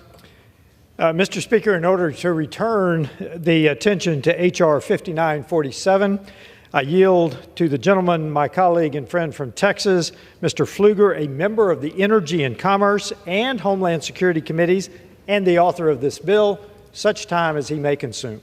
The gentleman from Texas is recognized. Thank you, Mr. Speaker. The theme that we're talking about right now is a complete overturning of a maximum pressure campaign on Iran from 2017 through the end of 2020. And in 2021, we began a new theme. And that theme was appeasement. Appeasement of Iran. Appeasement of its policies. An overturning of the JCPOA.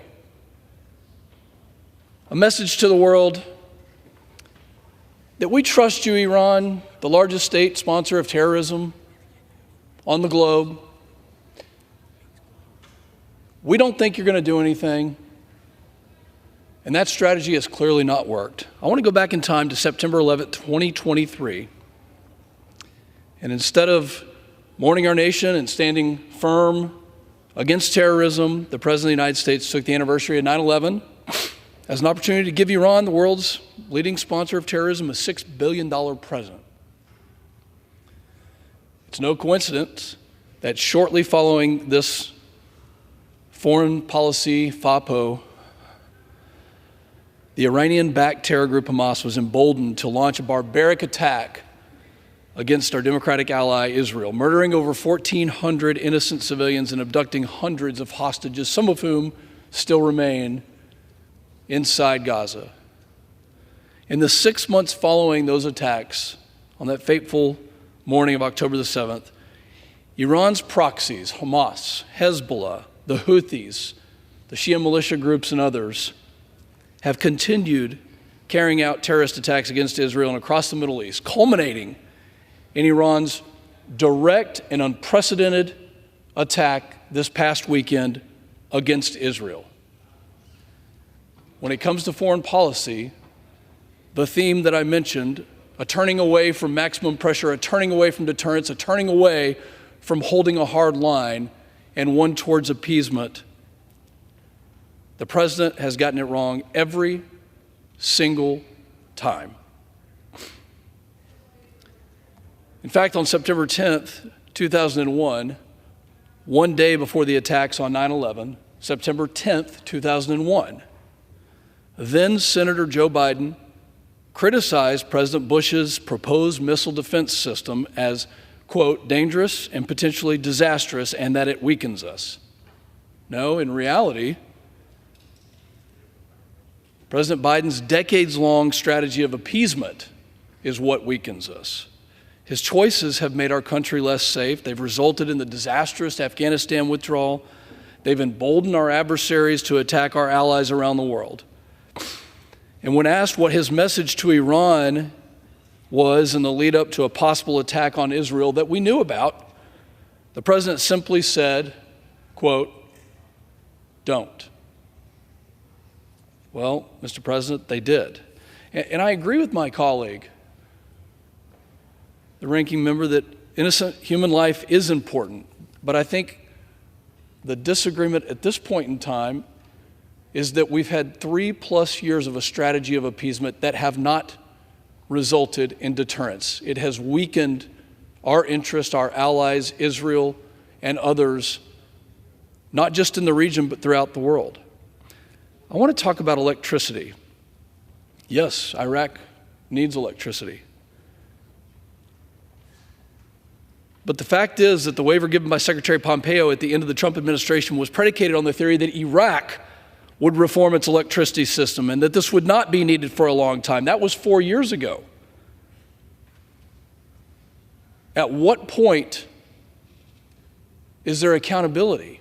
At what point, after waiver and waiver given, do we cut the dependency? Do we reform the system? Do we make sure that the Iraqi citizens have what they need?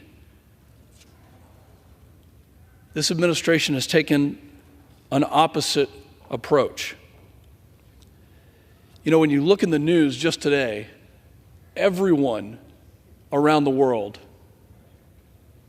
all the major organizations, the major nation states are considering additional sanctions on Iran because they understand that appeasement doesn't work. They've made the decisions, the UN, the G7, even France have made the decisions to enforce stronger sanctions with no waivers. The theme is that President Biden over 3 years ago made a decision to go from maximum pressure on Iran that resulted in unprecedented deterrence and peace to a strategy of appeasement. And the examples are many. Appeasement and weakness have led to chaos and aggression. In fact, every intelligence briefing, every national security pundit, every talking head on TV, every person who knows anything about this subject has said the same consistent theme for 3+ years, that the threat from the Iranian regime towards the United States and our allies and partners and our interest has only increased. And it culminated over this weekend with an unprecedented drone attack. And we are so lucky that my brothers and sisters in arms, the U.S. military and our partners like the Jordanians, the Israelis, the air defense systems worked. That these brave airmen, these brave air defense personnel were able to take out these drones and prevent not a single loss of life, to prevent the death of anyone inside Israel. Unbelievable that that was able to happen. The reason that we are doing this, I believe, is because the founders of this country knew that there would be a time when checks and balances had to be issued. There would be a time when we had to have a check on the executive branch because they got it wrong. This doesn't have to be a partisan exercise. In fact, I hope it's bipartisan. I hope that we can all join together and say, we don't believe in appeasement. That strategy has not worked. They've had 3.5 years to see if it works, and it doesn't. And now is the time to stand fast. Now is the time to come together and to check the executive branch and to pass legislation that prevents the rescissions of these waivers, that prevents the $6 billion gift and other gifts from funding the Iranian war machine, the terror war machine that is sowing chaos across the Middle East and even broader than that region. If we remember back to September 11th, then we know that this threat is real. Let's believe the Iranians when they have threatened us over the weekend. Let's believe their threats, but let's not cower to their threats. Let's stand strong. Let's show deterrence. Not a single dollar should be allowed to go to the Iranian government. Not a single dollar should be allowed to go to the largest arbiter of terrorism on the planet. I hope that my colleagues across the aisle will join in regaining our Article 1 authority, will rejoin in asserting American leadership around the globe to send a strong message, not just to Iran, but to other would-be adversaries, that we are serious about defending freedom, that we are serious about defending Israel, our greatest ally in the Middle East. My legislation permanently freezes all Iranian sanctioned assets and prohibits the president from using any waiver authority, including licenses or guidance and otherwise, to lift sanctions. I urge my colleagues on both sides of the aisle to stand strong, to support this legislation, to pass 5947, to protect Israel, and to stop the Iranian war machine. And I yield back. Reserve. The gentleman from Texas reserves. The gentleman from New York is recognized. And I yield 2 minutes to the gentleman from California, Representative Ro Khanna. The gentleman from California is recognized. Thank you, Mr. Ranking Member, for your leadership. Mr. Speaker, I rise today to oppose the neocon march into another war in the Middle East. It is the same chorus. This time it's Iran. John Bolton, who blundered us into Iraq, now is calling for strikes on Iran all over CNN and cable news. And then you've got Senator Marsha Blackburn saying that we need retaliatory strikes into Iran. And of course, who can forget Senator Lindsey Graham saying, hit them hard, blow them off the map. This is foolishness. Let me be clear. The American people, Democrats or Republicans or independents, do not want another war in the Middle East. They do not want us to make the same mistake we made in Iraq. They do not want trillions of our tax dollars going into foreign wars, and instead they're demanding that we invest in jobs here at home, in childcare, in health care, in America. I call today for the American people to stand up against the foreign policy blob and against the establishment and prevent them from getting us into another war in the Middle East.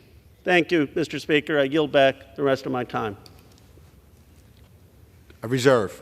The gentleman from New York reserves. The gentleman from Texas is recognized. I continue to reserve. No further speakers. The gentleman from Texas reserves. The gentleman from New York is recognized. I'm ready to close. Recognized. I strongly oppose this measure, which would remove all flexibility from our Iran sanctions program and thereby strike a fatal blow to our ability to conduct nuclear diplomacy with Iran. Now, I've heard several times during the course of this debate about the failure of the JCPOA, of which at the time the IAEA had oversight. Individuals were knowing what and where the nuclear material was, and most of it, as being said now, was moved out of the country. Fact of the matter, if I recall correctly, General Mattis, who was initially an opponent of the JCPOA, after seeing what it was doing and functioning, became a proponent of the JCPOA. Said it publicly, that it was a way through diplomacy to prevent Iran from having a nuclear weapon. And my colleagues on the other side of the aisle say with joy that the former president pulled us out of the JCPOA. I ask, what was accomplished by pulling us out? Are we safer? Is that what it did? Because if we're safer by being pulled out, what are we talking about now? Or are we in more danger? Or does Iran now have a greater opportunity to get a nuclear weapon? Do we know where the materials are now, since it was a good thing to pull out of the JCPOA? Or do we know less? Do we have more access now, since we pulled out of the JCPOA? Or do we have less? So why this thing about pulling out of the JCPOA was such a great thing? I am more worried today about Iran getting a nuclear weapon than I was when we were in the JCPOA. I asked my colleagues, were you more worried when we were in the JCPOA than we are right now? Because when I hear that you're worried right now about where Iran is with a nuclear weapon, And back then, what we were talking about was diplomacy to try to prevent them from having a nuclear weapon. Are you telling me now, because we don't know, we should just go to war? There's choices to be made here. I think we were much better off using diplomacy, getting access to what was going on, watching them move nuclear material outside of the country, than just saying we're going to blow you up. No oversight, nothing, no contact, no one looking in, no information, other than that they're free to do whatever the heck they want to do now. They're free to do because they no longer have to be at the negotiating table. So are we safer now? Or were we safer under the JCPOA? Additionally, let me say, this bill would have greater consequences across the entire Middle East, particularly in Iraq, which this bill would restrict from purchasing Iranian energy. And I remind us again, let's not be short-sighted. No energy, chaos in Iraq. What happened before? ISIS was created. Blackouts across Iraq would sow societal chaos in Iraq. Does that help serve our national security objectives in the region? I don't think so. If implemented, this bill would undermine the tenuous stability Iraq has worked to establish after decades of war. Are they perfect now? No. One said, whoa, 4 years ago. 4 years is a short period of time when we're trying to do some major accomplishments here. And importantly, this measure may also cost our ability to do what? What we say we want to do, to monitor and control the Iranian funds in Qatar and elsewhere. Do we want to lose control and don't have oversight of that either? Then you want this bill. Smart sanctions. A smart sanctions policy has a purpose. It's not a blunt tool to wield in an effort to induce regime change. That does not work and has never worked when it was used just to try to have regime change. Our sanctions policies must be flexible and allow for the United States national security objectives to be realized through thoughtful, and I'll use this word one more time, thoughtful diplomacy. A waiver is always necessary to that purpose. Our Middle East national security objectives should not be about providing, well, what it should be. Let me say, what it should be is about providing Israel aid as part of our national security supplemental and providing humanitarian aid to starving individuals. That's what it should be about. That's what we should be voting on. That's what we should be debating on. Not just today, we should have done it months ago. Months ago. It shouldn't be about cutting off Iraqis from electricity, creating chaos and the possible rise again of another terrorist group similar to ISIS that killed Americans and allies abroad. This bill should be opposed. This bill is short-sighted. This bill doesn't accomplish what we need it to do and what we need to do. Let's vote it down. I oppose this bill, and I yield back the balance of my time. The gentleman from New York yields. The gentleman from Texas is recognized.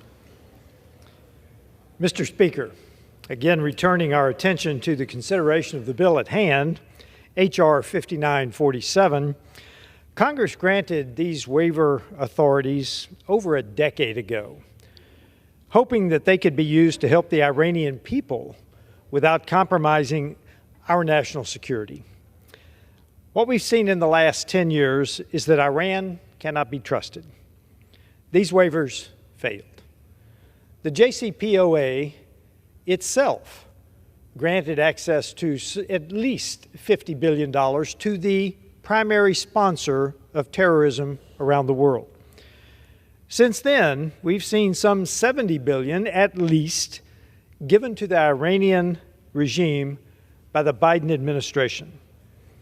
Iran continues its dangerous, deadly buildup of weapons and other capabilities.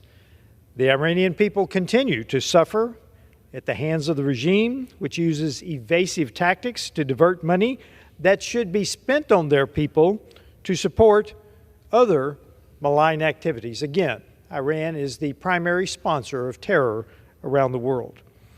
And now our partners and allies all over the Middle East are also victims of Iran and its proxies. We have a responsibility to the freedom-loving people of the Middle East not to be funding their oppressors. We need to revoke these waivers, and we need to do it today. I yield back the balance of my time. The gentleman from Texas yields.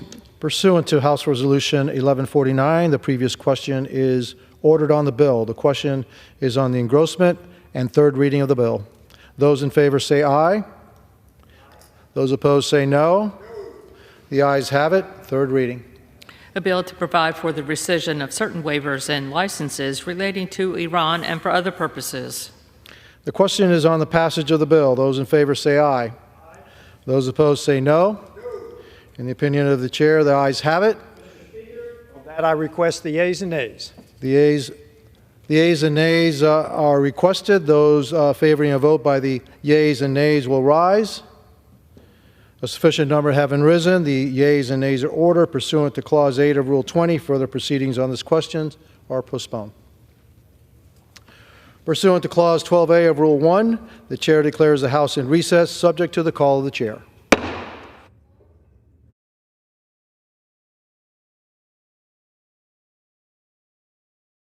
The House will be in order.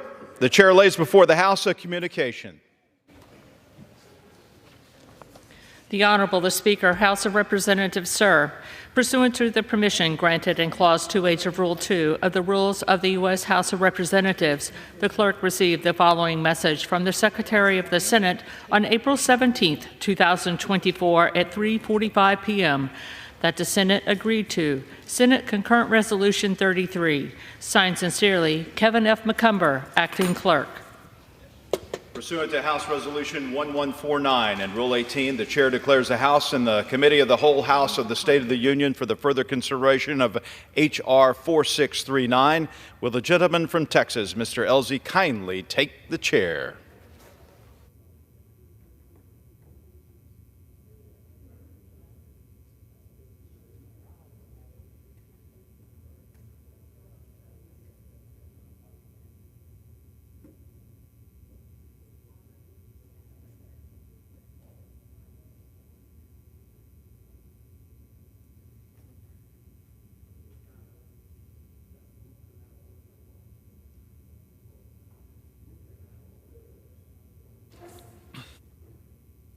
The House is in the Committee of the Whole House on the State of the Union for further consideration of H.R. 4639, which the clerk will report by title.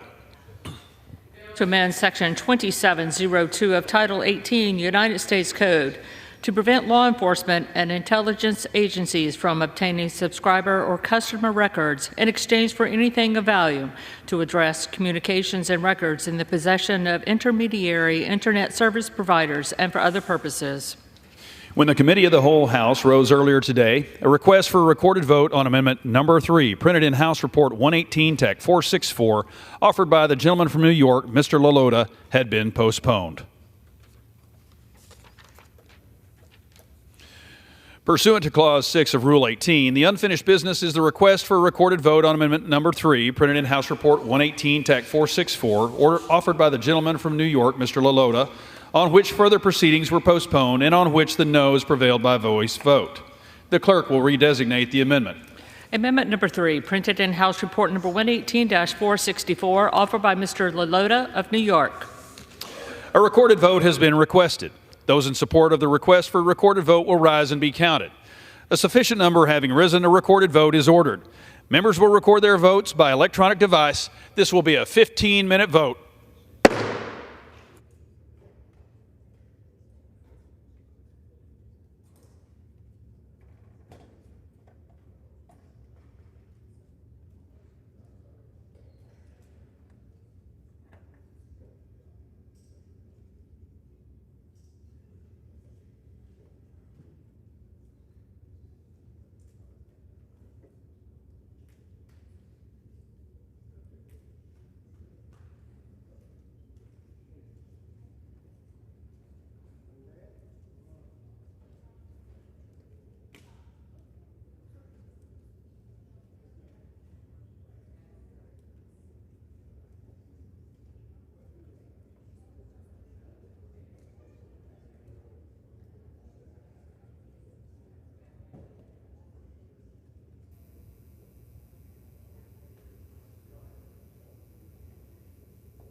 members voted?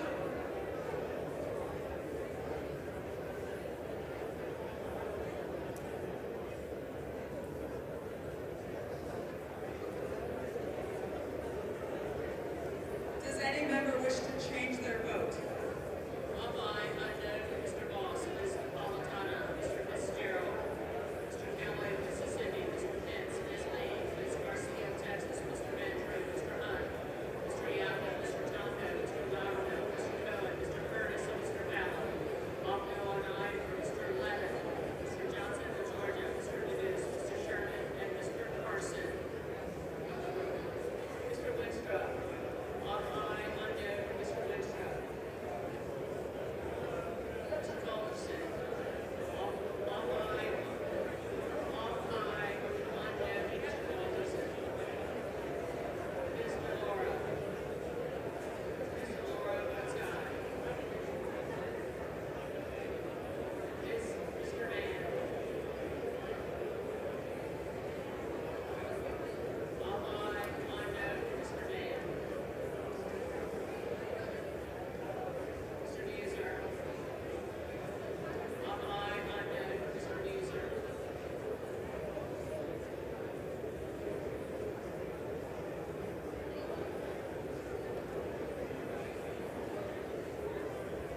Ms. McClellan.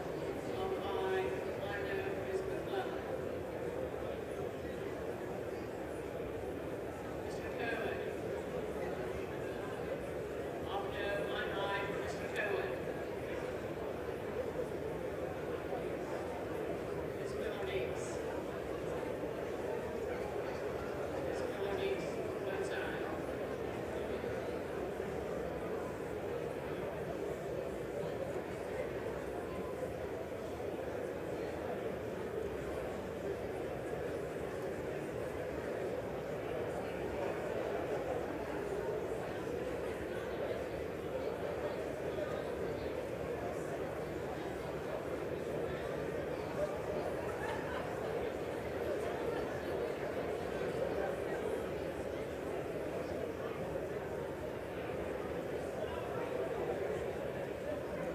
Mr. Duarte.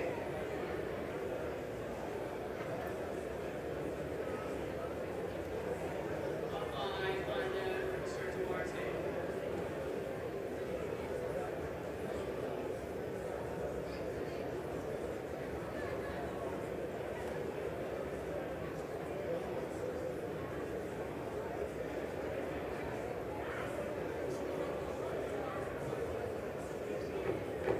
Have all members voted?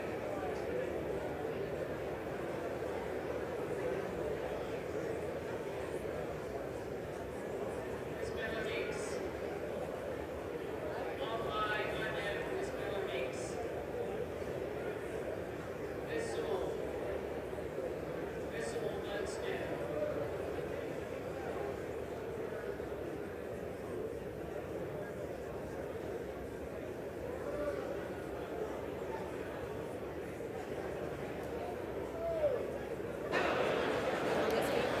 On this vote, the yeas are 176, the nays are 246, with one recorded as present. Amendment is not adopted. There being no further amendment, under the rule, the committee rises.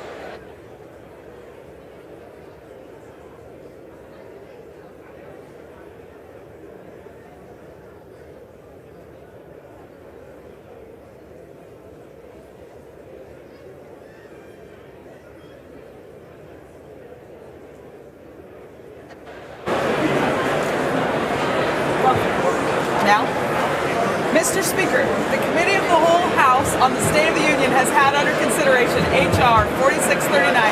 And pursuant to House Resolution 1149, I report the bill as amended by that resolution back to the House with sundry further amendments adopted in the Committee of the Whole.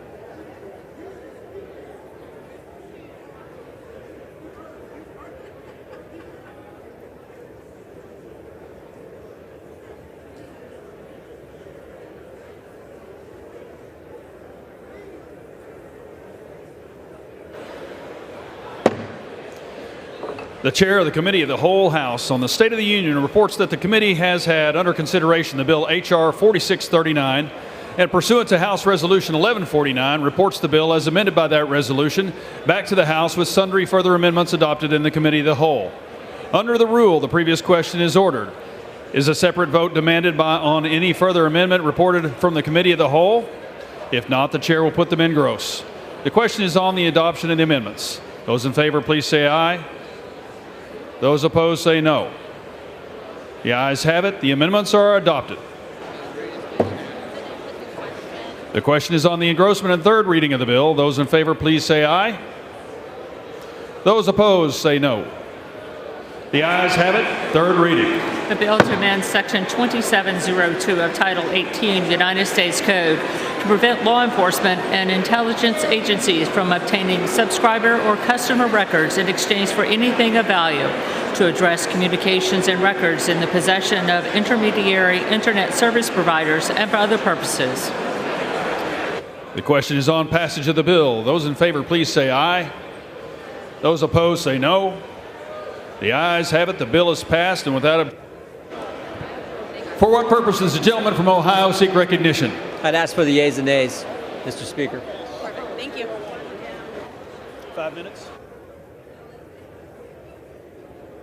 The yeas and nays are requested. Those favoring a vote by the yeas and nays will rise. A sufficient number having risen, the yeas and nays are ordered. Members will record their votes by electronic device. Pursuant to Clause 9 of Rule 20, this 5-minute vote on passage of H.R. 4639 will be followed by 5-minute votes on passage of H.R. 6046, passage of H.R. 4691, passage of H.R. 5947, and passage of H.R. 6323. This is a 5-minute vote.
2 minutes.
Have all members voted? Does any member wish to change their vote?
On this vote, the yeas are 219, the nays are 199, with one answering present.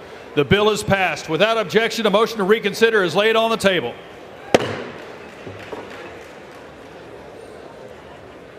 Pursuant to Clause 8 of Rule 20, the unfinished business is the vote on passage of H.R. 6046, on which the yeas and nays are ordered. The clerk will report the title of the bill.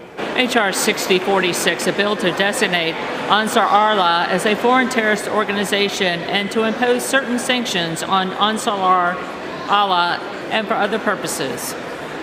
The question is on passage of the bill. The members will record their votes by electronic device. This is a 5-minute vote.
members voted?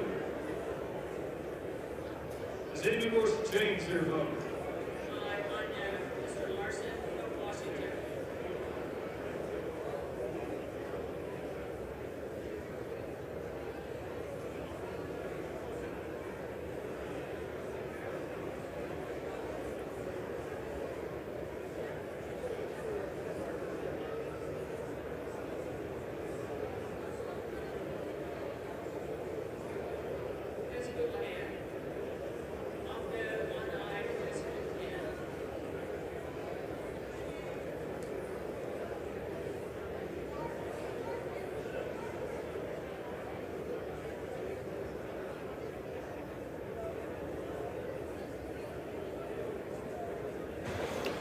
On this vote, the yeas are 285, the nays are 135. The bill is passed. Without objection, a motion to reconsider is laid on the table.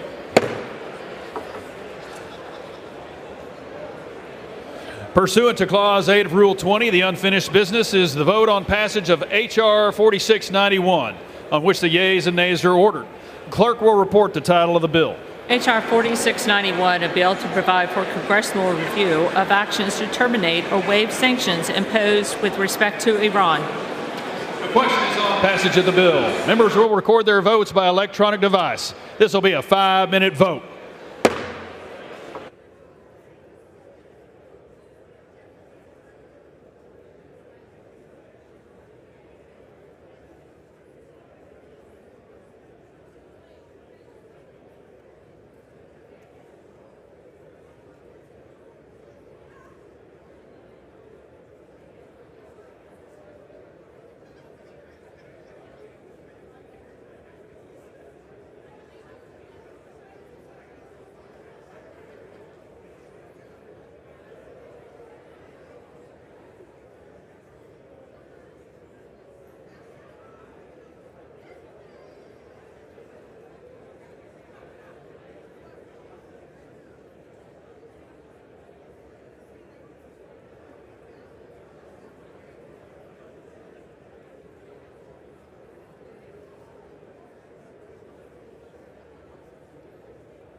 1 minute.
On this vote, the yeas are 278, the nays are 141. The bill is passed. Without objection, a motion to reconsider is laid on the table.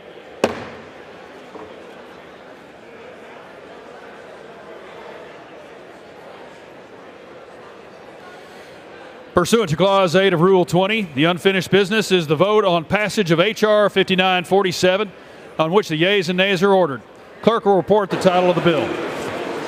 H.R. 5947, a bill to provide for the rescission of certain waivers and licenses relating to Iran and for other purposes.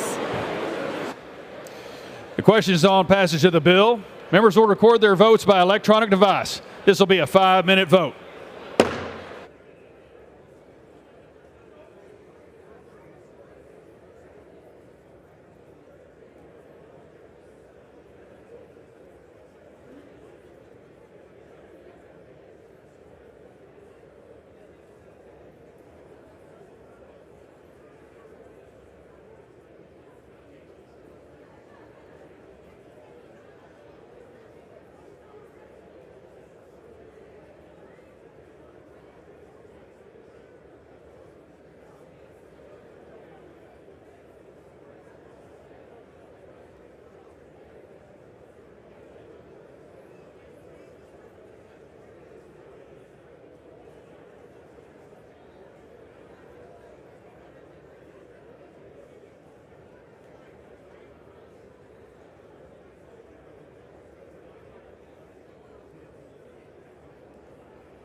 On this vote, the yeas are 259, the nays are 160. The bill is passed without objection. The motion to reconsider is laid on the table.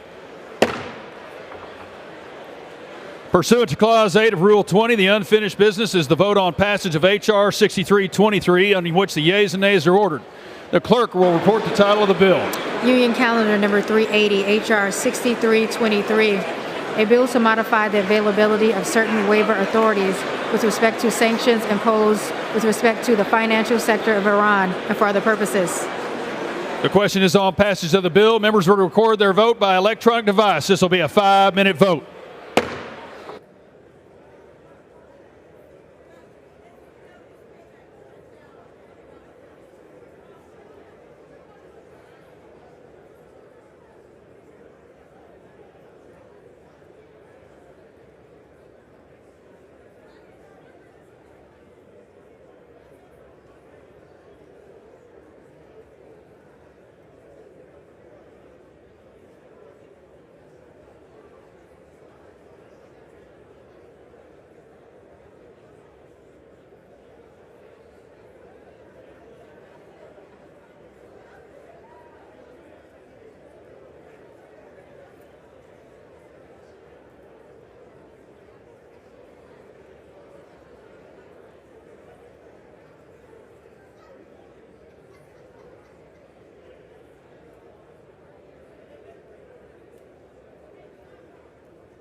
members voting?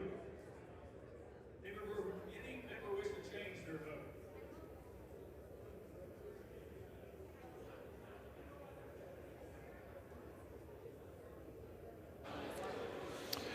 On this vote, the yeas are 271, the nays are 147. The bill is passed. Without objection, a motion to reconsider is laid on the table. For what purpose does the gentleman from North Carolina seek recognition? Mr. Speaker, I ask unanimous consent to take from the Speaker's table Senate Concurrent Resolution 33 and ask for its immediate consideration in the House. Title of the resolution. Maybe she put it.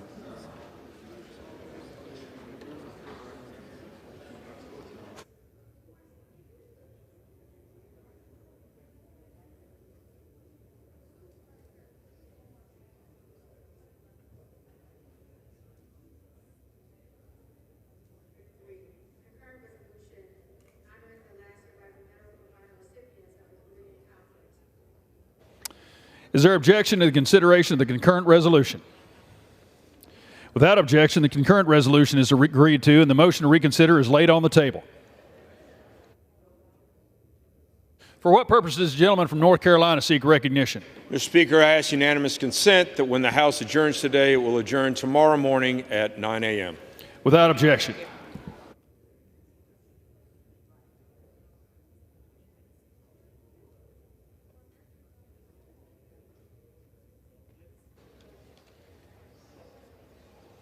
For what purpose does the gentlelady from Florida seek recognition? Mr. Speaker, I ask unanimous consent to address the House out of order. Without objection. Thank you, Mr. Speaker. Mr. Speaker and our colleagues, last night, the Sunshine State lost a brilliant statesman who loved Florida and all of her people. And with the sad passing of our beloved Bob Graham, our entire nation lost a proud world citizen, a dedicated American patriot, and a devout public servant. A true son of Florida, Graham rose to serve in our governor's mansion and 3 terms as a United States Senator. Despite that august resume, Bob Graham was, at heart, a man of the very people he represented. In his first campaign for governor, Graham pledged to put in 8-hour days working the same tough but rewarding work that Floridians do every day to make our state so strong. He paved roads, delivered luggage in hotels, taught school, and picked tomatoes. True to his word, Graham completed over 400 of these workdays so he could touch, see, and feel the challenges and triumphs of the neighbors he so proudly represented. As governor, he led our most ambitious program ever to boost education, notably improving our state universities. Like me, he was a proud University of Florida Gator. And today, Bob Graham can look down with pride on his alma mater and a university system that he helped ensure rivals the best in the nation. His love and dedication to education was passed on to so many in our state, and thankfully to his own daughter, Gwen. Fittingly, Gwen Graham, our former congressional colleague, now serves in the U.S. Department of Education. Perhaps his most visionary achievement in Florida will be his ambitious environmental protection agenda. His Florida programs are still being carried forward to this day, including his work to save the Everglades. This issue, like so many, demonstrated his skills to build consensus across the political spectrum, and that bipartisan spirit still guides Florida's diverse delegation. As a foreign affairs expert, Senator Graham stood out as a brilliant master of statecraft. As chair of the Senate Select Committee on Intelligence, he understood all too well the very real global threats that we face as a nation. And he never shrunk from asking the tough questions, even as America reeled from the September 11th attacks. He bore a heavy weight to demand accountability for this tragedy. Yet this man who epitomized that what we all think of as an elder statesman was a far more complex figure than that. When the Tallahassee Press Corps did their annual roast of state leaders, there was Governor Graham helping them turn the spit, even if it meant poking fun at himself. And when a constituent flagged a problem or a task he needed to circle back on, he'd scribble it in his notepad, just like his dad did. His love of family is something every one of his children and grandchildren will testify to, as they all loved their doodle, as he was affectionately called. Even in his, quote, retirement from government, he established the Bob Graham Center for Public Service. To the very end, he nurtured in others the noble custom he perfected of serving that very community that he served so well. There are no words to express my gratitude and respect for Senator Graham, and it is evidenced by our entire delegation being here today to honor him, and we will all miss him dearly. Today, we keep his entire family and all those who loved him in our thoughts, including his wife, Adele Corey Graham, his 4 daughters, Gwen, our former colleague, Sissy, Suzanne, and Kendall, all his grandchildren and great-grandchildren, his former staff, and all those across the country who knew and loved him. May his memory be a blessing. Mr. Speaker, I ask that all those present in the chamber and in the gallery, as well as all staff members and visitors throughout the Capitol complex, rise for a moment of silence in honor of our former colleague and friend, Senator Bob Graham. Thank you.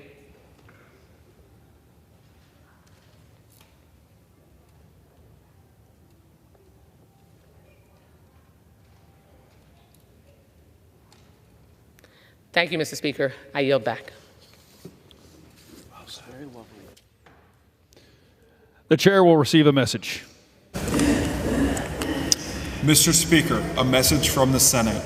Mr. Speaker, Madam Secretary. I have been directed by the Senate to inform the House that the Senate, sitting as a court of impeachment in the trial of Alejandro Marquez, Secretary of Homeland Security, upon articles of impeachment exhibited against him and upon the receipt of an exhibit of House Resolution 863, has dismissed the articles of impeachment and has adjourned sine die. The chair will now entertain requests for 1-minute speeches. For what purpose does the gentleman from Georgia seek recognition? Ask unanimous consent to address the House for 1 minute to revise and extend my remarks. Without objection, the gentleman from Georgia is recognized for 1 minute.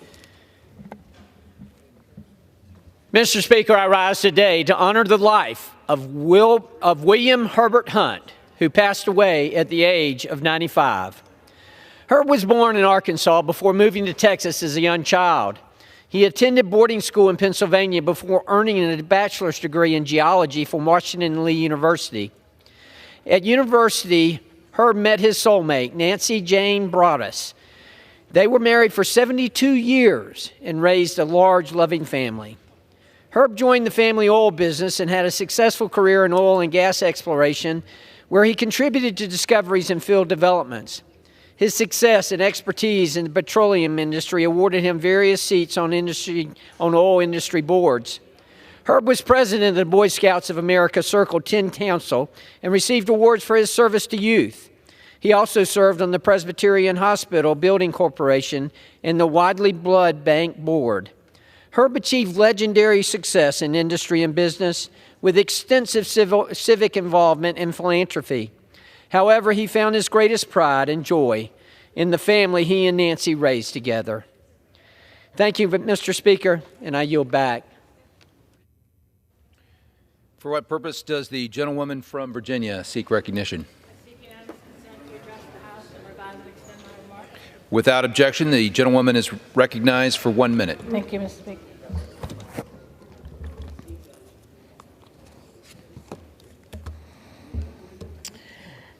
Mr. Speaker, I rise as we close out Black Maternal Health Week to underscore the pressing need to continue addressing the maternal mortality crisis that plagues our nation. The United States has the highest maternal mortality rate of any high-income nation in the world, and Black women bear the brunt of these disparities and are 3 times more likely to die in childbirth than white women. This crisis has been made worse by the overturning of Roe v. Wade, as states with abortion bans have higher maternal mortality rates than those that do not. I know the risks that Black women face all too well, as I nearly died giving birth to my daughter Samantha when she was born 9 weeks prematurely and spent 6 weeks in the NICU. As a member of the Black Maternal Health Caucus, I'm encouraged by some of the progress that we've made, such as the Biden-Harris administration's blueprint for addressing the maternal health crisis, allowing states to expand Medicaid postpartum coverage from just 60 days to 12 months postpartum, impacting approximately 65 births for Black mothers, and adopting new regulations under the Pregnant Worker Fairness Act that give millions of workers access to unpaid leave. But we must do more, including passing the Momnibus Act. Thank you, Mr. Speaker. I yield back. For what purpose does the gentleman from Wisconsin seek to be recognized? I'd like to ask unanimous request to speak for 1 minute to revise and extend my remarks. Without objection, the gentleman is recognized for 1 minute. I think it's important for this body to take a few minutes to discuss and deal with the recent headlines regarding the National Public Radio editor who made public that 87 out of 87 members of their editorial newsroom staff registered Democrat, not one registered Republican. It's obviously of interest, and it should be of particular interest to fair-minded people everywhere, and Republicans in particular. We right now are losing the culture. And the Republican Party, we're the ones who stand to thwart the Constitution, try to defend it, try to keep America the great country it's always been. It is a very difficult thing to get sympathy in our quest from the public as a whole when news outlets have an overwhelmingly left-wing anti-American bias. I would like to congratulate, normally a Democrat, Yuri Berliner for being able to step out and try to publicize a true diversity problem at NPR, and hope that in the future the gentleman's our time has expired. Appropriations Committee discusses this problem. Thank you. For what purpose does the gentleman from Illinois seek recognition? Mr. Speaker, I seek unanimous consent to adjust the House for 1 minute to extend and revise my remarks. Without objection, the gentleman is recognized for 1 minute. Mr. Speaker, today I rise to honor a community activist and fighter for justice, Reverend Walter Slim Coleman. Reverend Slim was part of a Rainbow Coalition. He always worked to help the powerless build power, expand opportunity, and hold the government accountable to people's needs. And he brought Caucasian allies to the fight alongside Latino and Black leaders. Slim helped elect Chicago's first Black mayor, Harold Washington. Slim was in it for the long haul. No setback, no loss deterred him from fighting for affordable housing, good schools, community safety, better health care, and more. Alongside his wife, Reverend Emma Lozano, the Reverend was a leader of Chicago's sanctuary movement. In 2006, he declared his church as a sanctuary to protect immigrants from deportation, and other churches followed suit. Reverend Slim, our city is indebted to you, and we miss you immensely. Rest in peace, my dear friend. I yield back. For what purpose does the gentleman from California seek recognition? I seek and ask consent to address the House for 1 minute. Rise and remember. Without objection, sir, the gentleman is recognized for 1 minute. Thank you, Mr. Speaker. The United States is now the #1 importer of wood products. It had been China up until recently when they finally slowed down their building. This shouldn't even be possible or happening. As you see, California, the West Coast, western states have massively overcrowded forests due to the inattention of the U.S. Forest Service to keep up with pace and scale, to keep up with the amount of board feet that are growing each year. Take a look across a lot of rural America. You'll see that these areas are indeed too overcrowded with trees. A healthy forest might have 50 to 70 adult trees per acre. We see a situation where there's 500 to 1,000 trees of all sizes. So for a healthy and resilient forest, each tree needs enough nutrients, water, and sunlight to thrive. But when the trees grow too close together, they compete for these resources, are weakened, and then are susceptible to insects and other damage. So you can see on the far side of this poster a dense forest that is going to be very fire prone and very likely to be attacked by bugs or go through a drought period and become unhealthy. A thin forest like this, we need Forest Service to be doing, survives fire, is much healthier, much longer. The gentleman's time has expired. I yield back. For what purpose does the gentlewoman from Ohio seek recognition? Without objection, the gentlewoman is recognized for 1 minute. Mr. Speaker, I rise to recognize Caleb Kowalski, a bright young student who's the future of Northwest Ohio. He won the recognition for his scientific achievement. Caleb is a 7th grader at Put-in Bay Middle School, and when he needed a project for his school science fair this winter, he turned to our nearby Great Lake Erie for inspiration. Caleb chose to explore solutions to the algal blooms that historically plague our freshwater kingdom. He did this by testing the ability of various plants to keep dangerous nutrients from flowing into the rivers, lakes, and streams. Those nutrients harm ecosystems and endanger boaters. And if not addressed, swimmers have difficulties, and these blooms also could turn Lake Erie and Lake Ontario into swamps if not addressed. Caleb's project earned a superior rating. Superior. Then the district allowed him to compete at the Northwest Ohio Science and Engineering Fair in February, and there he earned again first place in his category, allowing him to apply for a slot for national competition. Mr. Speaker, let's applaud Caleb for his curiosity and his scholarship, and we hope that his generation will help us usher in complete health for the largest body of fresh water on earth, the Great Lakes. And I yield back. Salute you, Caleb. For what purpose does the gentlewoman from New Mexico seek recognition? Mr. Speaker, I ask for 1 minute to address the House and to revise and extend my remarks. Without objection, the gentlewoman is recognized for 1 minute. This week, we are closing out Black Maternal Health Week, focused on bringing attention, awareness, and most importantly, action to improving maternal health for Black mothers. Across the United States, Black mothers are 3 times more likely to die from pregnancy, making them the most at-risk maternal mortality of any group. And in New Mexico, our Black babies have the highest rates of infant mortality and premature births. In addition, Black women and families are more likely to experience economic instability, lack of access, racism, and implicit bias within the system. Black maternal health is a crisis that demands action. That is why I am proud to co-sponsor Representative Lauren Underwood's Black Maternal Momnibus to help address the leading causes. Because access to care is a right, not a privilege, and we cannot leave Black women alone in this fight. Our Black mothers are strong The gentlewoman's time and has expired. resilient, and we must work every day to ensure The that gentlewoman's they have time has the expired. respect, support, and care they need. The gentlewoman's time has expired.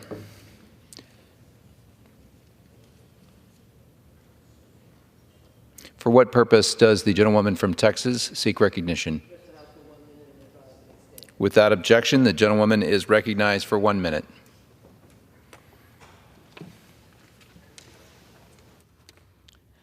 As you can see, Mr. Speaker, it is not you. It is just not enough time to speak on these issues. I rise to address the House for 1 minute, revise and extend. Gentlewoman recognized for 1 minute. I rise to, as we go into a number of religious holidays, which brings us together around peace and faith and harmony. I want us to recognize that racism is raising its ugly head again. It is raising its head on DEI, something that most of us of a certain age have no clue as to what diversity, inclusion, exclusiveness, and the many different terminologies that can be utilized. We know the question of race and who we are. And so it is important as we take to our home districts that we embrace the diversity that is in our districts, and we talk about the need for harmony and unity, and as well that we recognize that we're better together than we are separated.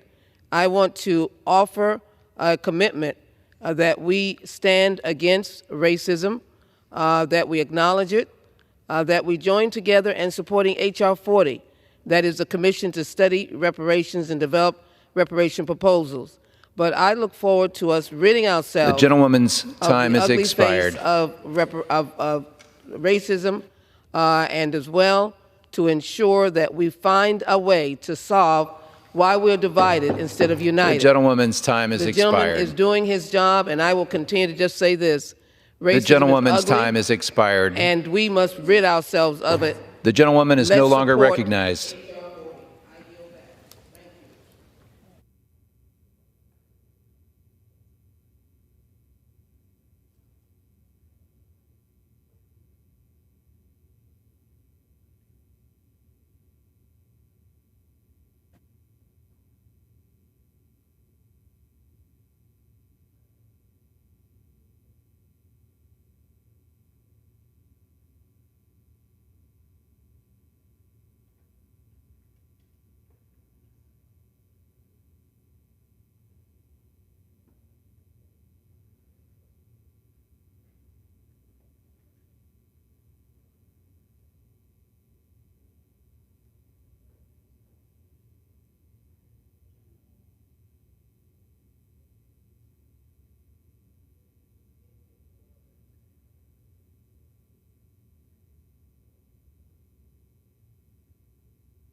All right.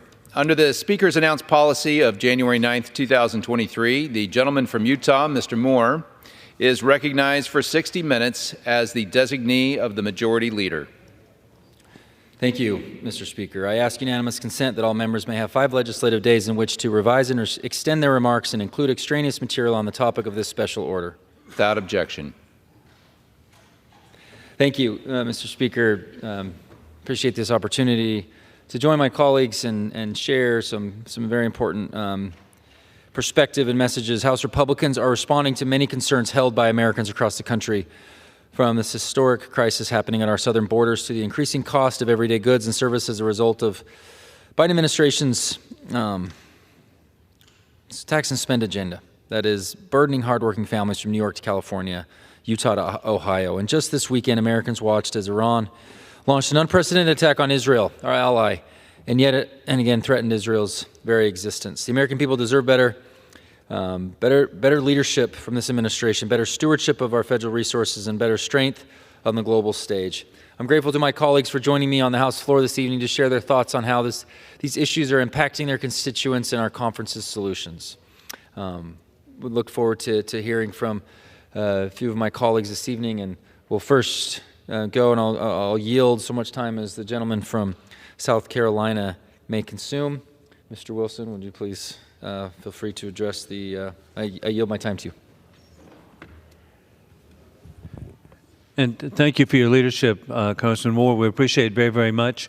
And Mr. Speaker, last week on April the 2nd, the New York Post published an op-ed which explained the proven conservative position of peace through strength. This continues the world-changing success for expanding freedom of Senator Barry Goldwater and President Ronald Reagan. There are over 20 countries now of Central and Eastern Europe and Central Asia that are free today because of the defeat of Soviet communism, which war criminal Putin wants to revive. Quote, the article is that kudos to Speaker Johnson. Moving Ukraine aid is critical to national security, by Daniel Kochis, a senior fellow of the Hudson Institute's Center for Europe and Eurasia. The Hudson Institute was founded by the visionary Herman Kahn and is universally respected for its research and accuracy. I am grateful to find and learn that Ambassador Governor Nikki Haley of South Carolina will now be a valued fellow. The column in the New York Post reads, quote, Speaker Michael Johnson's Easter announcement that he'll bring a new Ukraine aid package to a vote is welcome news. Congressional backing for Ukraine assistance has been mired in the political muck for months. With more than 5,000 miles away on the front lines, the maddening impasse has needlessly cost Ukrainian lives and territory. 3/4 of Americans recognize the Russian war against Ukraine and the conflicts that allies Israel and Taiwan face are important to U.S. national interest. It's time Congress got on the same page as its constituents and found a way to move critical support over the finish line. For Ukraine, the dearth of new aid has left soldiers to ration ammunition. Russia's artillery advantage has consequently increased by an order of magnitude. Moscow has been firing 5 times the number of shells per day as Kyiv for most of the year.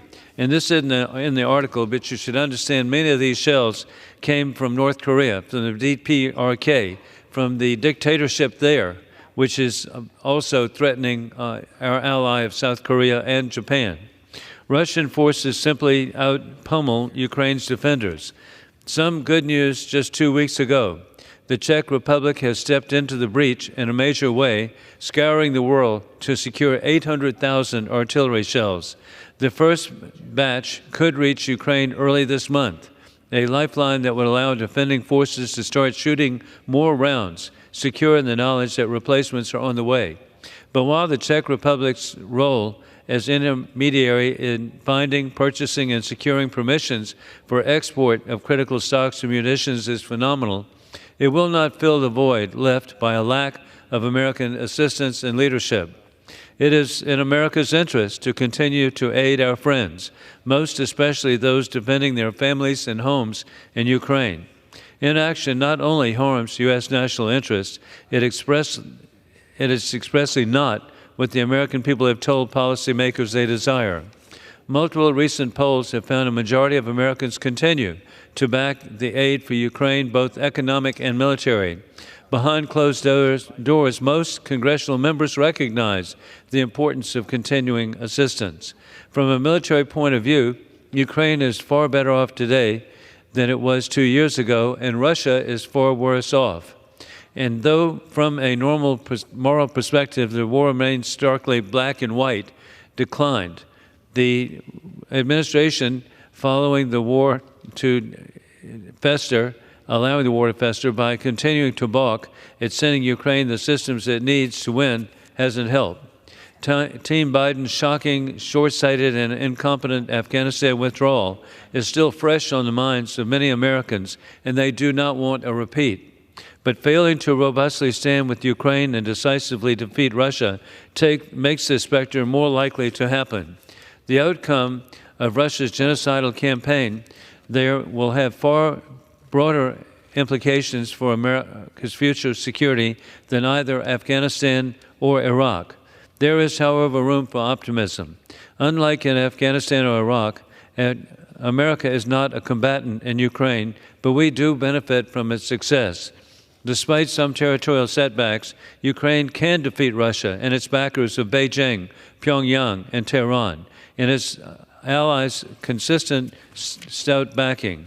The situation on the front lines and in the minds of Americans is far from irretrievable, but it starts with Congress finding the will to do what is in the long-term American interest. Send Russian President Vladimir Putin a clear, bipartisan message that the United States will stand by Ukraine for the long haul. Conservative lawmakers certainly have a duty to engage the administration on the migrant crisis, an issue of key importance to the public, but they should do so separately, recognizing Ukraine's national security of its importance. Linking aid to migration is a disservice to the American people. Support for Ukraine is not a worthless donation, but a down payment on a more secure and prosperous future. The American people know this. The Congress should prove it does too, end of quote. And I would like to also offer for inclusion in the congressional record a op-ed that I provided in the Washington Times of February the 9th, 2021 and 2022. And this indicates why Ukraine matters for American families, a destabilized world with higher inflation and gas prices. And indeed, this op-ed, over 2 years old, actually is as true today as it was when it was published, and that is, it does matter to American families, and we need to be understanding to protect the borders of Ukraine, of Israel, Taiwan, and America. With that, I yield back. Thank you to the gentleman from South Carolina. I appreciate your words and appreciate your steadfast work on the Armed Services Committee and all national security matters. I now yield so much time as the gentleman may consume. From Florida, Mr. Gates. Yielding, and Mr. Speaker, I seek unanimous consent to enter into the record of the House the document styled Unwelcome in Niger, the interim report from Congressman Matt Gaetz on the U.S. crisis in Niger. Mr. Speaker, I come to the House floor this evening to expose a cover-up in the African country of Niger. This cover-up exists to conceal the humiliating failures of the Biden administration in Niger, throughout Africa, and throughout the world. You'll learn of the victims of this cover-up, the 1,100 U.S. troops who are currently stationed in Niger, functionally stranded by a Biden administration which cares more about saving face than saving their lives. Our troops in Niger have been pleading for help. They've sent intelligence reports and letters stating that they are rarely getting safe water. They can't get diplomatic oversights to receive medicine, fresh troop rotations, or basic supplies. They have no mission. And the local authorities are becoming increasingly hostile. The current government of Niger has called the U.S. presence in the country illegal. Why have these pleas not been heard? It is because U.S. Embassy Niger has been blocking the intelligence. I fear as we speak, the conditions may be forming to create another Benghazi-style attack. So how did we get here with 1,100 American troops stuck, thoroughly unwelcome, in a country where we have invested more than $500 million U.S. taxpayer dollars? It all began when Biden and Blinken chose Niger to be the centerpiece of their Africa strategy. Blinken even visited the country in March of last year, saying, quote, "Niger is an extraordinary model, a model of resilience, a model of democracy, a model of cooperation." What a difference a year makes. Just a year and a day after those remarks, the democratically elected government of Niger was replaced by a military coup. And the United States military literally trained the coup leaders. I asked General Langley, who runs AFRICOM, why this happened, why so many coup leaders are trained by our service members, and he said, well, Congressman, training people to overthrow their democratically elected governments is not in our curriculum. But the results are staggering and embarrassing. In Guinea, Mali, Niger, Burkina Faso, and other countries, there were coups, and in each of those coups there was one common element: U.S. training for the coup leaders. Now, the coup government currently in charge of Niger wouldn't even meet with General Langley when he went to talk about our base. The Prime Minister literally slammed the door in his face. You'd think if we trained you to overthrow your democratically elected government, we could at least get a meeting. But instead of a burgeoning pro-U.S. sentiment, we now have the coup leaders we trained turning to Russia as their preferred security partner. So where does that leave our 1,100 troops, our Americans? I did not serve in the military. I represent a military community, and I hear that these senior enlisted service members at a U.S. installation abroad, they're a big deal. They're kind of like the mayor of the installation. And the senior enlisted service member at Air Base 101 in Niger wrote a letter to Congressman Dusty Johnson. Mr. Speaker, I seek unanimous consent to enter this letter into the record. Dear Congressman Johnson, I am writing to express my deep concern regarding the actions taken by U.S. Embassy Niger, particularly involving the Ambassador Kathleen A. Fitzgibbon. The recent events have raised serious questions about the conduct and decision-making of these officials, and I believe Congress must address these issues. As a service member deployed to Niger, Africa, I have noticed that the embassy intentionally suppressed intelligence information from the ground, forced collection elements to maintain the facade of a great country-to-country relationship. They failed to be transparent with U.S. service members deployed to the country. They gave a pretense that things are being worked and that it's above our level, all the while diplomatic overflight clearances for U.S. military aircraft were purposefully not being approved by the country's military government as a political bargaining chip to entice the U.S. government back to negotiate their withdrawal. Since July 23rd, the day of the coup d'etat, the Americans deployed here have not been able to perform their primary mission. They've been told to sit and hold. It's clear that the country of Niger does not want a permanent military presence in their country, and they have informed us that we need to leave. At this time, there are approximately 1,100 U.S. service members in the country who are essentially being held hostage from returning to their homes and to their families while the State Department continues with failed diplomacy by not communicating with the country of Niger on what the withdrawal plan would look like. Additionally, the government of Niger is not processing visas for U.S. service members for entry into the country, which is especially concerning because the U.S. forces were scheduled to end a 6-month deployment early this month when relief forces arrived. The embassy failed to share any of this information with decision makers at any level of the Department of Defense regarding this, further complicating our ability to conduct the swap of personnel. These actions have deeply troubled me and many others in the community at home, as well as the service members deployed here with me and their families back in the States. Our diplomatic and defense representatives need to uphold the highest standards of professionalism and ethical conduct, especially in sensitive regions like Niger. The actions taken by the embassy officials not only reflect poorly on the United States, but also have potential implications for our bilateral relations with other partner nations and the safety of our personnel in this region. When I became aware of this letter, my office conducted a number of interviews which confirmed the claims made by the senior enlisted official, and he signed his name to that letter, which we have entered into the record.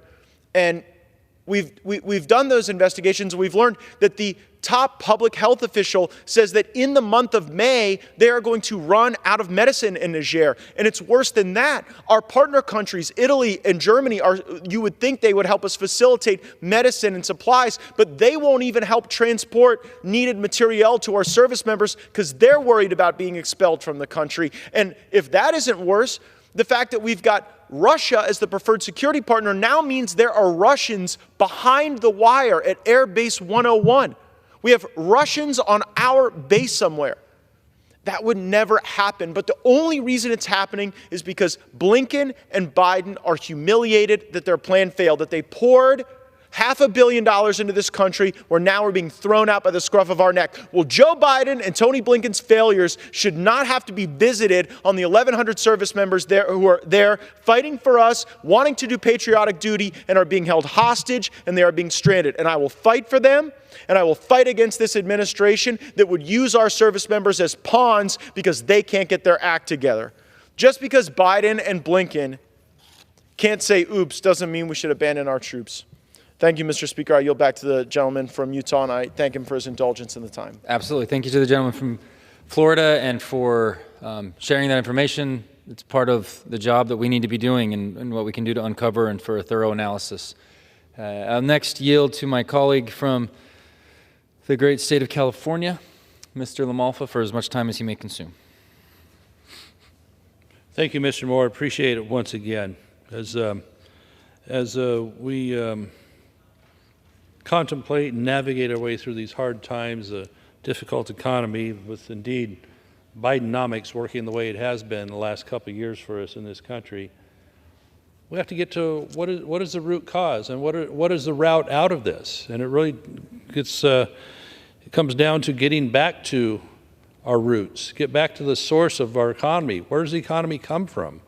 And how do we make things reasonably priced again and affordable for our countrymen? So you look here with, and they're all tied together when you get right down to it. Cost of electricity up over 28%, food over 20%, rent, residential rent, nearly 20%. And so what are the building blocks that help us to thrive and to help us get back out of this mess? Well, I'll start. It's a few items that I work on quite a bit on my committee work and back at home and here in D.C. as well. Forestry is right at the beginning of that. What do you get from good forestry? Healthy forests and the economy that comes from our rural areas of the country that are suffering so much due to shutdowns, regulations, and inactivity by the U.S. Forest Service. You see here a forest, how it looks when it's been treated properly, when it's been thinned on this side of the poster here. That's a healthy forest. That's one that will withstand fire. It's good for the wildlife population.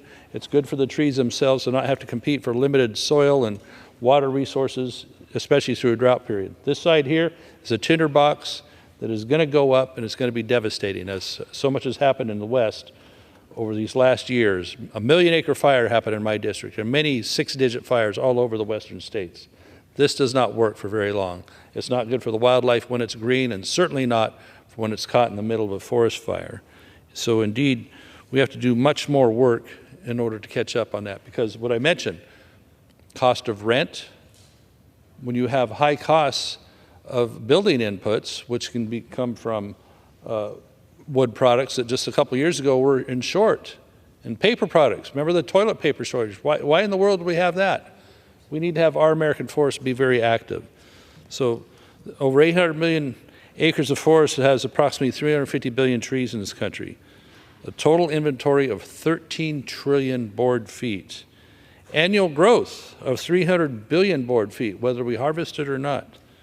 So America's total wood use via lumber, paper, biomass, and firewood is approximately half of annual growth, 150 billion board feet. So we see we have an issue, don't we?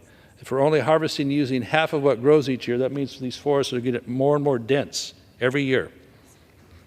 So we have the ability to do something about that, especially for some reason. I keep wondering, why is the U.S. the number one, recently surpassing China since their economy is slowing down? Why are we now the number one importer of wood products when we have the resource here that actually needs to be thinned, needs to be harvested, needs to be taken care of, not clear cut, not the whole works. That isn't what it's about. That's the first thing that the city folks want to say, oh, you're going to cut all the trees. No, we thin them out. This is what that looks like right here. And then that forest keeps on growing and it's healthy, and the next wave of harvest happens 30, 40, 50 years later, and it's a successful program. Instead, importing, sending the job somewhere else, importing, now that China has receded somewhat, #1 importer of wood, doesn't make a lick of sense to me. So in the Farm Bill, we can address some of these issues coming up if we can be successful on passing what would be best in a 5-year Farm Bill soon, and help with our forest health as well as the cost of housing and building new housing, building new apartments, whatever, per people. And so that'll get me to my next poster here, having to do with food, okay? Another part of the building blocks. I mentioned electricity. Those prices have gone up, food, and then housing. Here we have an example of the food that is grown in my home state of California, but it's important to the whole country, and many other states are key to food supply in the Midwest and the southern states and so many areas of the country. I like to point out what we have growing in California because we oftentimes have a water problem where the water supply, in tougher years doesn't get to agriculture. Last 2 years we've had an amazing water supply, amazing snowpack, and indeed above the 100% level of normal. Our lakes are filling, if we can keep after the people making the decisions that allow them to fill the last bit to top off, because we have still several reservoirs that have a lot of space in them. I want to see them all hit 100% so we can survive maybe the next drought, or certainly allocate water to agriculture as it needs to be, as well as the people in the urban areas that are seeing themselves having to ration water. And they're going to be cut back to 42 gallons per day in some cases due to the extreme measures that people that are not planning water supply are going to cause them to do. Now, I don't know how that looks to my colleagues in LA County, Orange County, San Francisco County, of having to tell people you're only going to get 42 gallons of water per day because of the mismanagement of water supply in our state. We could be building more storage. We should be building more storage. We have a chance to build a place called Sites Reservoir, 1.5 million acre feet of storage. We could raise Shasta Dam only 18 feet, that would yield 630,000 more acre feet of water. If we were actually filling San Luis Reservoir, the last 500,000 acre feet of space it has right now, because they won't run the pumps because of some phony numbers they're using on fish and it affecting the fish by running the pumps, there's 500,000 acre feet we're leaving on the table this year right now, unless something changes dramatically soon on running the pumps down there in the Delta. It seems to be the priority these days everywhere is fish and environmental water. Well, people are being left behind on this. And we're going to see the allocation of water to some of the San Joaquin districts and areas curtailed, again, in a high water year, in a high snowpack year. Great water. We've been blessed. They're going to see only 30 or 35% of their normal allocation. And that means these crops aren't going to be grown. And as I pointed out, these crops grown in California, 100% of the artichokes, celery, garlic, honeydew, kiwi fruit, nectarines, olives, plums, shelled almonds, shelled pistachios, shelled walnuts, tomatoes.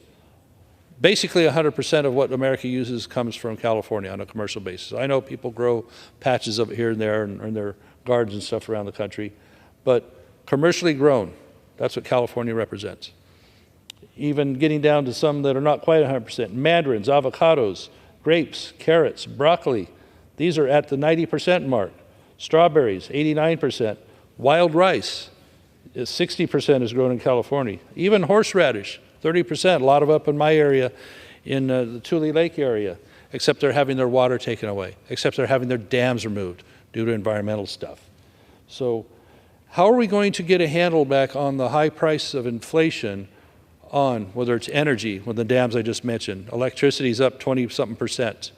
They tear down hydroelectric dams and say, oh, we're going to replace it with high-cost solar or wind that has to be massively subsidized, otherwise no one would ever be able to afford it. They take out the hydroelectric dams. That's not going to make electricity any cheaper. Food. if you don't build the water, allocate the water, and back people off on the regulations such as making them electrify every aspect of agriculture and even equipment coming, locomotives, they're after locomotives that transport all this, the trucks that transport it.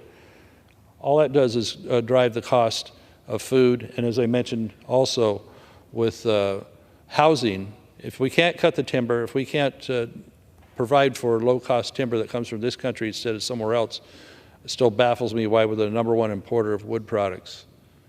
Then housing is not going to get any cheaper either. So that's tied into a lot of other regulations and available land use and things like that. But all these things work together to either drive up the cost for Americans, regular Americans that are struggling these days. They don't have the same options of freedom of movement, their freedom of time, where they might want to send their kids to school, go on a vacation once in a while, tourism.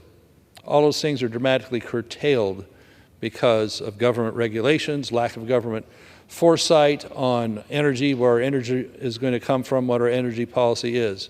Every time you don't allow a pipeline to happen means it's going to have to be coming from somewhere else, imported oil, gas. And yes, we're going to continue to use oil and gas in this country for a long, long time. The rest of the world's going to be. If we want to be competitive, we're putting ourselves down a real steep rat hole if we're not going to continue to allow these oil and gas to power certain aspects of our economy, of our mobility, et cetera. We're not going to electrify everything. At the same time, we're pulling out hydroelectric dams because environmental, and we're precariously on the edge of whether we're going to allow the nuclear power plant to continue to run in California past another just few years. Are we going to build more nuclear power in this country? It's really a good way. If you're worried about CO2, it's a great way to go. So are the hydroelectric dams. I'm not worried about CO2 because they only represent 0.04% of our atmosphere. It's a rounding error. And it's been hyped a lot in order to make this climate change scare the heck out of everybody when it really isn't that kind of a factor. There's other things we can do cleaner running engines and things like that, less methane. All those are good things to work at. But CO2 is not the problem. CO2 is basically sucked up by these plants that we grow in agriculture and the forest photograph I showed you a minute ago. They're out there enjoying CO2 and giving us oxygen back if we just be a little smarter about it.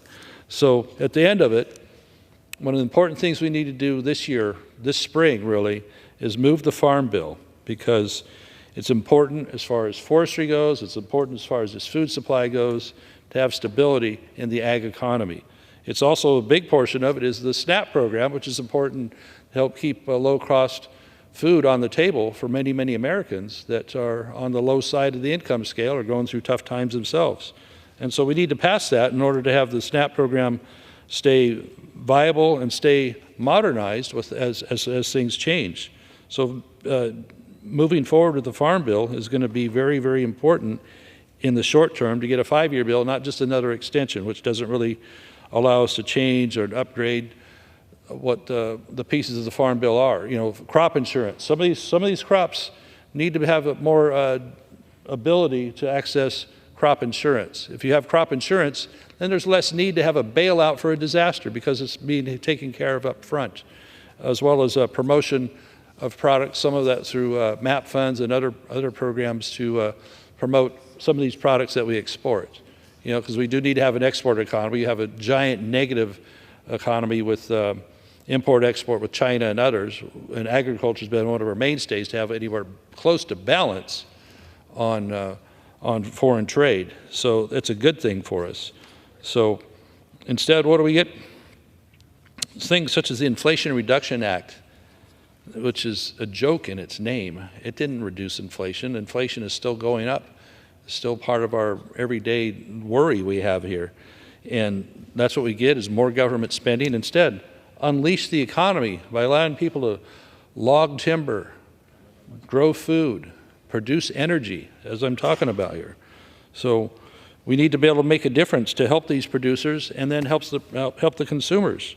We need to produce more fertilizer in this country. We need to mine more minerals in this country that are important to all these sectors of producing energy, and if we want to have more gadgets, more equipment that uses electricity, then why aren't we mining the products here instead of making it a problem for some third world country that doesn't have near the labor protections or the environmental protections that we have here? So if we do all these things, it makes things more affordable, brings the jobs home, makes us more accountable as a country. Instead, we're losing ground on the world stage in many aspects. Why are we a net agriculture importer? We have so much plenty in this country. We're less independent, we're less resilient, we're less competitive due to these policies that are associated with Bidenomics. In the face of declining farm income, these other challenges, it's essential we prioritize farm and ranch families with the Farm Bill, with what we consume here. I mentioned crop insurance, extremely important. Additionally, the farm safety net is important, which is part of that Farm Bill. The input costs I mentioned, water allocations, all the above are important that we work our way through these instead of ignoring them and thinking that the priorities that seem to be reset around here that have nothing to do with helping Americans in their everyday lives. So it's a steep road here, but if we can just get back to a little bit of common sense. I've had the chance to speak to the President right on this floor about water supply, about our timber situation, our forest situation here, and he listened. I just hope his cabinet, his people that surround him, will pay more attention to what we are dealing with and how negatively, when these things aren't paid attention to and solved, how much it hurts the American people, how much it costs them, how much it costs them options for their family to do other things other than just try and get by. It doesn't have to be this way. This inflation we've had the last 3 years, we came out of COVID, yes, but our economy should be thriving much better than what it is and not have these ridiculous regulations and things that limit us so much and advantage our competitors around the world, China, the Pacific Rim, and others, especially at such a perilous time in such unrest in the world with the wars that are breaking out. We need to be strong. We need to be self-sufficient. So, Mr. Moore, thank you for the time tonight. Now you'll back. Appreciate it. Thank you, sir. Appreciate your willingness to participate always. Mr. Speaker, as I wrap up my our special order and my remarks, the world watched over the weekend as Iran launched an unprecedented attack on our ally Israel. This attack deservedly was met with scorn and contempt from governments across the world, and it was reassuring to see such strong cooperation from the U.S., UK, Israel, Egypt, Jordan, and Saudi Arabia to intercept Iranian missiles to keep Jerusalem and its holy sites from being completely destroyed. I never thought I would be in that situation, to be in Congress, to be a part of legislation this week, to be at this moment, meet this moment. People watched across the world about these holy sites. Look, I've said this before, and as I finalize my thoughts here, I think back to one of my first meetings in my first term of Congress that I got to meet with the consulate general from the Israeli consulate in Los Angeles. And he was in Utah, and I got a chance to sit down with him. And I said, look, as I dig into this, I'm so impressed with the Abraham Accords, and candidly, I think it was President Trump and Vice President Pence's most significant success in our foreign policy during their administration. The Abraham Accords are diplomatic and trade relationships with Israel and Arab nations. I mean, when you think about the years and years and decades and centuries of us trying to find common ground and peace in that part of that region of the world, we created an opportunity, and the U.S. was a big part of this, to establish these relationships with Arab nations and Israel. Countries, potential bellwether countries like Saudi Arabia could have joined on. And I asked him, I said, what was the recipe for success to make that happen? And he said it came down to one thing, is that these Arab states, Arab Emirates, Morocco, Bahrain, they knew the U.S. stood firm against Iranian aggression. That was what he boiled the whole entire experience down to. These Arab nations knew that nobody in that region wants Iran to gain more influence. They want to destabilize everything over there. The whole region understands this. Arab nation, Jewish nation, whatever. They all understand that Iran wants to destabilize. To have the U.S. as a presence, a strong presence, to make sure that the U.S. had Arab nations back and they had Israel's back against continual potential aggression from Iran. Knowing that, they were willing to enter into these trade relationships that were potentially treacherous because Iran doesn't want anybody to have a trade relationship, a diplomatic relationship with Israel. This is my number one biggest complaint with President Biden's foreign policy is to just, okay, look, President Obama was going on the JCPOA. Let's just start those talks back up again and completely ignore the success that we had to create peace in the Middle East. It has been something that every president has wanted. President Clinton, watching what he was trying to do, the absolute tragedy of the assassination that took place during his time. Every president, Republican or Democrat, has wanted peace in the Middle East. To flatly say and to overlook the reason why the Abraham Accords were successful and to not take that type of same strength to Iran, it was the biggest blunder, I believe, in President Biden's foreign policy approach in that particular region. And is it any wonder, while we're sitting here today with unprecedented drone missile attacks directly on our ally Israel? You have to stand up to Iran in order to promote peace in the Middle East. You cannot have it all. You can't have the entire pie. You have to call it as it is sometime and cut it off. The JCPOA should have never been re-engaged. It has not created any positive outcomes over in the region. Can anybody disagree with that? Are we better today in the Middle East than we were when we had the Abraham Accords thriving? No, we're not. And everybody knows that. And anybody that's honest is willing to address.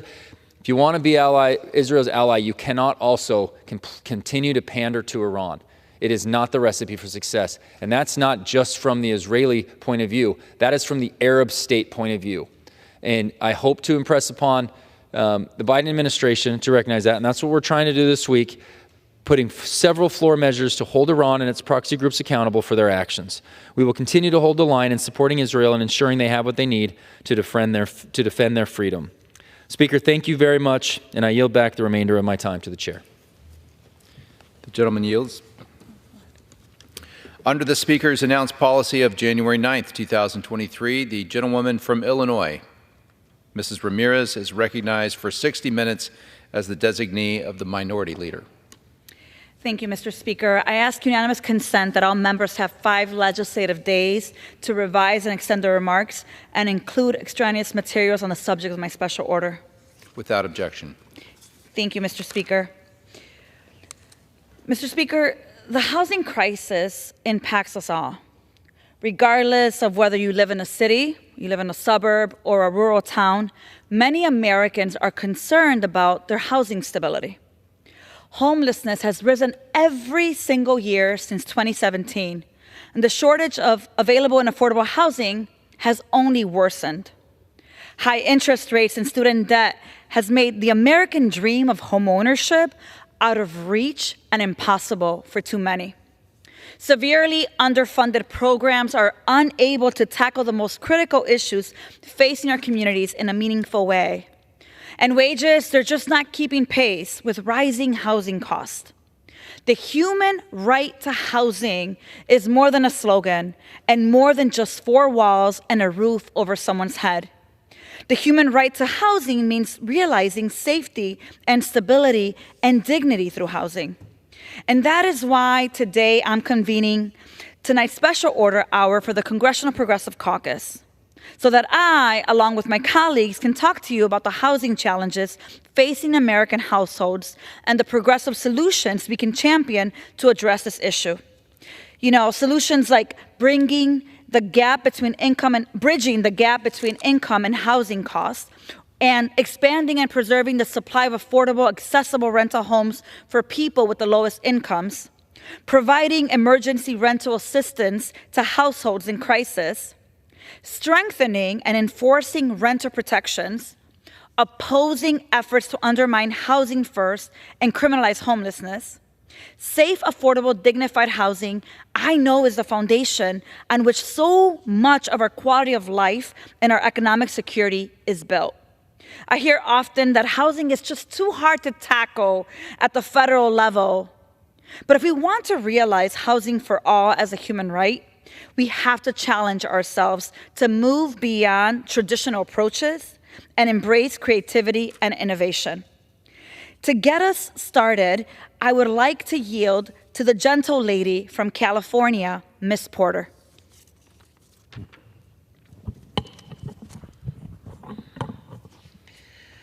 My son Paul broke my heart with a question. He asked, "Mom, will you come visit me when I grow up and live outside of California?" "Why would you want to live out of state?" I asked. It wasn't that there's somewhere else he'd rather be. He was just a teenager already worrying that he wouldn't be able to afford to live where he grew up. He's right to be worried. We all face a big cost of living problem. Housing has become too expensive and affordable housing altogether too scarce. The National Low Income Housing Coalition estimates that there is a nationwide shortage of more than 7 million affordable homes. That's not just a problem, it is a full-blown crisis. Washington has bungled this for decades, and nothing is changing. Earlier this year, bipartisan House and Senate leaders promised, quote, the biggest investment in housing that Congress has made in 35 years, until the deal fell apart. We're back to solving yesterday's problems tomorrow, maybe. Washington insiders might not have a plan, but I do. Let's start with the easiest step. Let's create a housing committee. We currently lump housing issues into the Financial Services Committee, a body focused on Wall Street, banking, and financial markets. But housing is about so much more. It's about shelter. It's about well-being. It's about opportunity, not just about Wall Street profits. Housing should have a dedicated committee. And then Republicans and Democrats on that housing committee must work together to do three related things. First, increase the supply of housing.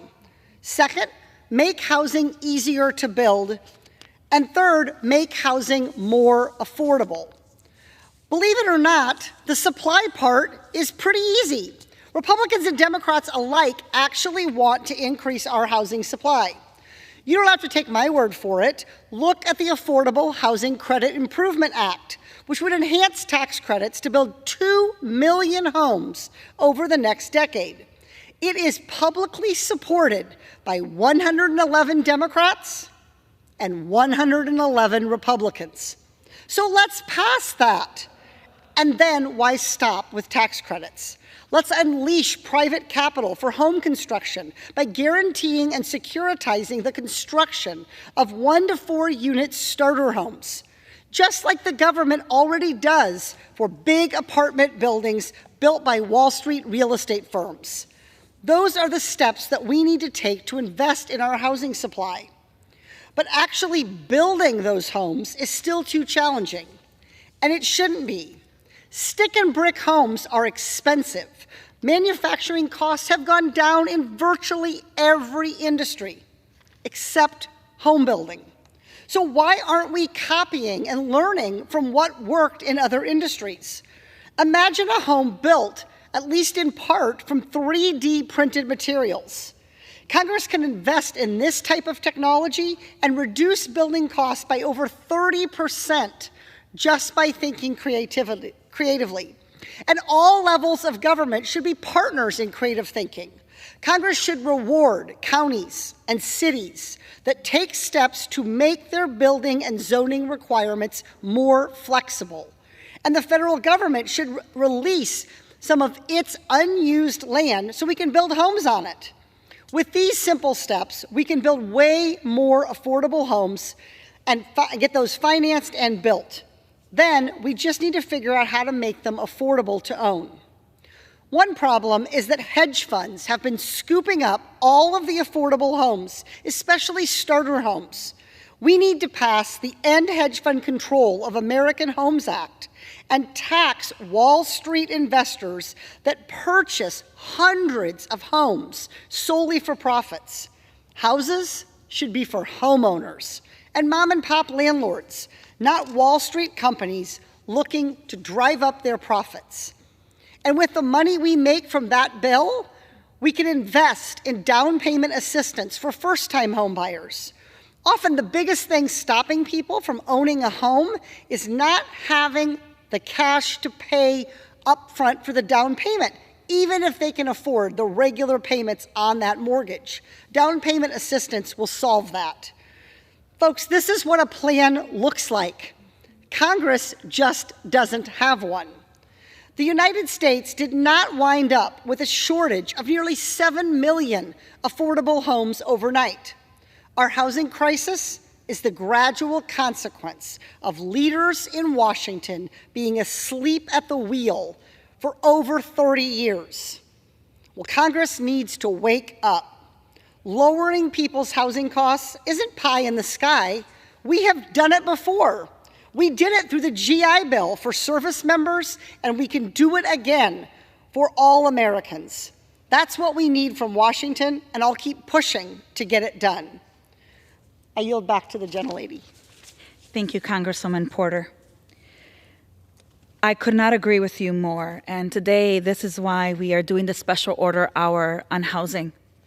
We need our Congress to wake up. Mr. Speaker, can you imagine we're wrapping up session and you had nowhere to go? You didn't have a place that you can lay your head tonight. You had no roof over your head on the coldest day in the year. Let's assume we were in January. The reality is that on any given night in America, more than 600,000 people experience homelessness. And nearly half of these individuals, 250,000, sleep outside. In Illinois, the average age of someone experiencing homelessness is not 55, it's not 65, it's not 70, it's just 9 years of age. Can you imagine having a grandchild, a son, a sister, a niece, not having where to sleep at the age of 9? Homelessness is increasing across the country because more and more hardworking families and individuals are struggling to make ends meet. And in the richest country in the world, rents are far too expensive, wages are way too low, and decades of failed housing policies have left us to this point. For example, the National Low-Income Housing Coalition has found that a full-time worker must earn $28.58 per hour to afford a modest 2-bedroom apartment. That doesn't get much better for a modest 1-bedroom apartment because a person would have to earn $23.67 to afford it. To put that in perspective, Mr. Speaker, a worker earning the minimum wage in this country would have to work 104 hours a week, which adds up to more than 2.5 full-time jobs. That is unacceptable. And to think that in less than a week, one of the most important housing cases in a generation, the Johnson versus Grants Pass, will be argued before the Supreme Court. Johnson v. Grants Pass essentially asked the court whether cities can punish unhoused people for covering themselves with a blanket, even in the absence of shelter. This is where we are as a nation. We are willing to consider criminalizing a woman with a 9-year-old child, a person experiencing homelessness, a veteran experiencing homelessness, when there's no shelter and they just want to cover themselves with a blanket.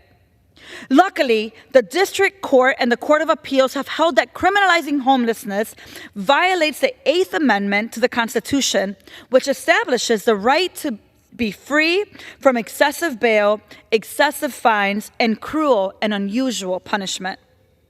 If the Supreme Court upholds the current decision, jurisdictions across the country will no longer be able to criminalize people for existing when they have no place to go.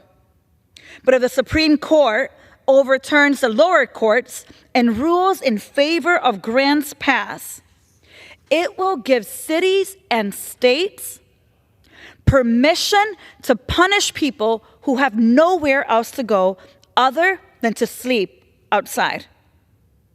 Mr. Speaker, that is despicable, that there are those who would seek to punish our neighbors for simply trying to survive in an impossible situation. Regardless of the ruling, homelessness is persistent precisely because we're unwilling to act to solve the problem. And the solution is clear. Unhoused people need housing. Housing is the answer. Housing, not handcuffs. We must bridge the gap between incomes and housing costs, build and preserve homes that are affordable to people with the lowest incomes. We must create permanent tools to prevent evictions and homelessness. And we must strengthen housing first policies, including permanent supportive housing and rapid rehousing, which are evidence-based. Because studies, they show that for permanent supportive housing, a rate of up to 98% of households retain their housing after a year. 98%. And for rapid rehousing, that's about 75%, and 91% of households remain housed a year after being rapidly rehoused.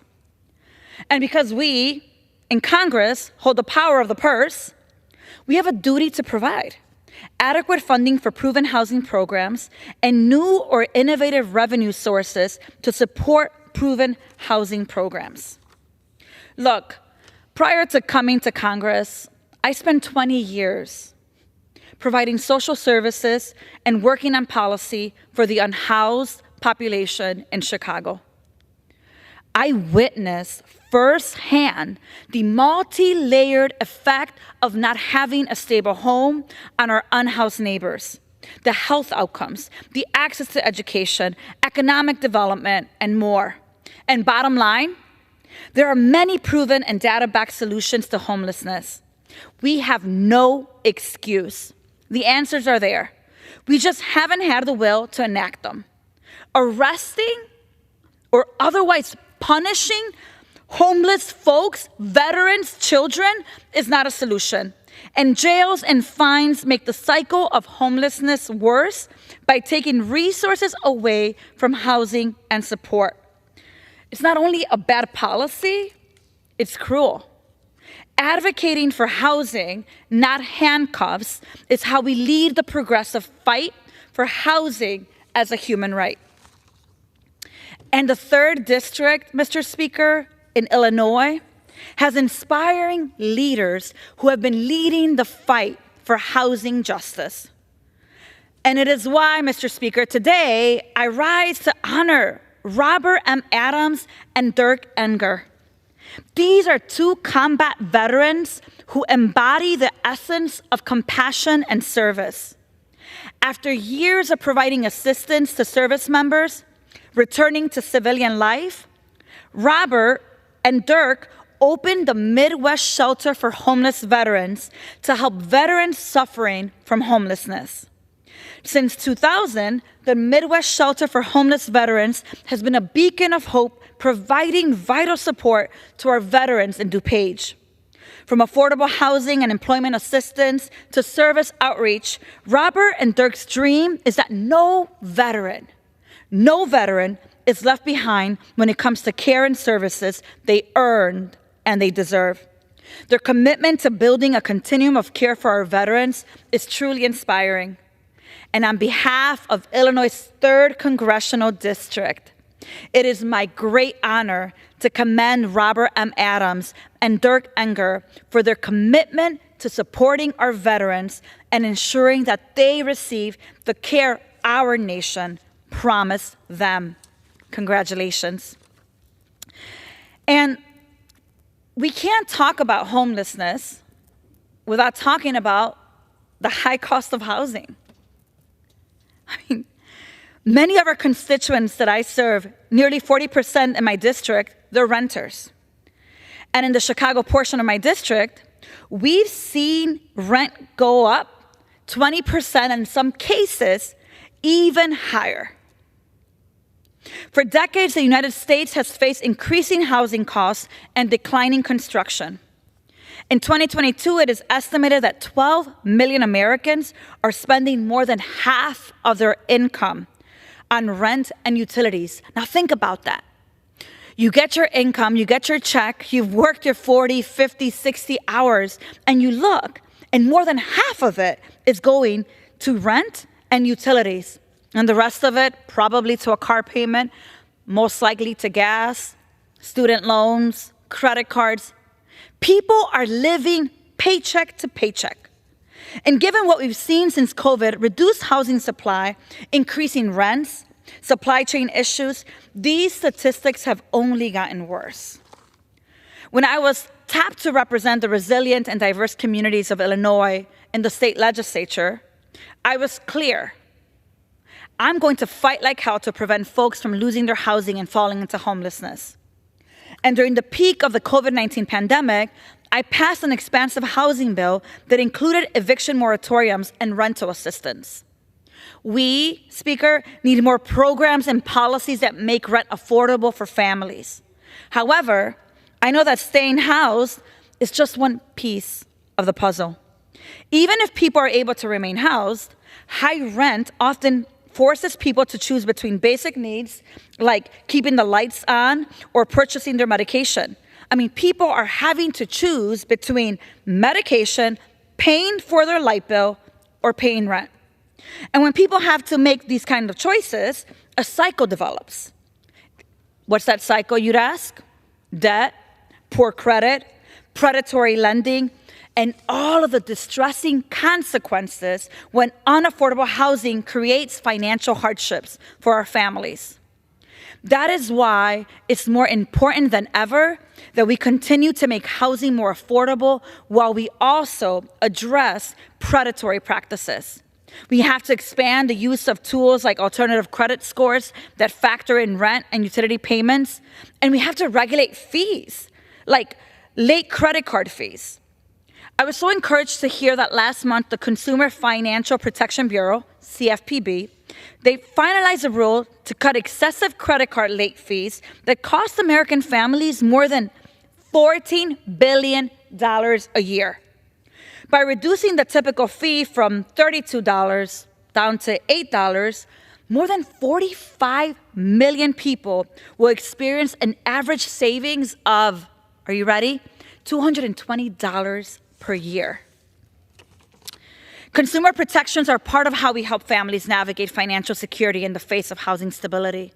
But we also have to recognize the important role that Fair Housing Act plays in protecting tenants and prospective homebuyers from housing discrimination and predatory landlords.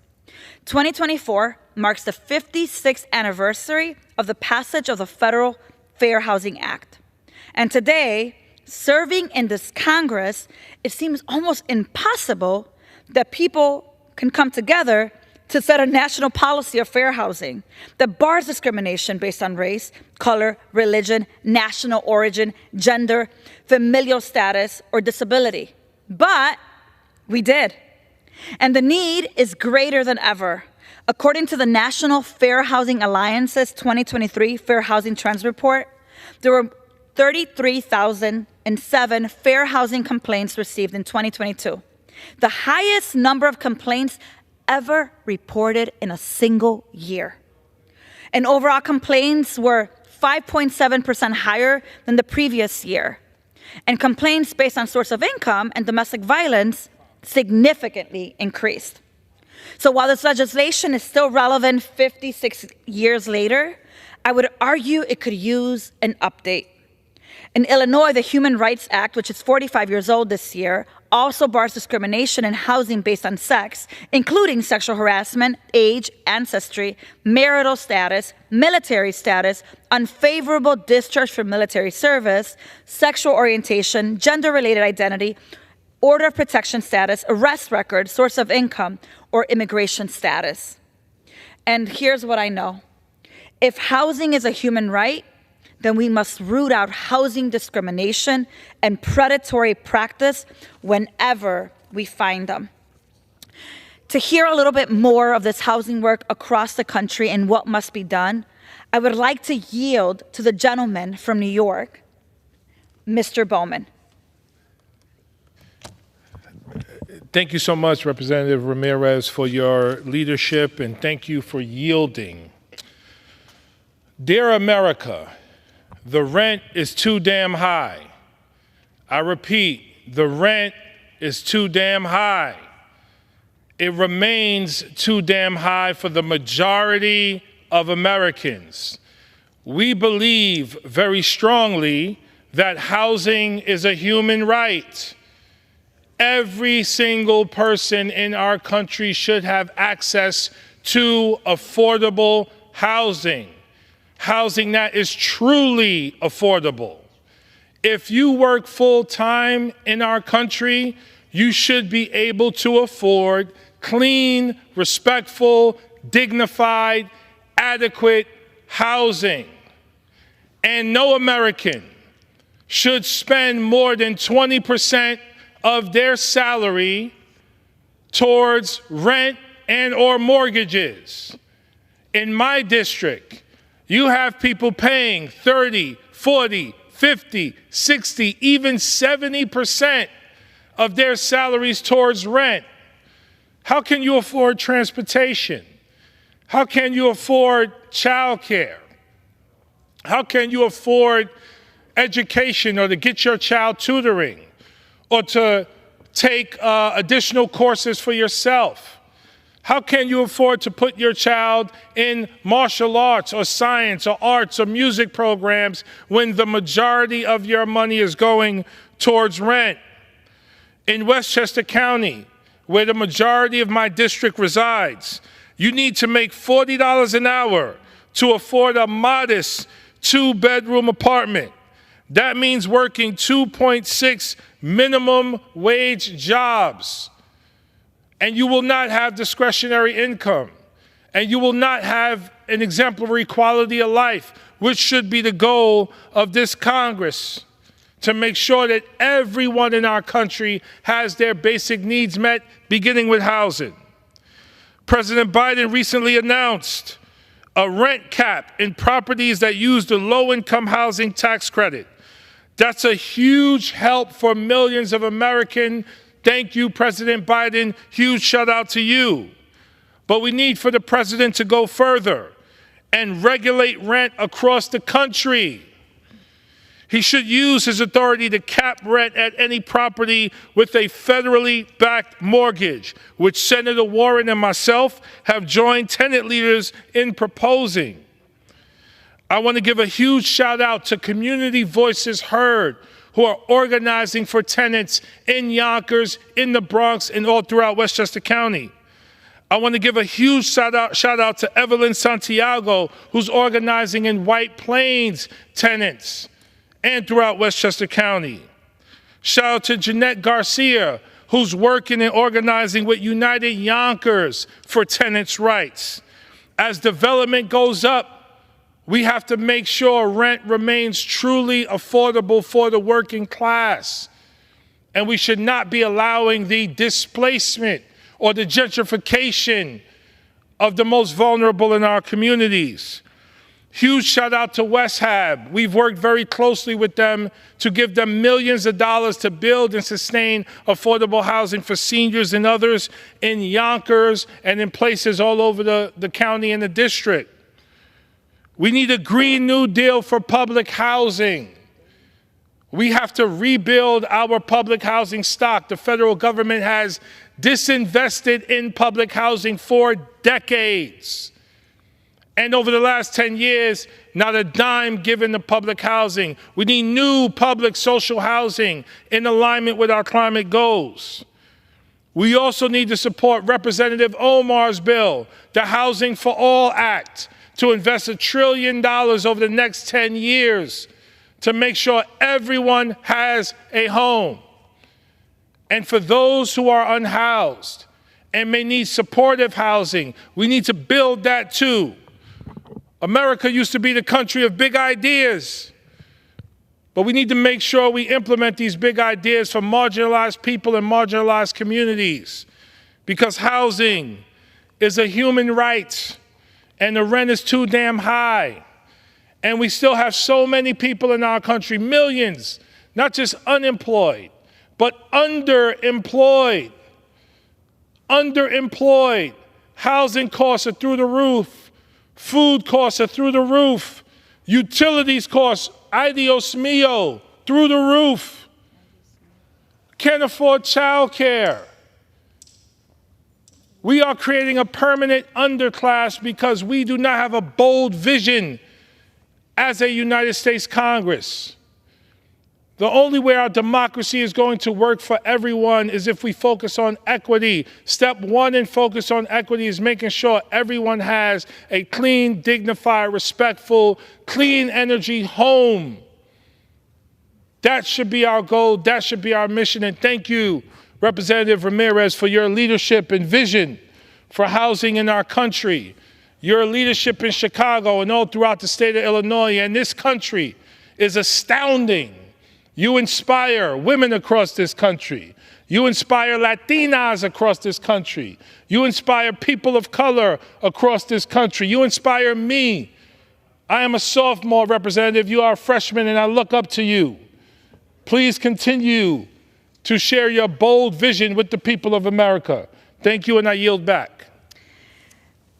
Thank you, Congressman Bowman. And you are absolutely right. Ay Dios mío, the rent is too darn high. Today you've heard from members from California. You heard from Congressman Bowman from New York. And now I want to yield to the gentle lady from Minnesota, Ms. Ilhan Omar.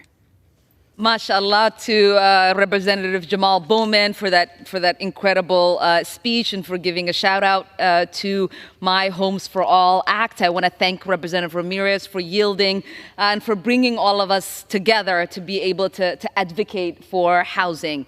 In the richest nation on earth, it is a moral failure that we have a housing crisis. But moral victories are not just words, but by urgent. We don't address moral victories not just by words, but by urgent action and bold policies. Fortunately, our localities are stepping up with sensible housing reforms and are creating development models. In Minneapolis, our public housing authority just unveiled its largest development in decades. The Minneapolis Housing Authority created 84 new units that are deeply affordable family housing across Minneapolis using innovative model construction approach that cut development time by 30%. In Montgomery County, Maryland, local leaders created their own version of affordable housing development by setting up a revolving loan fund to develop dense mixed income municipally owned housing. Now their public development model is being replicated in other counties across the country. These local initiatives are vital to strengthening housing affordability, but they need more support. The solution to our housing shortage cannot be piecemealed. It demands a combination of local initiatives and bold federal leadership. Congress cannot sit on the sidelines. We have the responsibility and the capacity to solve this crisis. We can start by authorizing significant federal funding and public financing options for true public and social housing. This is why I am reintroducing the Homes for All Act to transform what housing could look like in the United States, rooted in the right reforms and policies. It repeals the Faircloth Amendment, allowing public housing authorities to build more housing on a massive scale like we once did in times of great need. To ensure federal disinvestment and neglect does not happen again, the bill also converts public housing operating and capital expenses into mandatory spending. It makes historic investments in our housing stock, building 8.5 million new public housing units and 3.5 million new private housing units for working families. Finally, my bill would establish a fund to help localities develop pro-housing programs that can also prevent residential segregation and displacement. Congress needs to play a more active and direct role in strengthening our housing supply. This includes making sure that public and private dollars for affordable housing are used effectively and equitably by supporting local zoning reforms and robust tenant protections. Such policies can work together if crafted carefully.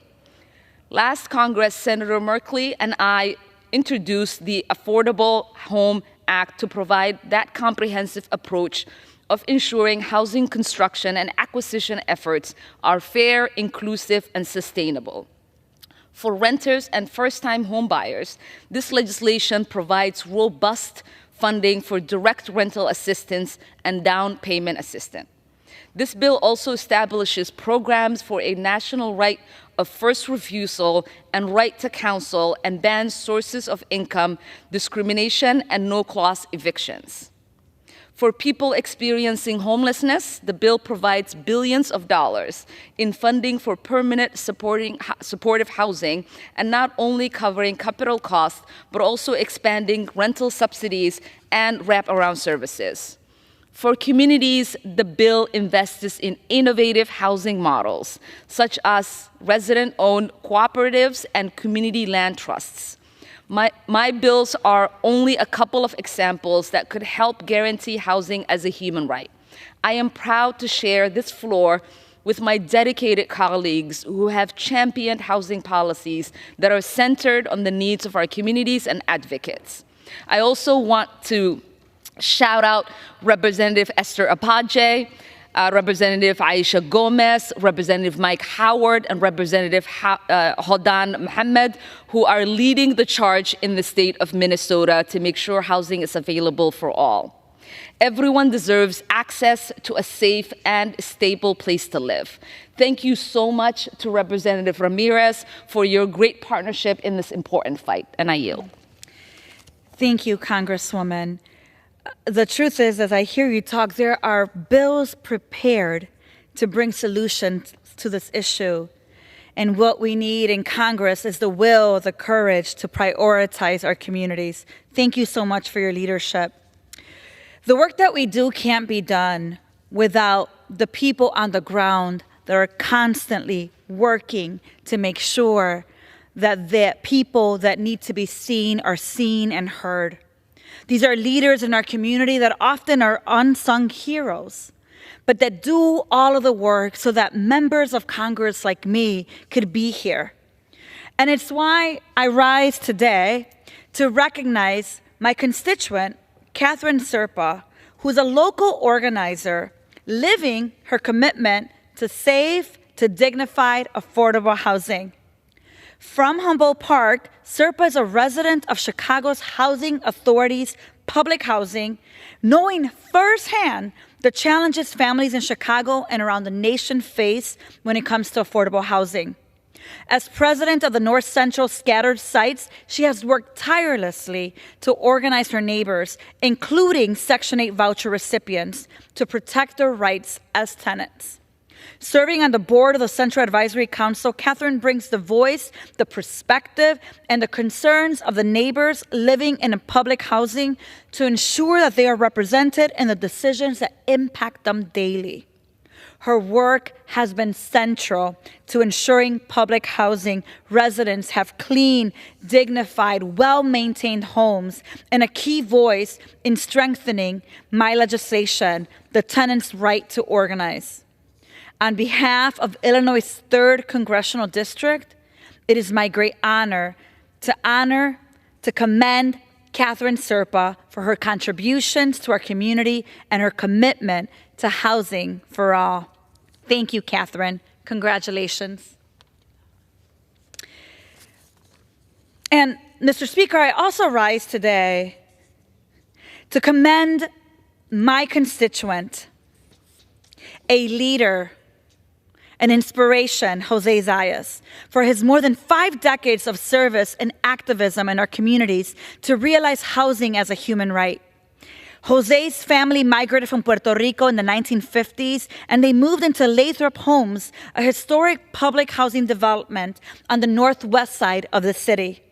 Jose made strong connections with his neighbors as he grew up, and he became a staunch defender of the community and a steward of the strong generational relationships built there. For years, progress to redevelop Lathrop Homes to provide hundreds more promised apartments has stalled. And while the fight has been long, Jose's leadership has been constant. He has been a committed advocate, testifying, marching, and calling for accountability. And as a Lathrop alumni leader, he has consistently held public officials accountable to do more to preserve and protect public affordable housing. On behalf of Illinois' 3rd Congressional District, it is my great honor to commend Jose Zayas for his leadership and commitment to fight for public and affordable housing for our communities. Jose, thank you. It is my honor to congratulate you with this congressional commendation. To continue to hear about the work that needs to be done around housing throughout the country and the ways that Congress can actually act, I'd like to now yield to the gentleman, my friend from California, Mr. Garcia. Thank you so much, Representative Ramirez. Mr. Speaker, our nation faces a severe housing crisis, and it's time for Congress to start working on real solutions for working families. Now, we know that we're facing a shortage of 3 million homes across the country. That's unacceptable. And the deficit has led to years of rising costs for every American. Housing is a human right, but today there are millions of people with no access to a safe home, no access to a stable home, and this is happening in cities and towns across America. And we know that millions more are at risk. In 2020, almost half of American renters were forced to spend more than 30% of their income just on housing. And 23% were forced to spend more than half their income on rent. We just know that rent is too damn high. Now, this is unacceptable, and it's the single biggest driver of our country's homelessness crisis. In places like LA County that I represent, and in communities across America, rents are going up and housing stock is becoming more and more difficult. And we know that working families and middle-class families have less and less access to not just buying a home, but even renting a home that they can afford. We know that our most vulnerable constituents are facing the most severe consequences of this crisis, and it impacts especially Black and brown and low-income communities across America. We also know this is a crisis for seniors, for people on a fixed income who can't keep up with skyrocketing housing costs. And it's impacting young people who are entering the job market and starting families, but realizing, sadly, that they'll never be able to afford a home.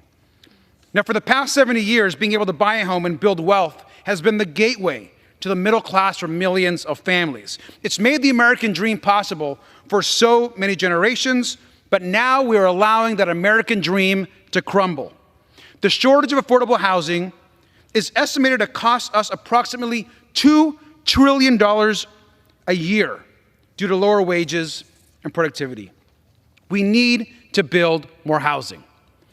And housing is a social justice issue. housing is a climate issue. We know that communities that adopt smart housing policies can build more affordable housing. And not only does our federal government need to invest in more housing, in more vouchers, in more affordability, and focus on more not just local but national tenant protections, we also need to take a smart approach to growth. That's why last year I also introduced the People Over Parking Act to eliminate minimum parking requirements near high-quality public transit.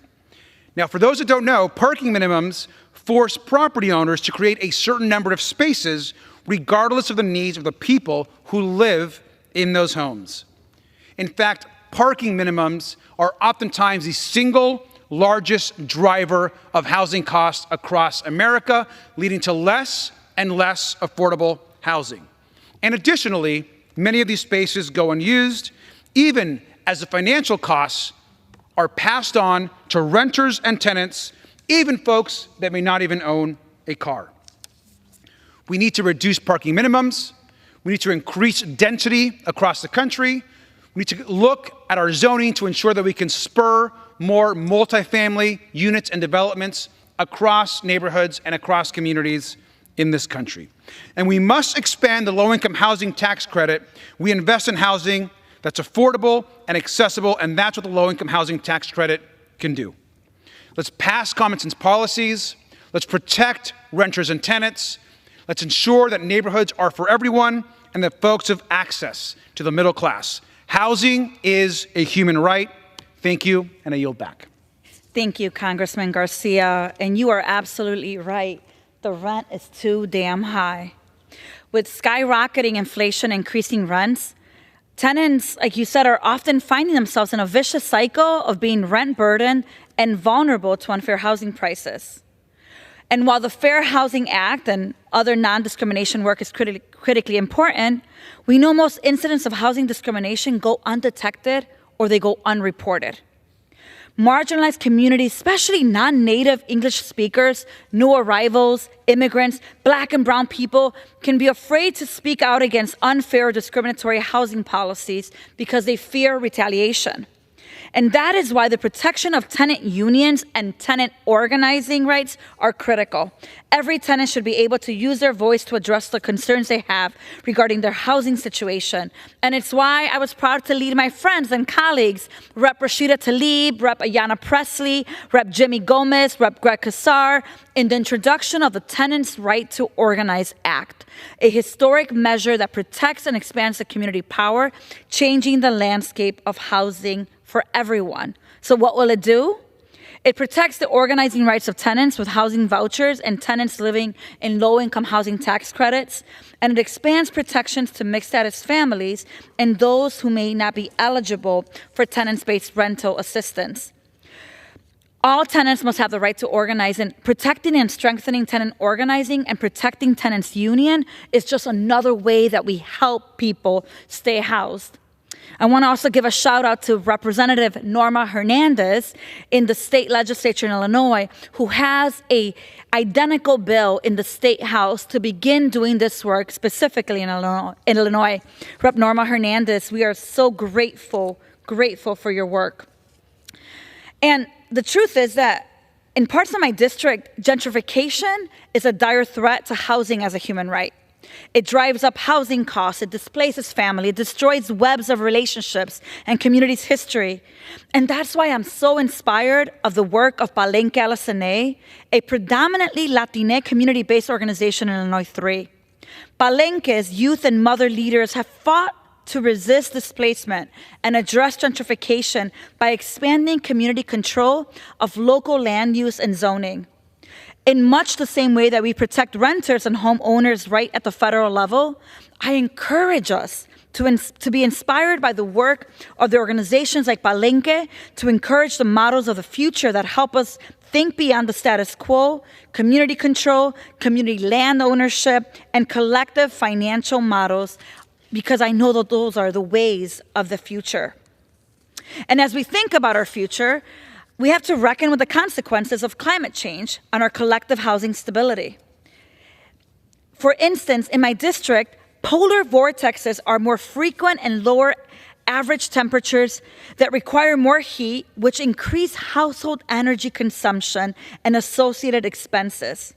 And even if we stabilize rents and we make housing more affordable, we also have to address how climate change and climate inaction puts us all at risk.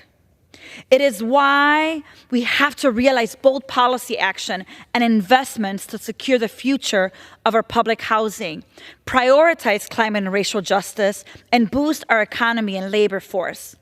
And it is why I'm proud to stand with Representative Ocasio-Cortez and Senator Sanders in introducing the Green New Deal for public housing, a bold solution to confront unprecedented challenges. The sweeping legislation aims to retrofit, rehabilitate, expand, and decarbonize the entire nation's public housing stock through an estimated $162 to $234 billion investment over the next 10 years. And while we must consider how we future-proof all our housing against climate uncertainty, we have to pay particular attention to ensure that the 1.6 million people who live in our nation's public housing are protected. Because, you see, working families continue to invest in our communities. They work, shop, eat, worship, learn, and play in our neighborhood towns. And they deserve to be rooted and deeply connected to the people and places that shaped them. And that includes the power to put down roots in the communities that they have lived. And that requires for us long-term affordability for long-term stability. And listen, the solutions we look for are already in our communities. From Humboldt Park to West Chicago, leaders and neighbors and organizations are working in solidarity to create affordable housing opportunities. And our role to expand and support their efforts with transformative investments and common sense legislation that prioritize our communities is how we lead the progressive fight for housing as a human right. And it is why I am so grateful for the leadership of people who have grown up in the community and continue to do the work to get us closer to housing as a human right. And it's why, Mr. Speaker, I rise today to recognize my constituent, Lisette Castañeda. She's an experienced and trailblazing voice for fair housing. From the Hermosa neighborhood, Lisette Castañeda has dedicated more than 15 years of her life to helping the members of our community find a place they can call home, to keep families safely housed, to fight for the creation of affordable housing and vibrant communities. And as the former executive director of Lucha, an affordable housing organization serving in my district, Lisette has uplifted the voices and the perspectives of longtime residents in our communities to fight for the housing and resources they need to thrive. In February, Lisette Castañeda made history by being appointed and confirmed as the very first ever Latina commissioner of the Department of Housing in Chicago's history.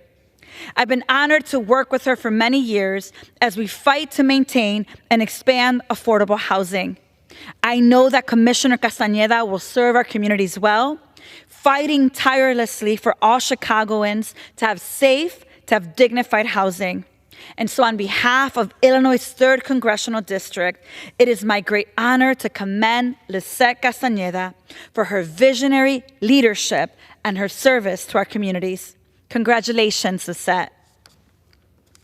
I also today rise, Mr. Speaker, to honor Sally Heyman and Dr. Ann Sheets, community activists for the preservation of affordable housing who exemplify the true spirit of solidarity. For more than a decade, Sally and Ann have been strong supporters of our community's fight for housing affordability and accessibility. And in a time where gentrification threatens to erode the fabric of our communities, they have demonstrated what solidarity and fraternity look like. To support the cause of affordable home ownership, Sally and Ann donated their house to a community land trust the Here to Stay Community Land Trust to ensure they remain affordable home options. How many people would donate their home so that another family can have the dream of owning a home? Through their actions and the Land Trust mission, longtime residents will now find access to affordable home ownership, ensuring that families with roots in Logan Square can continue to thrive and flourish in the neighborhood that they call home. On behalf of Illinois' 3rd Congressional District, it is my great honor to commend Dr. Ann Sheets and Sally Heyman for their decades of activism, solidarity, and actional commitment. Sally and Ann, you are a true inspiration for Congress. Congratulations.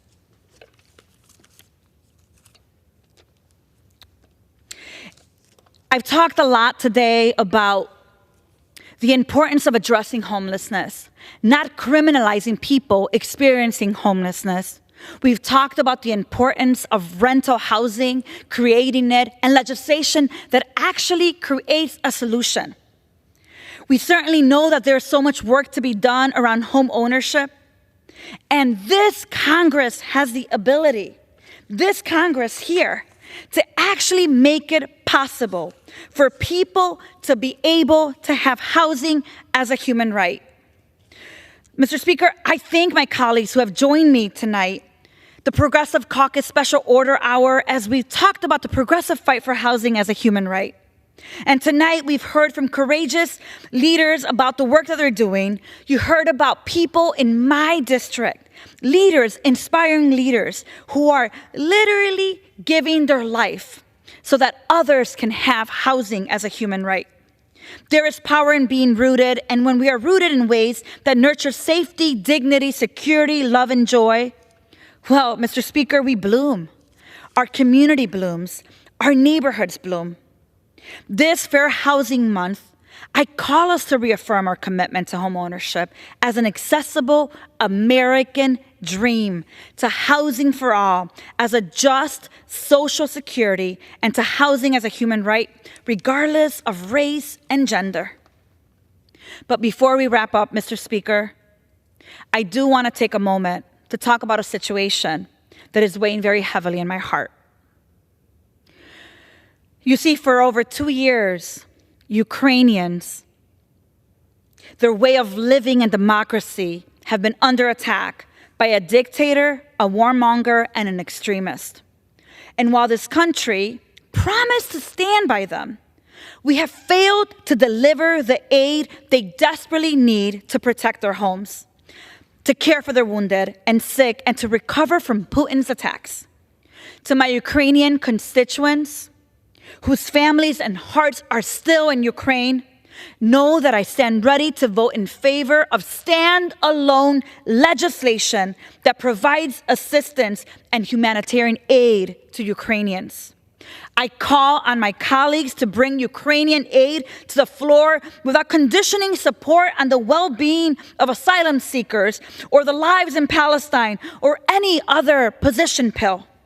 We have to support Ukrainian families without a delay, and we can do that today. As I wrap up, Mr. Speaker, I realize that today is a special day.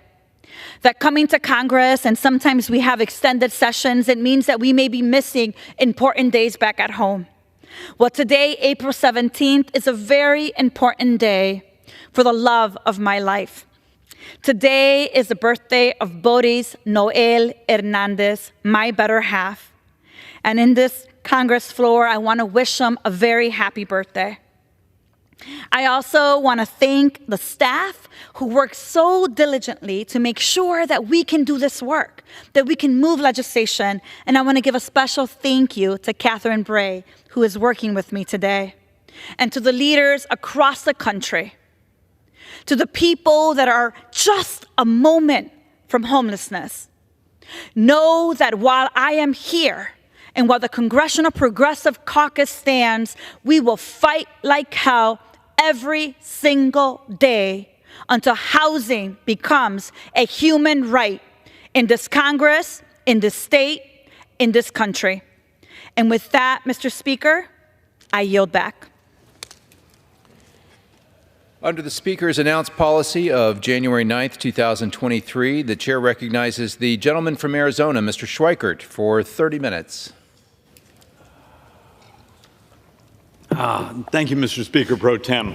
All right, we have a half an hour. We have a number of different things to make it through. As we know, our running sarcasm is we all work in a math-free zone where we use feelings to make public policy, and then we wonder what the hell's going on when we actually have to deal with the honesty of the math. So let's actually do a little bit of fun with honesty of the math. A couple days ago was tax day. Did you know when you paid your taxes, 39 cents out of every dollar you sent in went just to interest? 39 cents of every dollar you sent in as an individual taxpayer. That's the billionaire, that's down to the working stiff that actually had income tax. You paid 39 cents of your tax dollar just to interest. And the point, once again, we're going to go through is understanding how fragile we've made part of the American economy because of the scale of the debt. Remember, every 110, 115 days, we're clicking off another $1 trillion of borrowing. So, yay for that. So we also did another benchmark. Yesterday, we had $100,000 a second we were borrowing. Congratulations once again. It's the third time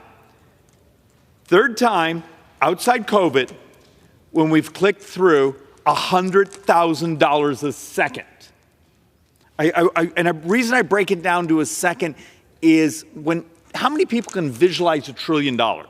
It's hard to visualize 12 zeros. So let's actually sort of walk through this. As we're clicking off $100,000 a second, that basically means gross borrowing. Looks like it's going to be, if we stay close to this, $3.151 trillion, $3.151 billion. Now, why that's a big deal? That was yesterday. Today, it fell way down. We're 99,000 something per second. We were expecting to see the number actually really bounce down because what happened the last couple days? It was tax collection time. We're trying to figure out what's going on because these are right off the Treasury's website. We get every afternoon. You can sign up on our website for our office and get something we call the daily debt. We'll text it to you. We break it down both in gross. Gross is all borrowing because remember, we borrow from the Social Security Trust Fund. We borrow from the Transportation Trust Fund. We borrow from all those. We do pay interest, and we've got to pay it back. And then there's what they call net borrowing. That's where we go to public bonds. And as you saw, what was it, yesterday, we had a bond auction that wasn't great at the interest rates we paid. And even if you do the public borrowing, we're crossing over $2.8 trillion this year. Okay, so let's process this for one moment because I feel like I can't find a way to get this through people's heads. GDP Now, I believe it was yesterday, which is the Atlanta Fed. They have a neat little app you can sign up for. They'll send you updates and give you market predictions on interest rates and these things. But they also give you an estimator of what they think the gross national product is for this quarter. They had a number of 2.9% come out yesterday. That is remarkable. The American people should be given a ginormous hug for how hard they're out there working. Yet, how much of that 2.9% GDP growth that was on the Atlanta Fed's website is because we're spending at this remarkable rate? And just as the left used to attack us when we did tax reform, which actually has this elegance of being proper allocation, They've been spending money at a crazy rate. Remember, $100,000 a second. And here's some of the other parts of the punchline. So I hope I'm not throwing too much out. Tax receipts so far this fiscal year are up 7%. Okay, that's wonderful. But we're still borrowing close to $3 trillion this year. But tax receipts are up 7%, and we're still having to borrow like that. And Medicare is up 10% so far this year.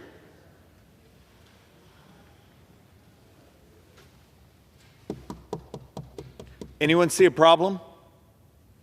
And part of the point we got to walk through is how much is on autopilot, and we as policymakers, because we're terrified to go home and tell the truth, or let's be honest. Let's be honest. A lot of our voters, we haven't told them the truth for so long. How do you get in front of them and say, it's not foreign aid, it's not waste and fraud, you can't tax your way out of this? So I've shown this chart a number of times. Mr. Speaker Pro Tem, the House isn't in order.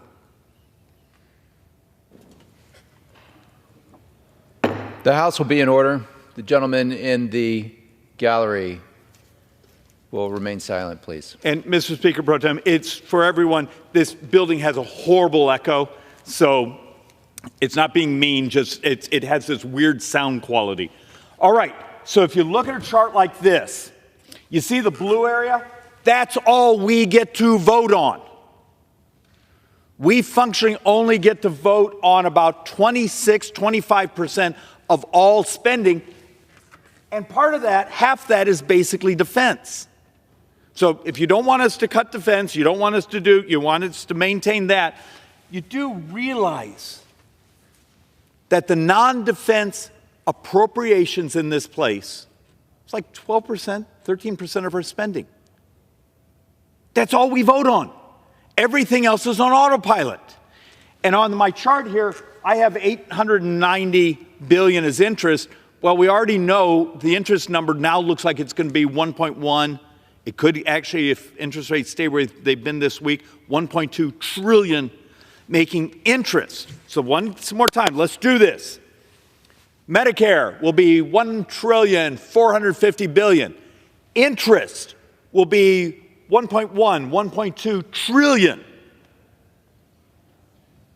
Medicare will be 839.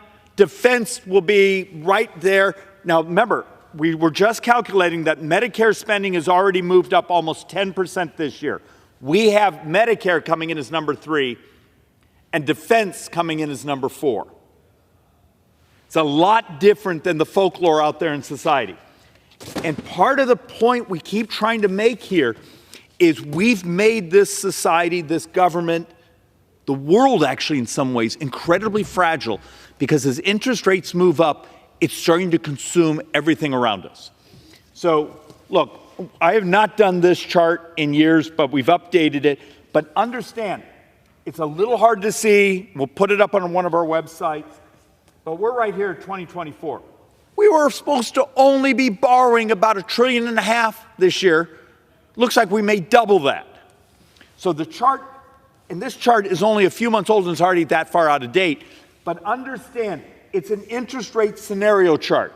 Right now, as where CBO has us 3.5%, well, we're already over that. And at 3.5%, in functionally 9 budget years, we're borrowing almost close to $4 trillion a year.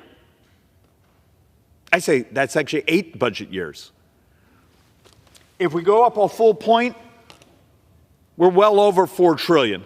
If we go up to the 5.5, which is historically closer to what we were before the fake years, the previous decade of suppressed interest rates, if you do the 35 years before that, even if you take out the Volcker years, 5.5 was closer to what norm was. And then you're starting to approach, in 9 budget years, almost $5 trillion in a single year interest. And there's our problem. You know, we've listened to speeches already today, people telling us this is a human right, that's a human right. Okay, fine. Do you want to think like an economist or someone that believes in fairy tales? Because we actually make public policy here by our feelings, not by facts. Because the facts are uncomfortable and they don't sound that great on campaign stumps.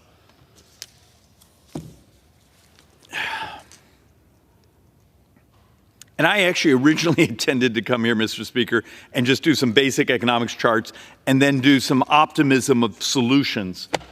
But let's run through these charts and then we'll actually talk about the reality that there is hope. There is a way to deal with this. It just would require thinking. And we're so busy having the drama of, are we going to remove another speaker? Are we going to knife each other over some foreign aid? And understand, I know some people passionately care about Israel, Ukraine, Taiwan. Add up the total amount of money, remove the money, it functionally comes back to the United States, and you're talking like 3-4 days of borrowing. I mean, people have no sense of the scale.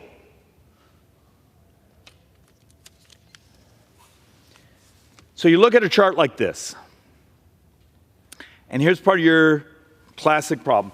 Remove COVID. That's COVID right there. And just look at the basic chart, and all we're trying to say is historically, next year, a bunch of TCJA, which was the tax reform, expires. Your tax rates go up next year. If you have a LLC, a pass-through, a subchapter S, an employee-owned, your taxes go up next year. And that's already based in this number. We still functionally get a little less than 18% of the size of the economy in taxes. But we're basically the blue line going up that you got to understand. And I know it's a 30-year chart and no one wants to think about something 30-year chart, but this is the crisis. Tax receipts stay stable as a percentage of the economy. So I've already brought charts here before that show, hey, here's times when we've had remarkably high marginal tax rates. Here's times when we've had really low tax rates. And you get this percentage of the economy that always sort of falls in between about 17 to 19. It's always right there in that bandwidth. So the secret is have a bigger economy. Understand, over the next couple decades, Congressional Budget Office has a number where saying, hey, 2054, that's a long time from now. What is that? That's like, 28 budget years from now. 31.9% of the economy is in spending. But tax receipts are still projected to be about 17.9, 18%. So the tax receipts stay level, but our spending, and what is the primary driver of spending? This is the thing we share, at least I share, that gets you unelected, but it happens to be truth. From today through the next 30 years, 100% of growth of borrowing, and most of the growth of spending, is demographics. We got old. The fact of the matter is, when I was a kid, $5 to $6 was spent for those under 18 for every $1 for a senior. Today, that is reversed. Today, we spend about $5 for a senior for every dollar we spend for those under 18. It's demographics. There's different population dynamics. But those numbers and then the healthcare costs. Because if Medicare is going up just 10% so far this fiscal year, you got to see what the numbers look like over the next decade, particularly as baby boomers, what is it, close to 70-some million of us. So if you had a revolution in changing the cost of healthcare, which we've written about and actually designed ways to do it, but you couldn't get a hearing around here because there's too many damn lobbyists running up and down the hallways saying, that'll affect our business model, or that will affect the bureaucracy that's here. The bureaucracies, you understand, have their own lobbyists here. Math will win, but this place will still curl up in a fetal position of fantasy. And one more time, it keeps ticking away from us. Remember, 1 year ago, we were estimating, saying, this 2024 budget will only borrow about 1.3, then it was 1.5, then maybe 1.6, and we're looking at numbers now that the public borrow, that means selling bonds, is 2.8, that the total borrowing now is approaching, and this is from the Treasury. This isn't from my joint economic economist or Schweikert's brain. This is from the Treasury's own numbers. They're at now $1,143.6 billion interest this fiscal year. And this was put together before the most recent pop in interest rates. So I've said this, and this seems to upset some folks. Congress has made a governing decision. And it's not a governing decision whether we want to go through the chaos of removing another speaker or the chaos of letting the Democrats have more power around here. It's the chaos that we've made the decision to have the bond markets in charge of your country. Because if we have a failed bond auction, do you understand the cascade of hell that happens in this country and around the world? So just our moral, fiscal sanity, economic obligation to demonstrate to those who are willing to buy our country's debt that we're adults, that we understand what's going on, we understand our demographics, we understand our earned entitlements, that we got to pay, and how are we going to pay them.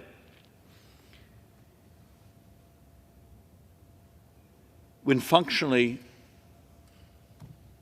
the taxes you just paid, 39 cents out of every dollar you paid went just to cover the interest. And it will be worse next year. So you live in a country where we've made the decision, let's put the bond market in charge of your country because we're too much of a wimps to tell the truth. And for those who are going to say, well, Schweikert, if you would just vote against this or that, and they don't understand those are rounding errors.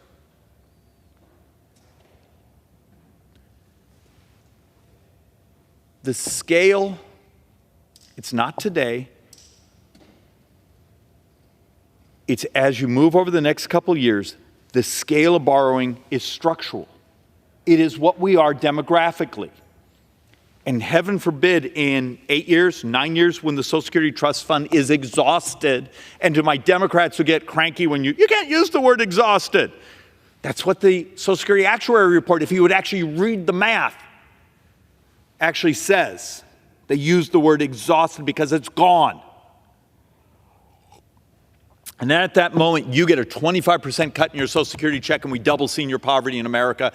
And yesterday, we had a Social Security subcommittee hearing in the Ways and Means, and one of the members, I think Jody Arrington gets credit for this, asked a simple question. For you Democrats, how many of you believe the only solution, would you support policy changes and raising taxes? Nope, they only want raising taxes. And over here, the Republicans said, we got to do everything. At least the Republicans on the committee and the Republican witnesses told the truth. The Democrats are so locked in that there's this fantasy, and I've shown the charts over and over and over. You can raise all the caps. And if you give no benefits, raise the caps, so you've now turned Social Security functionally into everything that FDR swore it would never be. It's functionally a wealth transfer system. It only covers half, at best, the shortfall. So when you hear people say, well, we have a solution, we're going to fix it through tax hikes. You do understand that what the fraud is to be able to close the gap, you got to tax unearned capital gain, unrealized capital gains all up and down the economy. So we're still trying to figure out what Democrats mean when they say that, because we're walking through the details in their proposals and we're having trouble making the math work. So you have a house, you have a building, you have a retirement account, you have investments. Do they get to come in and take 12%, 12.4% of everything you gained that year? Because that's the only way you start to cover these scales of shortfall. The first year, so 2033, first year Social Security is empty. The shortfall is $616 billion. Every dime of defense is in the $800 billion range. Do you understand the scale of what's coming at us? And look, I've already done these charts before over and over and over saying, hey, here we are right now.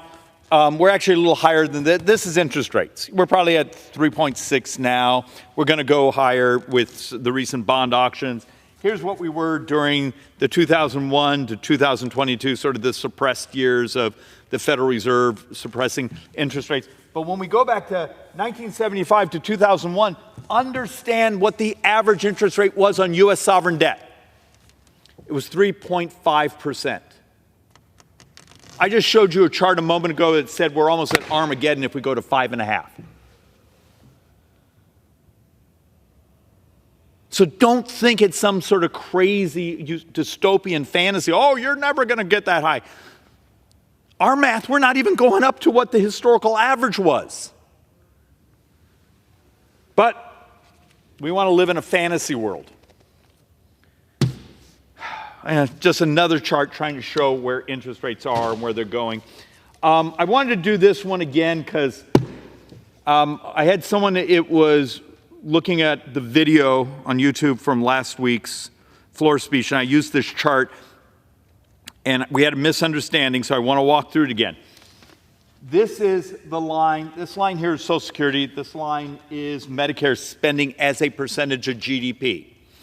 Understand, one of the key differences in Medicare is there's a trust fund, but it only covers maybe 30-40%. It's the hospital portion. The rest comes out of the general fund.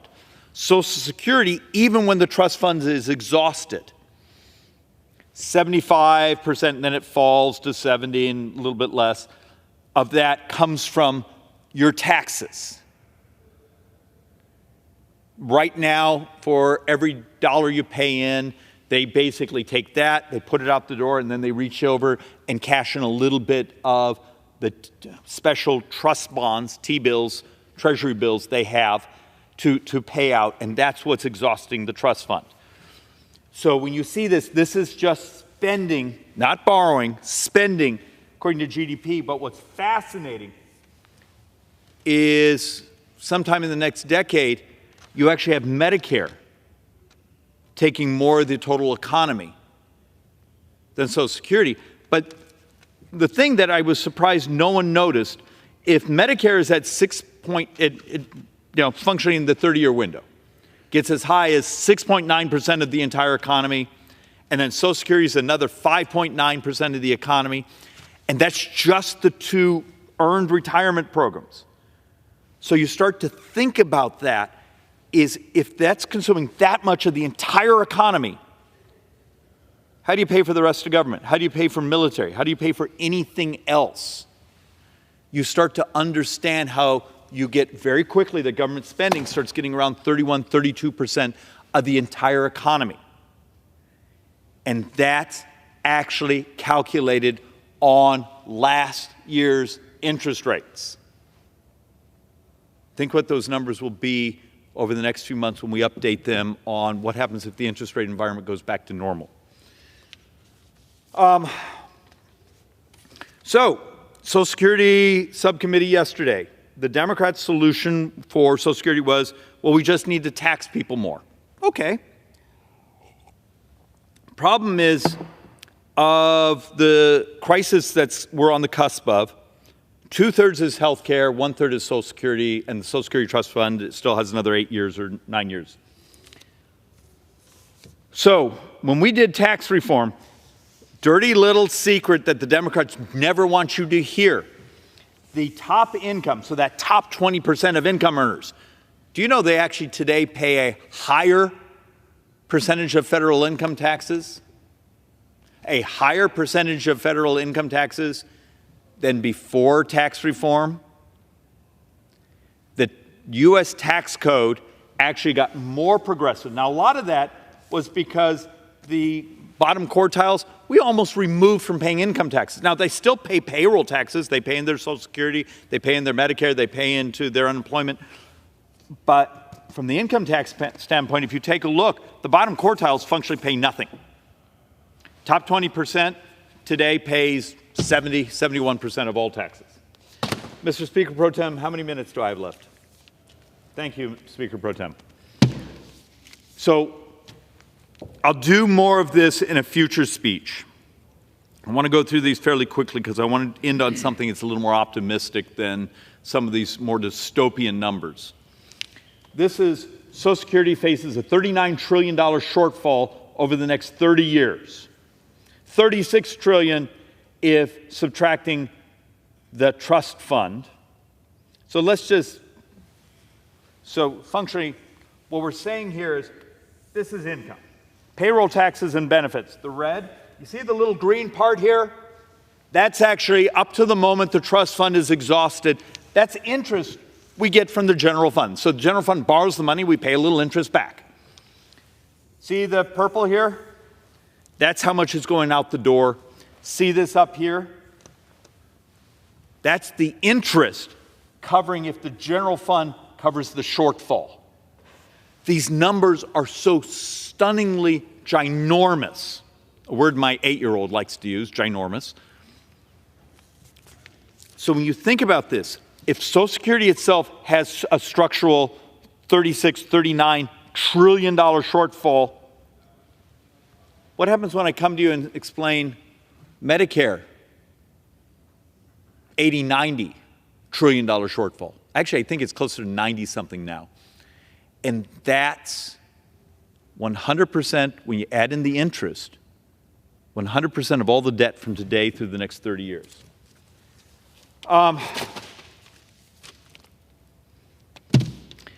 Just meant to show this to try to make the point again, and it's sometimes like talking to a golden retriever. They're adorable, but at the end of the day, they're still adorable and didn't really understand a word you said. Some of my Democrat colleagues, when you walk through saying, okay, here's your proposals of raising the cap on all taxpayers, and what the outlays are expected in Social Security, that it doesn't actually close the gap. If you just, one more time, this chart does it by percentage of GDP, but let's conceptually one more time process this. So, trust fund is almost gone. You basically say everyone now pays 12.4%. You pay 12.4, that's your Social Security tax. And you give no benefits, no additional benefits for the folks over the cap. You cover, let's be generous. Let's say it's 50% of the shortfall. And you basically have chewed up all the potential taxes that you needed to shore up Medicare. And there becomes the math problem, is you will almost never see someone from the left who will be honest saying, well, to save Medicare and Social Security and a couple of these other programs they care about, here's the scale. You'll even saw the president stand behind that microphone here at the State of the Union, and did you notice he only talked about the Medicare taxes, and that didn't solve the problem. It just shored up part of the trust fund for a little bit. Still, the vast majority of spending comes out of the general fund. So look, we've come here repeatedly and said there are solutions. We actually, several months ago, wrote an entire chapter in the economic position of the Republicans on the Joint Economic Committee. And I thought I was going to get absolute hell for it because I stood on one of the third rails of politics.